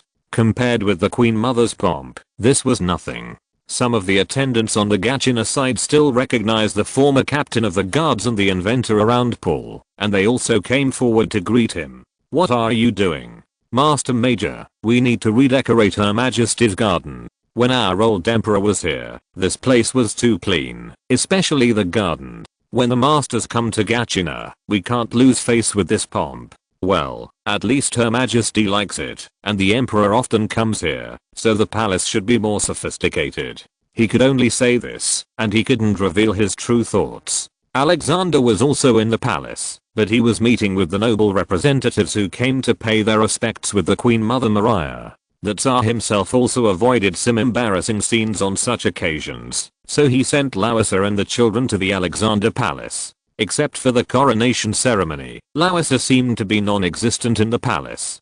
Her order in the court was only second, and the one ahead of her was not the empress. However, with the flattering characteristics of Russian nobles, they all know who they should please. The Queen Mother especially likes to interfere in domestic and foreign affairs, and is also planning the next marriage, to marry her third daughter Maria to Saxe-Weimar, but the final agreement between the two sides has not yet been negotiated. Alexander himself has no decision-making power in this matter. Although Maria is not his favorite sister, he has also heard that the Prince of Saxe-Weimar is a weak person. Although Maria will definitely not be bullied if she goes there, whether she can be happy is also a big problem. Compared with his mother who wants to gain benefits for her family in Württemberg through marriage and diplomacy, Alexander cares more about the interests of Russia and the happiness of his sisters. The advantage of his sister control is that although he has a special relationship with Catherine, he also takes care of the other 4 sisters. As the eldest brother, he is still very good in this regard. Alexandra was lucky to marry William, and the matter was settled, but things in the future were not easy to deal with. Maria's marriage also needs to take into account the fact that Saxe-Weimar is close to Berlin, and the attitudes of Prussia and Austria towards France. Alexander appreciated some of Napoleon's actions in diplomacy at this time, but the French first consul sent troops to the Republic of Shannon, which was a bit embarrassing, although it was only based on the peace treaty with Austria, and had nothing to do with the British.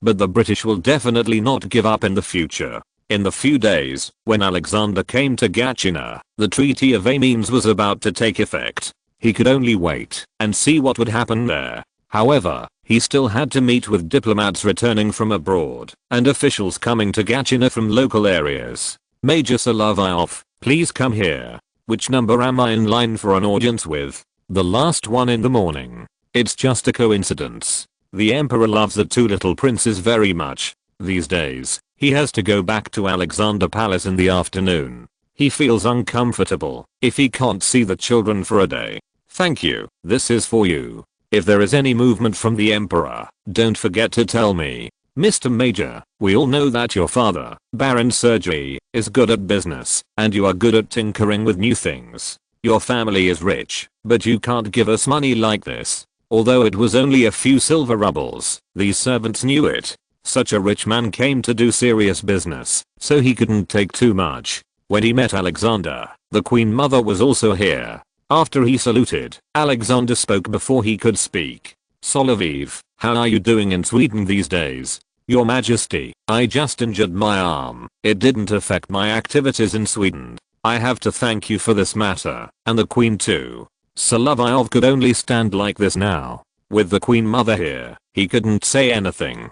How is the plan you reported to me in the Winter Palace before leaving? Your Majesty, although the trip to Finland was postponed for some reason, I started from Stockholm in late January and walked along the coastline all the way to Malmö. I gained a lot along the way. In Malmö, I also bought a French newspaper published in Copenhagen and collected some intelligence at the Swedish naval base. The Queen Mother actually had a lot of opinions about the Swedish King Gustav. She was unwilling to leave when listening to the report. In addition to her enthusiasm for intervention, there was also Alexandra's original engagement. In your opinion, what is the situation in Sweden? Their army is not as good as that of Charles XII, and I can feel that the guards are very slack. The dispute between the Cap Party and the Bowler Hat Party has not been resolved yet. The domestic economy is still prosperous, but most of the money has fallen into the hands of the masters, which is the same everywhere. I can also see that the Swedish Navy warships are now poorly maintained because of their tight military budget. Then there is nothing good. Not that there is nothing. His Majesty the King of Sweden has an heir, which may be the only good thing, but I have heard a lot of rumors. Although it cannot be conveyed in diplomatic letters, it is about King Gustav III. You know, Your Majesty. Although Alexander could not delve into it, he was very smart and understood it quickly. He knew that some people had questioned Gustav IV's bloodline for a long time. The Queen Mother was beside him, so Solovyov could not talk about it in too much detail, and could only talk about the important things. Well, now you have returned to the team temporarily. Come with me to the Imperial Village. Mother, we have important things to discuss, so we can't accompany you here. The Queen Mother also nodded and called the maid to come over. She was going back to make beads for her granddaughter. Alexander brought 2 horses. If he wanted to ride horses now, it would not be appropriate to choose a rider who was too outstanding. Solovyov was from the guards. Although he was skilled in horse riding, he was not better than Alexander, who had time to practice dressage. We will talk on the road on horseback, which will help keep it secret. But when Solovyov came in, he didn't eat, but it was not the first time that he was hungry. When he led the guards to the Mikhailovsky Palace, he didn't even have a piece of bread for a long time, until the crisis was finally resolved. Alexander ate some dried fruits to fill his stomach. He sometimes liked to play tricks on people. Now that we are on the road, you can tell me about it. It is not convenient for you to talk about military plans in front of the Queen Mother. Yes, Your Majesty. I think we should adopt a 2-pronged attack.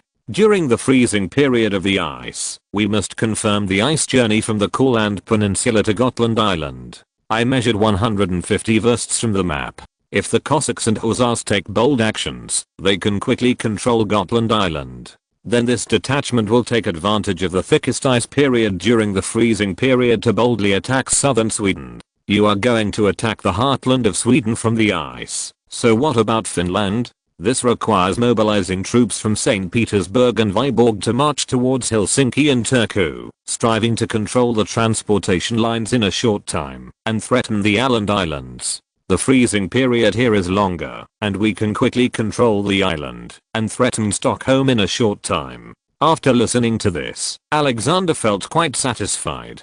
Besides, I have prepared an imperfect plan. I also took some notes on the way back and forth. If we want to complete the whole plan, we need people who are familiar with the situation in Sweden and Finland to further complete it. Well, I will accept this plan first. You have said so much, I think my mouth is dry. Let's go to the Alexander Palace, which is the palace that my grandmother built for me when I was still a Grand Duke. His tone was respectful, even though the Empress was no longer there. Although in fact, Alexander did not completely agree with the practices of his grandmother and father.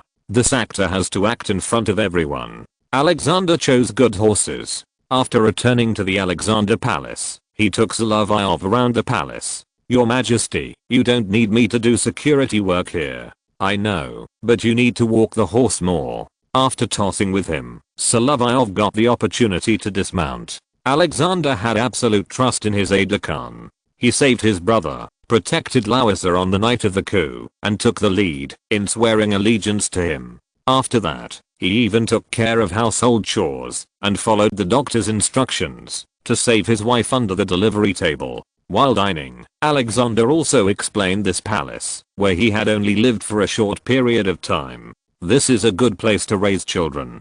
The queen also likes it here. Lisa likes quietness. As long as the mother doesn't come to this palace, it's fine. You can actually see that, right? Your Majesty's affairs are all national affairs, just like Louis XIV said. I think so too. So someone has told me many times about the mother's affairs, and I don't intend to just take care of it. The passage over there leads to the nursery, which was also ordered to be built when my grandmother was still there. He was introducing his own mansion at this moment, and no one knew what he wanted to do. Solovyov also saw a tapestry in the corridor here. It was a picture of Queen Marie Antoinette of France with her children. This composition was obviously by Madame Lebrun, who was a close friend and exclusive painter of the Queen. The lady has now embarked on the journey home, which can only be achieved after peace comes. And what Alexander is thinking is often unknown to the outside world. He only set up a working lunch here. Compared with the pool period, it looks simple, but more exquisite. I have read your letter last month, which mentioned that you want to make canned food.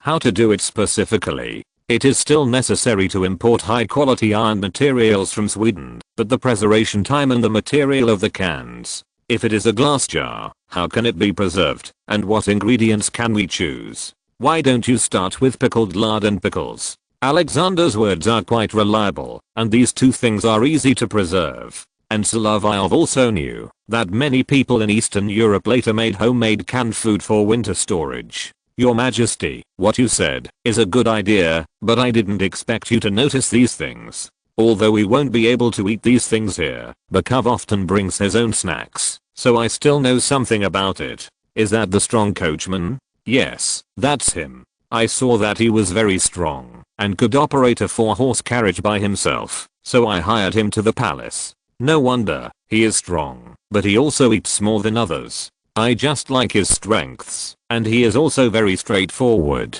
It would be very pleasant to get along with such a person. Chapter 196 News of the Treaty of Amiens. Vyborg is the gateway to St. Petersburg. After Kutuzov returned to St. Petersburg from Vyborg in 1801 to serve as the military governor, it was about to become a province on the border of the Russian Empire again. If there is any land contact with Sweden, it usually starts from here, no matter whether it is in a peaceful environment or an act of war. Moreover, the situation of this province, you don't even need to go to the actual site. You can see the marked swamps and lakes on the map to know that the agricultural harvest here must be not very good.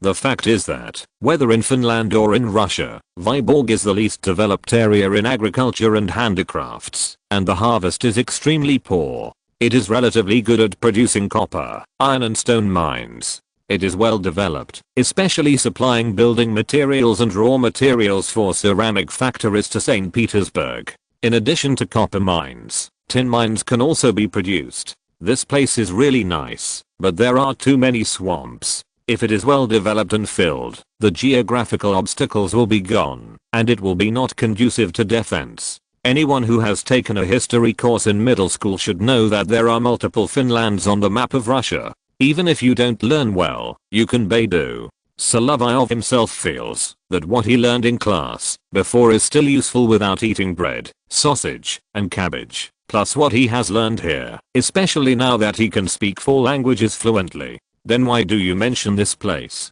There are still many treasures under the lake, just like the village given to me by the emperor, and Pavlovsk, all use minerals produced in the swamps near Vitebsk, mixed with fertilizers and applied, and some plots are very effective, but some places are not. He thought about it. If there are too many Uri-like substances, they will just go up, and the effect is not very good.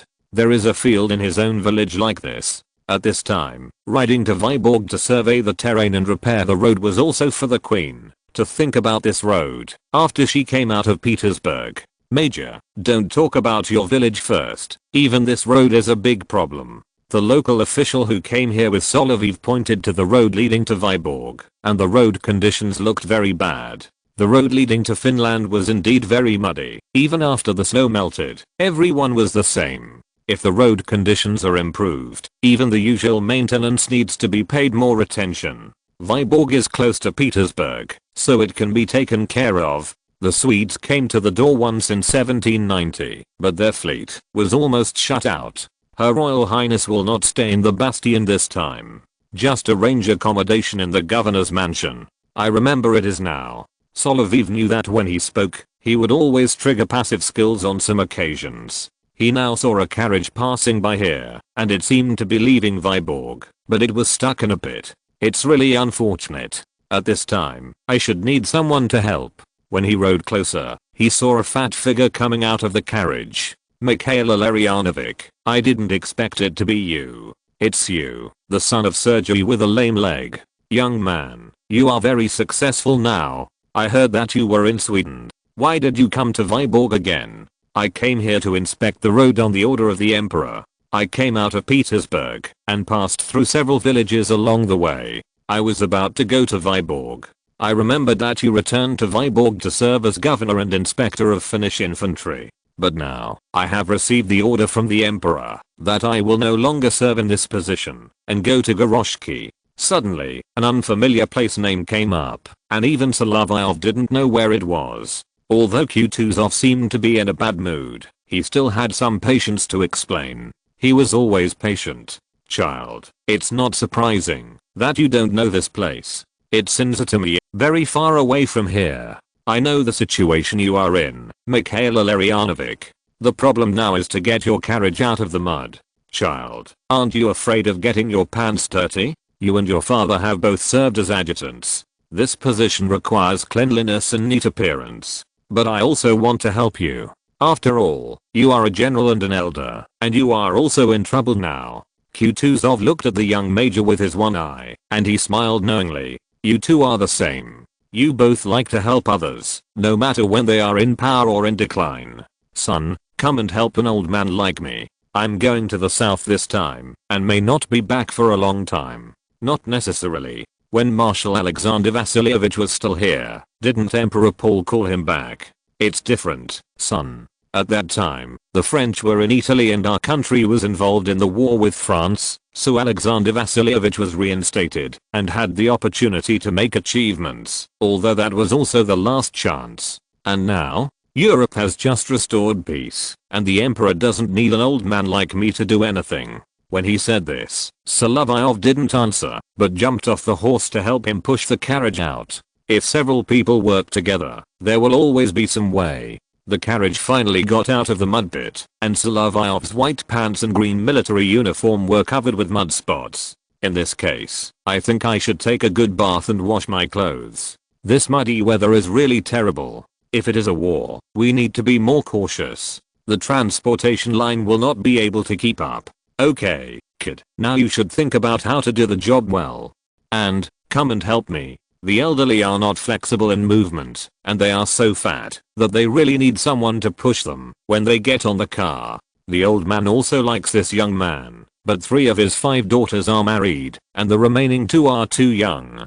Solovyov is a strange man. He is handsome, but has no public scandals. There is a famous scene where Bagration's young wife cried in his arms before she got married. However, the old man's son-in-law is a very dangerous job. It is not obvious now, but you will know it later. Yes, that's right. If you go to Vyborg, you can live directly in the governor's mansion and change yourself into clean clothes. Kutuzov's carriage left under the escort of the cavalry. Solovyov didn't think of discussing anything with him at this moment. After all, the other party was going to be exiled to Zhytomyr. But peace. He actually couldn't feel it. Even if he didn't know the future through something, he knew that the 2 thieves in Western Europe would not stop at this moment. Sweden alone could create a Russian attack incident on the border of Vyborg. The news of peace has already come. The new treaty signed in Amiens also reached St. Petersburg quickly from the sea. It seems that Europe is peaceful, but is it really like this? Considering the possible travel of Alexander and Larissa in the future, they will often stay in Vyborg, which is relatively close. The duties of the adjutant and the military attaché to Sweden have not been withdrawn, so special attention should be paid to this line. Moreover, Finland should also belong to Russia in the future. Solovyov likes it very much. In the future, he may have to practice his ideas in Finland, which is much better than encountering layers of difficulties in Russia. As for himself, he may not know how the Russian-Swedish war was started. After all, this is a typical unpopular knowledge. Even if you come from a 211 university with a PhD in history, it may be wasted. After entering the city of Vyborg, Solovyov went to the 2-story building that used to be the governor's mansion and will be the provincial government in the future. The furnishings here are quite good, and they are all cleaned very well. It would be better if there was a place to wash. Mr. Major, I know you must have encountered some trouble on the road. If you need to take a shower, you can find a place. I want to point out that the Emperor and the Queen are both very clean and need a separate space to use as a bathroom. If partitions cannot be made, a bathtub or tub must be arranged. It doesn't matter if I find a public bathroom to take a shower, but Her Royal Highness the Queen will pass by here in the summer to visit relatives in Sweden. When the Emperor comes to inspect in the future, Vyborg is so close to St. Petersburg. I understand what you mean. This is not difficult. There is such a space on the 2nd floor. That's okay. In addition, I want to ask a question.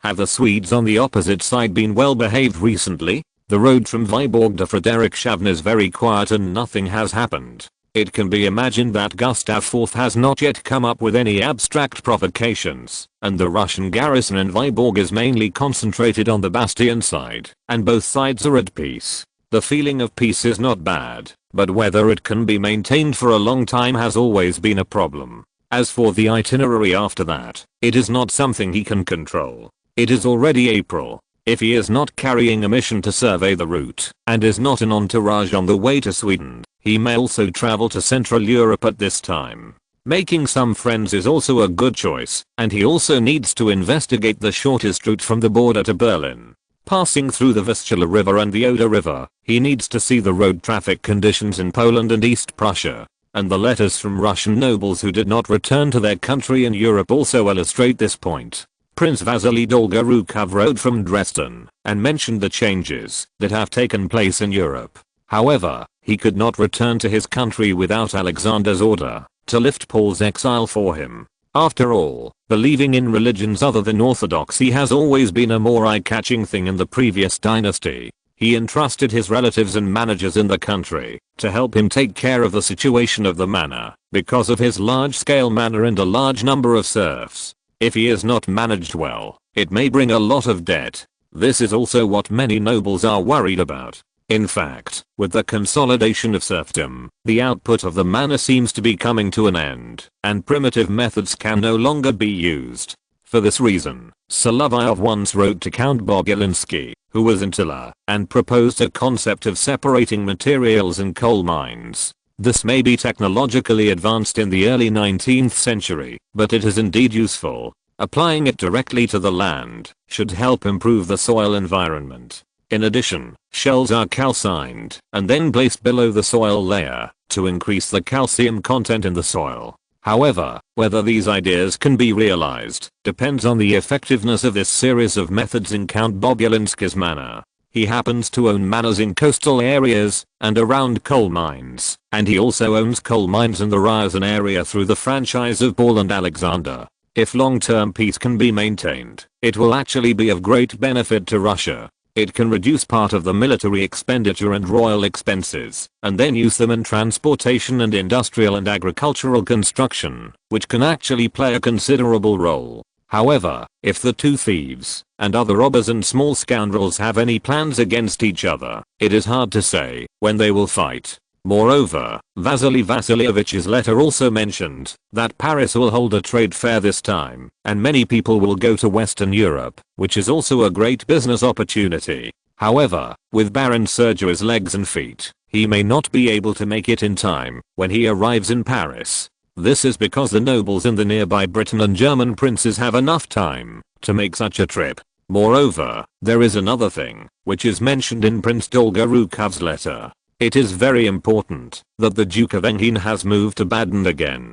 This gentleman is a fuse, and it is also very deadly. It is not only useless to destroy him, but also intensifies the contradictions between the European countries and France. Although it is not the decisive reason, several countries in the anti-French alliance have more or less put this matter on the table as a fuse. If you read the book carefully, you will know that Napoleon's stupidity on this issue eventually led to his reputation falling in places where there are many spiritual French people. The cause was a bomb attack later, but it was far away in Viborg, so this kind of thing could not be counted. Considering the friendship between the Duke and Grand Duke Constantine, when he passes through Baden, he will have to go there. After all, he is going to Paris with a mission.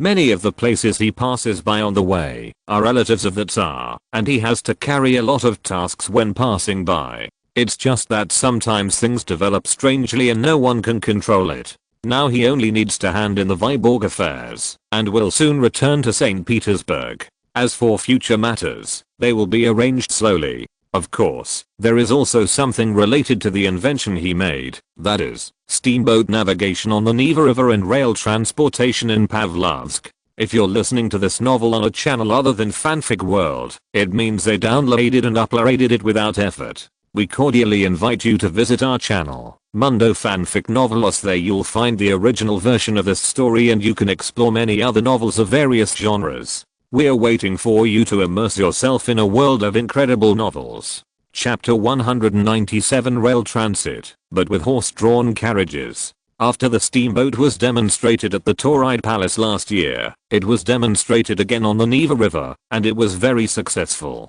The boiler did not explode, and the boat did not capsize. It also successfully reached the palace embankment near the Winter Palace. Alexander was very satisfied with this, and another project, the railway transportation from Pavlovsk to Tsarskoye Selo, has now been laid, making it more convenient to move between these palaces. It will take time to tinker with the steam locomotive, but the track has been made, and the rails are made of raw materials from Lugansk, and there are sleepers and roads, which is also the basic railway configuration. It's just that there is no locomotive, so what kind of transportation is needed? It goes without saying, it's a rail carriage. And the track spacing of the carriage is very interesting, which is the design indicator of the future Russian broad gauge railway. This is not the introduction of British railway standards. Of course, the Russian track spacing must be adopted, and in the future, when the technical level rises, the carrying capacity will be stronger. At the same time, when all countries can master this technology, it will also prevent foreign enemies from invading. As for the construction of railways, the roads in Russia are already so long, and there is no spare capacity to build abroad. Considering that the world is now crossing the river by feeling the stones, and later crossing the river by feeling the front, this is the only arrangement. However, when Solovyov came back, he always felt that in a country with such a vast territory, as long as it is an absolute monarchy, it is indeed a farce to demonstrate it to the old lady first. However, in 1865, the Qing dynasty did not even let go of the 1-mile-long demonstration railway and directly ordered it to be demolished. On the Russian side, there is an edict for road construction left by Paul. Although the old emperor is gone, the money that has been invested must always be seen. So, such a railway was prepared for Queen Maria, hoping to get her support. To be honest, it was easy to explain this to the Queen Mother, who was a good machinist. She thought the demonstration railway was feasible, because it was a special royal carriage running on it. Especially since the carriage was driven by Ilya Bykov, a strongman beside Alexander, it was more reliable in operation. The crowd watching the ceremony, a group of nobles who were watching the fun, saw Bykov appear on the carriage. The strong man himself didn't know that the guest he was carrying today approved the military canned food project because of the snacks he usually brought during the conversation with the emperor. Ilya Ivanovich, what a strong man. I feel relieved that the emperor asked you to pull the carriage. I said, Mr. Major, if you think my carriage is running too fast, just pat your shoulder and shout it out, and if it is too slow, the same goes for me. It doesn't matter, as long as we finish this trip smoothly. Besides, why do you want me to shout it out? This is when the emperor is sitting in my carriage.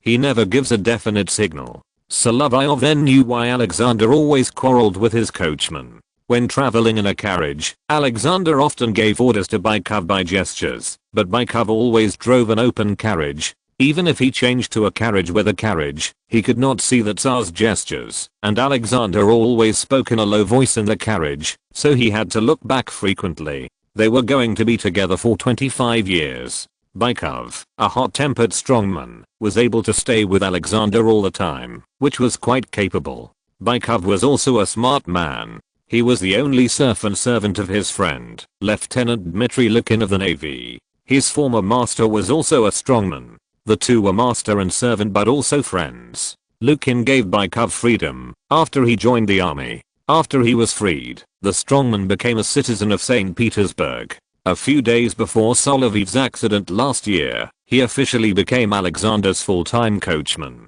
Before that, he had some fame, and he was also a rough but delicate person. When he saw that the major adjutant beside the emperor was coming, he greeted him in advance, which was much more convenient than dealing with the emperor who was deaf in one ear. Solovyov actually knew what he meant. Alexander couldn't listen to both sides anyway, so there was nothing else to do. As for the rail transit, he was here to demonstrate it. After all, he was the one who designed all the mechanisms on the route, including a turnout, and when it reached the end of the track, Bykov's strength was enough to stop the 4-horse carriage. Your Majesty, are we going to start now? Go ask Bykov if he's ready. After seeing that everything was fine, Bykov flicked the whip and drove the carriage forward. Although Alexander would always complain that my groom only knows horses, he still liked such a warrior, and he drove very steadily. Solovyov, who was in the car, felt that the strong man's driving skills could indeed make the carriage fast and stable, but it was a pity that he couldn't measure the speed. However, based on experience, he could also judge that after this carriage ran out, the speed was faster than any car he had ridden before, and it was even close to the speed of a horse's trot. Liar, you should slow down, it's too fast. Okay, Mr. Major. The carriage continued to move forward. Solovyov's only concern was the switch. If it couldn't be done perfectly, the test for the two of them would be very dangerous. He had traveled to many places during this period and had not focused all his attention on the construction of rail transit. Moreover, there were so many drivers in Petersburg that it was not appropriate to build tracks in the city. However, it was still somewhat useful between towns and villages. But if there was a problem with this design, he would personally sit on it to test it today. He trusted Bakov's technology in this sturdy royal carriage, but he still doubted the precision of the rail device produced by the iron factory. Fortunately, there was no problem. Bakov successfully passed the switch. Now they came to the curve, and of course they had to slow down here. Bakov was also very skilled in turning. If someone else drove the car, they might not be able to control it like this. Solovyov felt that, if he was given a car, he could even drift. Okay, liar, slow down. The Emperor's destination is ahead. There were many people watching the excitement. When Ilya Baikov drove the carriage quickly, they were also amazed. After all, he chose good horses, and the strongest and most skilled coachman in the palace drove it. The speed should be 25 to 30 versts per hour. There was only one passenger, and it was not a rail carriage in the mine. The effect was good. Especially when the car stopped at the end, Baikov only slightly exerted force, and he made the four horses stop quickly, and he also pulled the brake device. What a strong man. Ilya Baikov, you haven't drunk any potion magique, have you?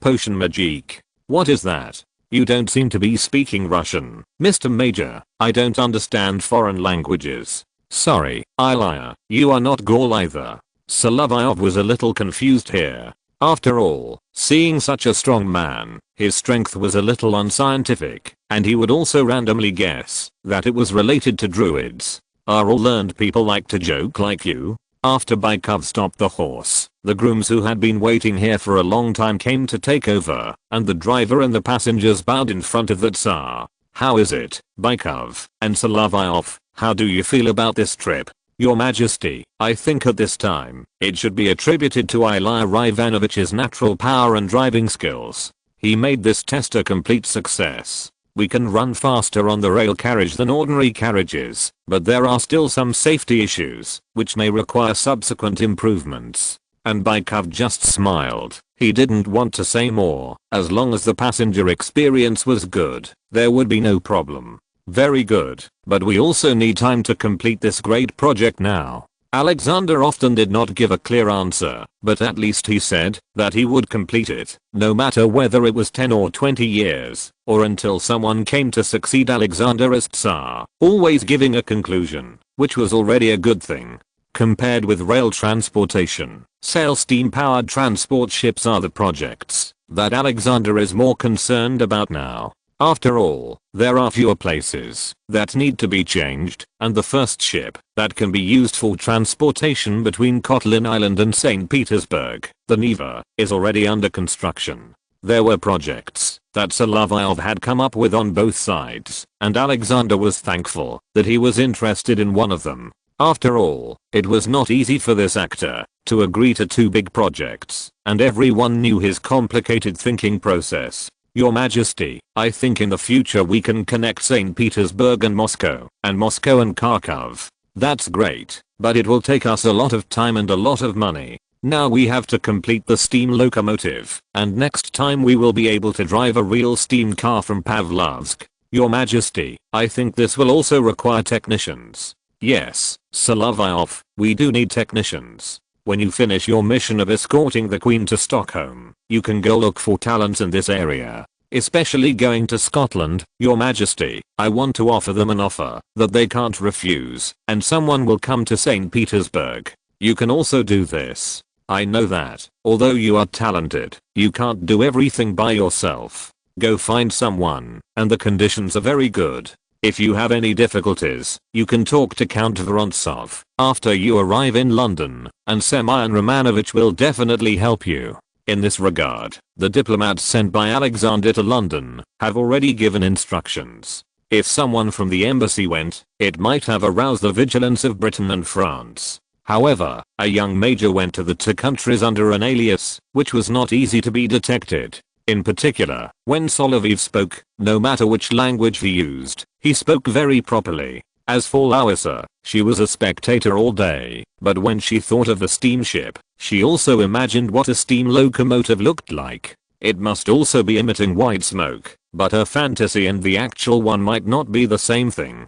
After all, although the young queen had learned a lot of knowledge, her understanding of engineering was still superficial, which could not be compared with the natural history, geography, and philosophy she was familiar with. Bykov was rewarded with a silver pocket watch for his excellent driving, but Solovyov did not need such rewards. He also had to dig out talents, especially the Scots who always came to Russia to make a living, and there were people from all walks of life. Among them, there were many technical professionals. Russia has always welcomed adventurers. Moreover, Alexander always wanted to show that he was open-minded and progressive, and he had not forgotten the wish he made in his youth. To start his rule, he really needed to attract a lot of talents. But whether he can control himself is still a question. The Russian court is a strange place. There are always all kinds of people who like to flatter. Some people have real skills, while others rely on their eloquence and the ability to serve others. People who rely entirely on real talents and knowledge are now rare animals. Solovyov felt that he was only able to smoothly implement his plans with the support of several nobles who were not easy to fool. In particular, he had to thank the handsome Count Stroganov, who was Alexander's close friend, born with a handsome face and very modest. Logically speaking, with his face, he could wake himself up handsomely every morning, and in the social scene of Petersburg, even if you use a magic mirror to ask, you can't find such a handsome and talented man, who is also the son of the richest man in Russia. He and the old count are very interested in promoting Russia's enlightenment and progress, and getting rid of the stereotype of barbaric and backward. The old count is also an amateur chemistry enthusiast. He also believes that it is necessary to introduce new machinery and various technologies to Russia. In this regard, the old count was even willing to offer an irresistible reward to the first designer, who successfully ran a train on the Pavlovsk-Tsarskoye railway. However, this public tender had to wait until Solovyov set off. He could go to Scotland according to the list and letter of introduction provided by Mr. Gascoigne, the manager of the Lugansk factory from Scotland. After all, not all information could be quickly transmitted to the UK, and many people were actually unwilling to move, so someone needed to lobby them in person. Dealing with technicians, except for those who bully others with patents, is still easy to talk to. Chapter 198 Baptism Guests. The railway project will certainly not be completed so quickly. A lot of Russia's annual budget has to be used to settle previous debts. If we look at it from 1802, the debt is also very high, but it is not yet so high. Alexander is still willing to invest money in shipping and road transportation, especially when he went to Gatchina to pay respects to the Queen Mother in the spring. He did feel that the roads in some places were really bad. Even if it was to make himself more comfortable, he still had to approve the improvement of the Russian road network. This is just the first step between Tsarskoye Selo and Pavlovsk. There will be more projects in the future. There is also a prerequisite, that is, sufficient funds. Russia's finances have never been optimistic, and some places often cannot collect taxes. Everyone knows this. Alexander now sees a lot of documents, and he has a headache. Compared with Paul, his biggest advantage is that he has a group of close friends who are sincere and willing to work with him and are willing to pay and sacrifice for him, while Paul's confidants murdered him in turn. Pasha, how many times have we discussed departmental reform? This is the fifth internal discussion. In addition to departmental reform, there are still many things we need to do. There is endless work to do every day. When I sit on the throne, I feel that this is my prison. Sashka, this is also your responsibility and mission as a monarch. What about your mission? As your friend, there are ministers to help you. Thank you. You and Sonia are the most sincere to me. Sonia will reject me because she loves you deeply and you love her deeply. Except for God's call, there should be nothing that can separate you. But I'm so sentimental that I will fall in love with one when I see one. When Alexander was alone with Count Stroganov, he acted less. He had a lot of troubles now, and Maria Narishkina gave birth in the next 2 days. With the strong body of this Polish girl and her abundant physical strength, it did not reduce Alexander's worries. He was frightened by the dangers of Louis's 3 births and 2 of them. As for the naming, he named the child Elizabeth for some reason. Alexander's thoughts were hard to guess, especially since Constantine and Louisa were both present for the baptism on this day. To put such a young child in for baptism, even though it was just a formality. Louisa and Maria Narishkina's current relationship was not bad, but having a lover give birth to a child for Alexander was not so pleasant from the perspective of women.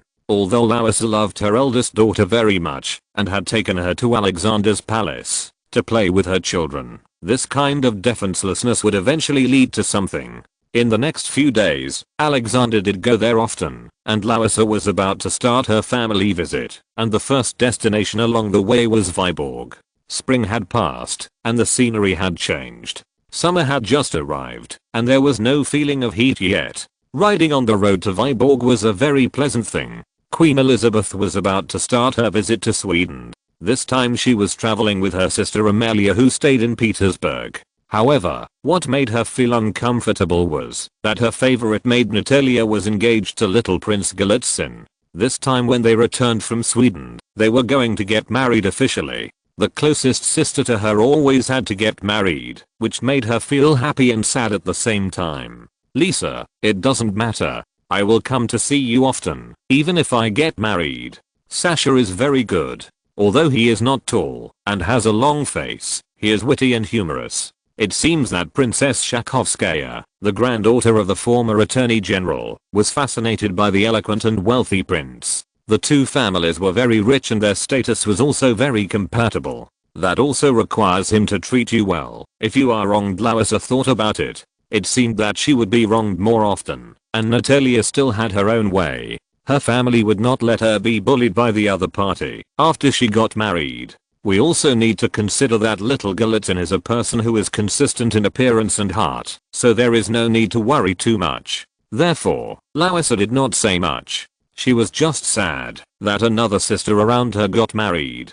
Fortunately, this one can come back often. It won't be a big deal. We are just in Vyborg, Lisa. We can rest here for a night. Starting tomorrow, we will leave Russia and go to the Finnish territory of Sweden. Vyborg is also a rare place for the Queen to come in person for a long time. However, think about how many years Russia has not had a proper queen. In the 18th century, there were 5 empresses and female regents. It is really rare for a queen to travel as a queen. Moreover, when they arrived in Vyborg, the local governor here also had to come out to greet them, and there were also many onlookers. After all, the young queen came here and still attracted the attention of the people around her. It was probably just a sigh that Her Royal Highness was young, beautiful, and could speak fluent Russian. The only shortcoming was that she was not good at socializing. Because of physical fatigue, she settled down in a corner on the 2nd floor of the provincial government building. Then, Louisa kept everything simple. She asked everyone to go to dinner, leaving only 2 maids by her side. As usual, she wanted to take a bath. However, the bathtub was a little shallow, so Natalia called Solovyov over. Major, I remember that you arranged the daily life of His Highness when he was in Vyborg this time. She pointed at the bathtub and said this, but Solovyov had no choice. If you want to take a bath in Vyborg, it's good to find a relatively shallow ceramic bathtub like this. The rest are iron or wooden barrels. There's nothing you can do about it. The bathtubs here are relatively shallow. Even if you go to the homes of the local gentry, you have to go to a very far manor to get them. If there are some, I can't say it. It was Louisa who spoke up and saved Solovyov. It's okay, Natasha, I can wash while I'm dressed. When we get to Frederick Harbor, we'll be entertained by the Swedish side, and they should have some arrangements. Your Highness, I don't think this is a good idea either. If you think this is not a good idea, ask the Major to find a wooden bathtub. We can take turns to wash, but the servants will have to boil more water. Louisa didn't care much about her daily life, but she wouldn't use her servants too often. This time, the situation was special. She was out with her sister, and there were also maids and servants accompanying her, so everyone had to keep clean. This was easy to do. Solovyov also had arrangements, and the local coopers also had a chance to make a fortune. After all, the queen of a golden branch and jade leaf was going to use their barrels, and maybe a grandeur would come out of it. After getting a large wooden barrel, Louisa felt that it could accommodate 2 people. What a big tub, mishap, you really have a way. Whenever I go to a place, I always like to ask what's available there. When I was in Italy, I asked where the food was good. When I went to Sweden, I also visited many places along the way. As for Viborg, your highness, you just have to make do with it. I'll go on duty outside now. Solovyov was still very attentive to Louisa's affairs. After the maid stopped at the door, it wasn't long before the sound of limbs splashing in the water and Natalia Shakovskaya's sweet singing came from inside. They were sisters with deep affection, and when they were about to take a bath together, they were artistic. But you can't see it, you can only listen. Solovyov's guard position was under the stairs on the first floor, but he was a little tired today. He had been riding a horse all day, and now he could at least take a break. There were also the Viborg governor's garrison outside, so it was very safe. Louisa loved to sing with her maids while taking a bath. This was an old habit. The young queen often did this to relieve her nervousness. She was very relaxed in Viborg. After taking a bath, she asked the maid to change the bath water and asked her sister and several other maids to take a hot bath to relieve the fatigue of the journey. The next day, when they arrived at the border, there were Swedish and Russian outposts in Finland. Sweden sent local garrisons to escort them, and the Russian Viborg garrison that followed them all the way now only had these cavalrymen and adjutants accompanying them. In addition, Solovyov was also paying attention to these Swedish garrisons. They were very lax at first glance, and they would have to escort them later. It would be fine if they were just pretending to be nice, but when the fight really started, such an army would not be very good. Solovyov also had to negotiate with the local Swedish garrison commander, but the embarrassing thing was that the other party did not understand Russian, and he did not understand Swedish, so he had to rely on translation. But one thing that can be confirmed is that Sweden arranged accommodation for the Russian queen in Frederick Harbor, in a small villa outside the fortress, where only Russian personnel came and went, and the Swedish army was just guarding the intersection. The environment of this place is not bad, but because it is located near the border between the 2 countries, it is not so prosperous.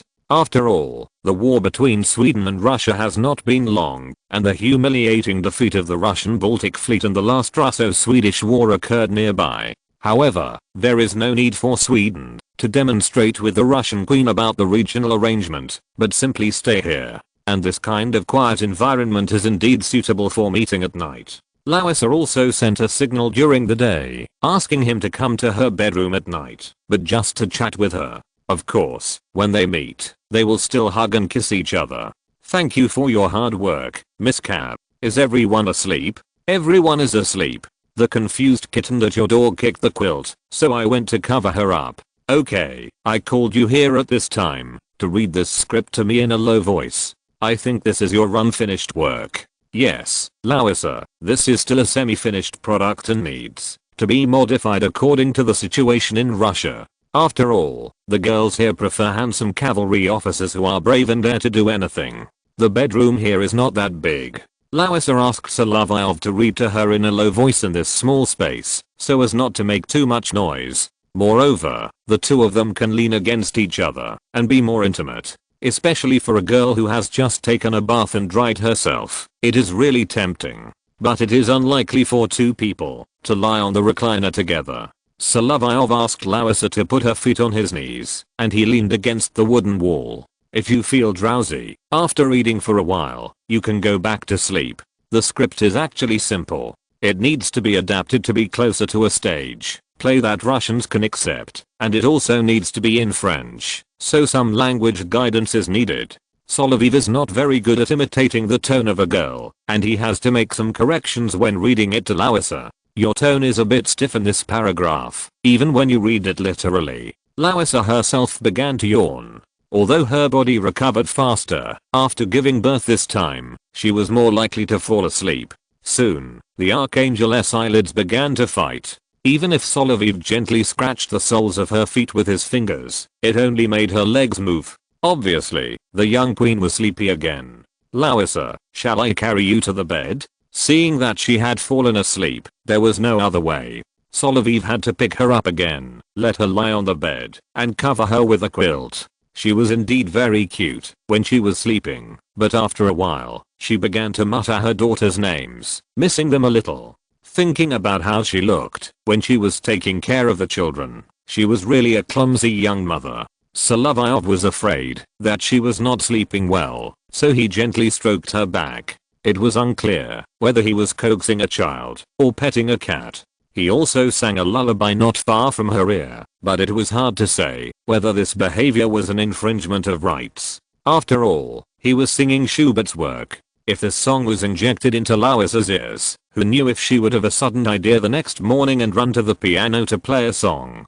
Good night, dear Larissa. After confirming that she was sleeping soundly, Solovyov kissed her cheek and then sneaked back to his own guest room. After returning from Sweden, the two did not have many opportunities to meet. Larissa's life during this period was not very easy. Queen Mother Maria, under the current situation, that Alexander treated his favorite mistress and wife equally, probably criticized Larissa for not being able to give birth to an heir so far. This was a big trouble for her. After all, she was still breastfeeding, and her body had not yet recovered to normal. However, the Queen Mother's statement also carried the argument that Larissa's sisters, who were already married, had already given birth to sons. Chapter 199 Further Journey in Finland. After staying in Frederikshavn for another day, they were about to enter Helsinki. The Swedes had renovated the roads along the way, whether for the dignity of the royal family, or for the importance of this foreign affairs event and the royal families visiting relatives.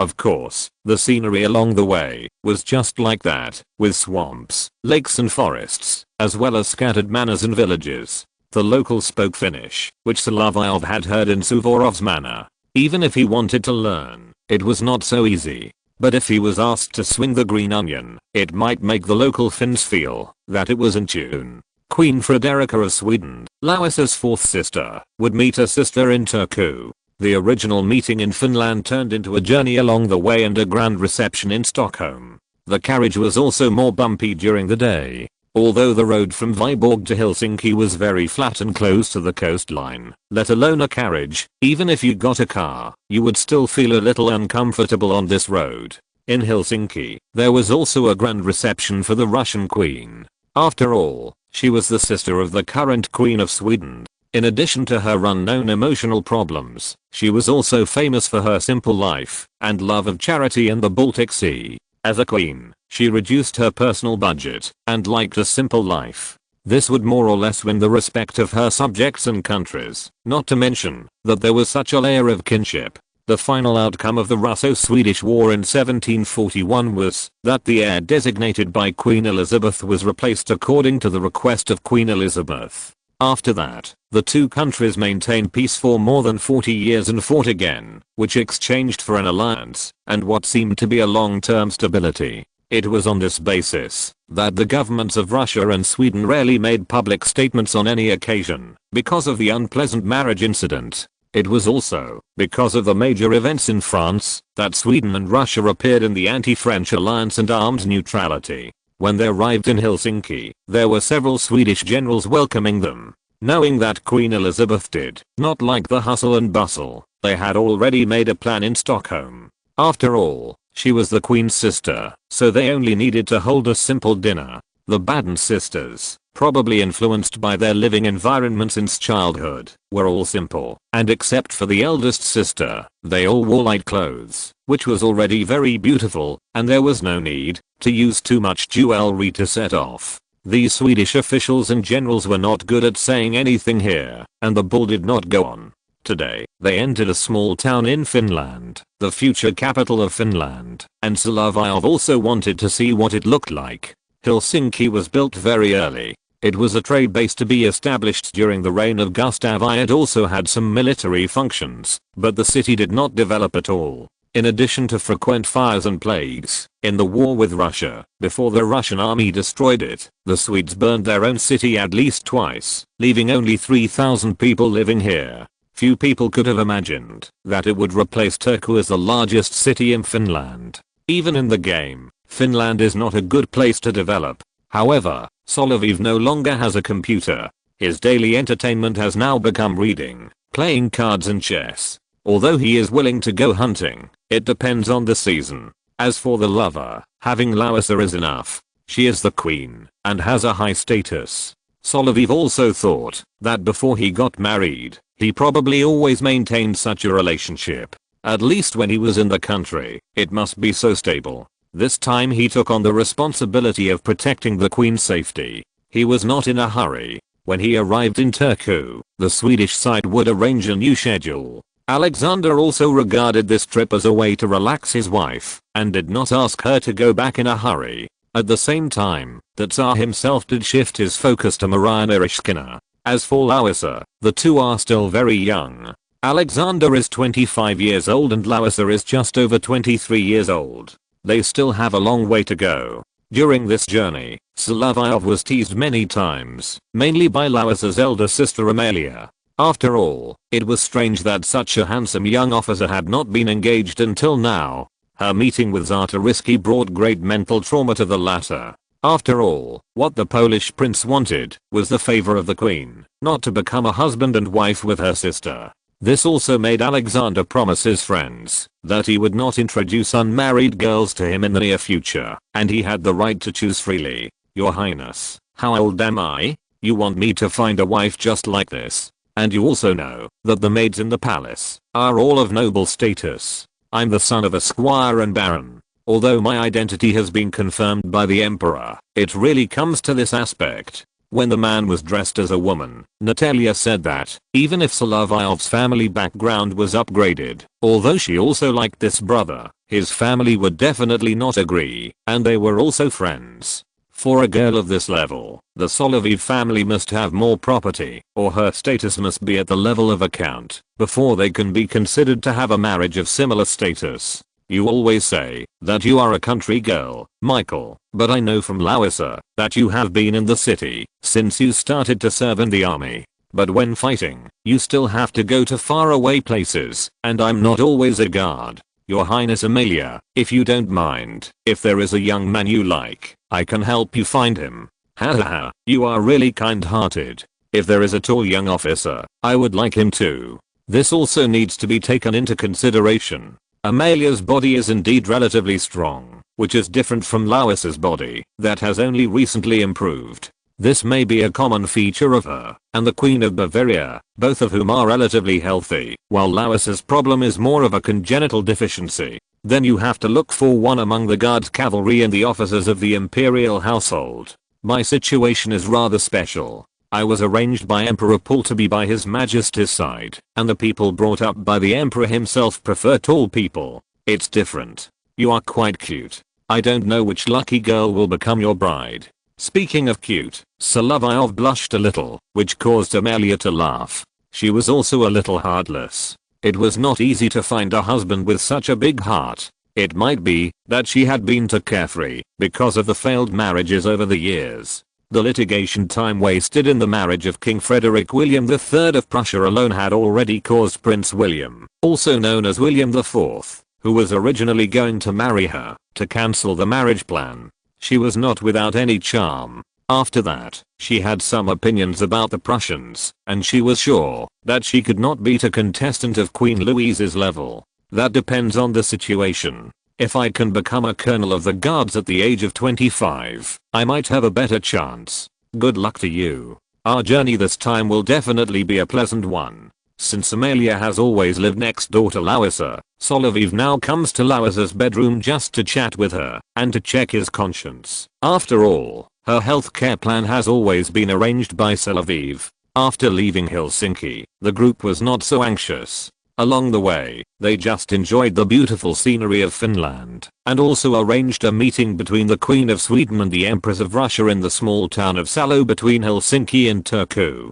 There was no other way. After all, when doing business with the King of Sweden, changes in the itinerary were already a daily routine. As for arriving in Salo, the schedule was sent by the Swedish side yesterday. A picnic will be held here. The Swedish side has arranged a lot of receptions throughout the journey starting from here. In Stockholm, a reception will also be arranged in the palace. Your Highness, you cannot refuse this arrangement. After all, it is His Majesty the King of Sweden who is personally hosting the banquet. Well, that's it. What about after that? There will be concerts and opera performances, but no balls. During this period, we will also meet with the Queen Mother of Sweden, visit the palace on the shore of Lake Mälaren, and rest in the wooden house on the lake. Mishap, let's arrange it like this. We can relax when we get to Lake Mälaren, and you don't have to be on alert by then.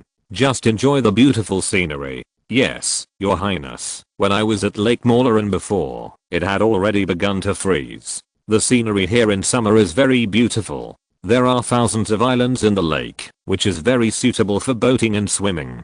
But you must also pay attention to safety. After all, it is open waters, not a pond in the Imperial Village. I know, but the schedule in recent years has not allowed many opportunities to go to the pond in Tsarist.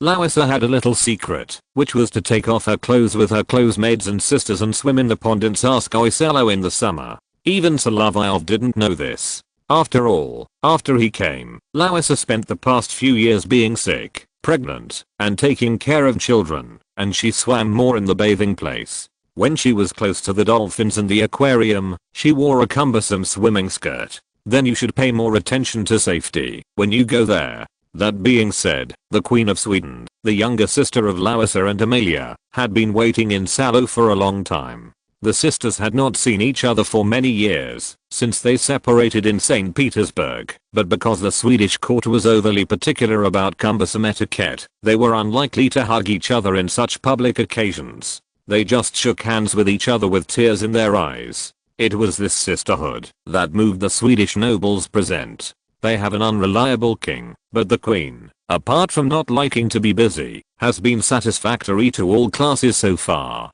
And the Queen Mother of Sweden is not so difficult to her daughter-in-law. Frederica lives well here, except that she is occasionally tortured by the root of her childhood illness for a few days. Larissa, my dear sister, we are going to have an open-air banquet here next, and the ingredients. The Swedish and Russian attendants and adjutants were asked to ride horses to the nearby forest to hunt. And Solovyov likes to show off at this time, and the gun he carries is his own intellectual property, right breech-loading rifle. Hunting was also smooth, and the vegetables and fruits were obtained locally in Salo, as well as bread and honey. Solovyov's achievements today were more popular with the nobles, who liked to hunt bears in the Middle Ages. Mr. Major, you really hunted a bareback. After all, this is in Sweden, not in Russia, and a bear appeared in front of us, and then I shot. And the bear stood up, and was shot in the heart. What a pity. If it were in the past, some people would eat the bear heart raw, after digging it out. How many years ago was that the way of eating? In Solovyov's mind, a knight in armor appeared, with a big nose, a horse face, and melancholy eyes. And he also had a follower, a fat man, who looked a bit like. Thinking of this, it was indeed a bit funny. However, everyone's attention was not on his expression management, but on how to deal with the bear. After all, there were still many followers, and such a bear was enough for everyone to share. But Larissa's appetite, she just ate a little bit, and there was also a small piece of bear meat brought to her by the servants for her to taste. If you want to eat game, venison is better. Count Stroganov's family raised some deer in the deer farm of his manor. After all, venison was more suitable for her appetite. Today, the officers and followers feasted on it. After all, it was difficult to eat bear meat at other times. It's just that this bearskin is in the bear hunting season now. After processing, it will be made into a carpet ornament. Frederica thinks that after the bearskin is tanned, it should be given to her sister as a gift. Major, you are the hunter who successfully hunted bears. How about this arrangement? Your Highness, this is good. It is better than making a bearskin hat. although we, the officers of the guards, still need bearskin hats. Then it's decided, sister. This bearskin will be skinned by our Lithuania and given to you as a commemoration of our sisters meeting this time. Larissa also nodded in agreement. As for the end of this dinner, they will continue their journey to Turku. Here they will take a boat to Stockholm, the capital of Sweden. Chapter 200, Empress Elizabeth of Russia has arrived in Stockholm. Turku was the capital of Finland at that time and the center of Swedish rule in Finland. Before the rise of Russia, they had always controlled the entire eastern Baltic Sea. After Peter the Great came, after 21 years of war in the Great Northern War, the dust finally settled. Sweden's past territory was opened up, and now the Baltic Sea is not completely theirs. The war between the two sides actually started from the Livonian War, which ran through the early and middle periods of the Romanov dynasty's rule over Russia, until Finland became a part of Russia during the Napoleonic Wars. Finally, the Grand Duchy of Finland emerged with the merger of Finland controlled by Sweden and the Russian Vyborg province. The alliance and peace between Russia and Sweden are more or less related to what is happening on the European continent. In fact, the Swedes themselves are also aware of the visit of the Russian Queen this time. The ship departed from Turku and sailed directly to Stockholm. The freezing period has passed. The scenery on the Baltic Sea is very beautiful. When passing the main island of Land, the wind direction has always been northeasterly, which is very smooth, and the distance is also very close. Once, a guest from Russia came to Stockholm. This time, the status was higher. On the Swedish artillery Skepshelman, a cannon was fired to welcome the arrival of Queen Elizabeth of Russia. Like the previous reception, King Gustav also held a reception at the Swedish royal palace. Moreover, Larissa was Frederica's sister, and the sisters had similar preferences, which saved a lot of pomp and circumstance. The Prince of Baden, who was recovering from his injury, was able to move around now, but Karol Ludwig's legs were still a little weak. He came here with the help of servants. He was very happy to meet his daughter again. At the reception, various activities were indeed prepared. For such a diplomatic occasion, a banquet was naturally set up. The characteristic of Lake Mälaren near Stockholm is that the lake is rich in various fish. In addition, wild ducks and wild geese appeared at the banquet this time, which also took care of the stomachs of the Baden sisters. Frederica and Larissa were of similar age, and many small problems were consistent. Of course, Badberg was indispensable at such a banquet. As one of the Tsar's teachers and the Russian ambassador to Sweden, he also had to appear on this occasion. Your Highness, I hope you will enjoy your visit to Stockholm. The scenery here is also beautiful. According to His Majesty's instructions, I will send the military attaché of the embassy to accompany your Highness in daily activities. Thank you. I think the military attaché you are talking about is Major Solovyov, right? Yes, your Highness. He has been to many places in Sweden before, and he has been accompanying His Highness the Prince of Baden on his trip to Lake Mälaren. I know that, and he is also His Majesty's aide-de-camp, but he will go to Berlin and Dresden later. Larissa was actually a little reluctant to leave Solovyov. She knew that this business trip would take a long time, and there would be many places to go, and she would not be able to see him for a while. If it was just a close sister getting married, it would be fine, but her current lover would also be away for a long time, and the mental pressure brought about by this time would be doubled. Of course, she knew that everything with Solovyov was kept secret. This situation was very low-key and quite safe. As for the way here, she also knew that the accommodation arranged was on the shore of Lake Mälaren. The two of them could find a secret place to date every night or even during the day. Especially with so many islands on Lake Mälaren and a large area of water. When they were touring, they would stay in Drottningholm Palace and some palaces and castles for half of the time, and go to the lake for the other half of the time, and would be arranged to stay in the manors and villas by the lake. The schedule was arranged, and Larissa also agreed. The place we arranged to stay today, Your Highness, is the Chinese pavilion on Queen's Island. We will go there after the banquet. Mishap, come to me after you make the arrangements. I'll be waiting for your call at any time. While the reception and concert were still going on here, Solovyov went to Queen's Island first to arrange accommodation for his entourage and Larissa and Amelia. The Swedish king and queen entertained the Russian queen, the parents of the two distinguished ladies, their sisters and brothers, to the theatre at Drottningholm Palace to watch a play. Although the theatre is small in scale, it is very special in Drottningholm Palace. It retains mechanically assisted performance devices, and the stage machinery is very clever. It can be said that in the early 19th century, the royal families of various countries preferred this form of performance in the court, but there are relatively few that have been preserved. The theatre still exists until the 21st century. If the original historical process is followed, Drottningholm Palace would be abandoned in the 20 years after the expulsion of the Vassar royal family and a Frenchman became king. It was not until the time of Oscar I that it was restored. During this period, only a few European royal family members would use the garden here when they visited Stockholm. The Chinese Pavilion is an independent building in Drottningholm Palace. It displays many rare treasures brought back by the Swedish East India Company, which is very suitable for entertaining distinguished guests. When seeing the outer wall of the palace, Solovyov also found that the Swedes, who were proficient in carpentry, were able to show the Chinese style. Only the decoration style and internal structure were still Europeanized, but the meaning and the general appearance were there, which was a pleasant surprise. Here is the Queen and Queen Mother of Sweden, Larissa Ulrika of Prussia, the daughter of a sergeant king, and the sister of Frederick the Great. The palace she loved very much took more than 10 years to build when she was the queen, and later became the property of Gustav III when he was the crown prince, and it has been preserved to this day. This palace is interesting.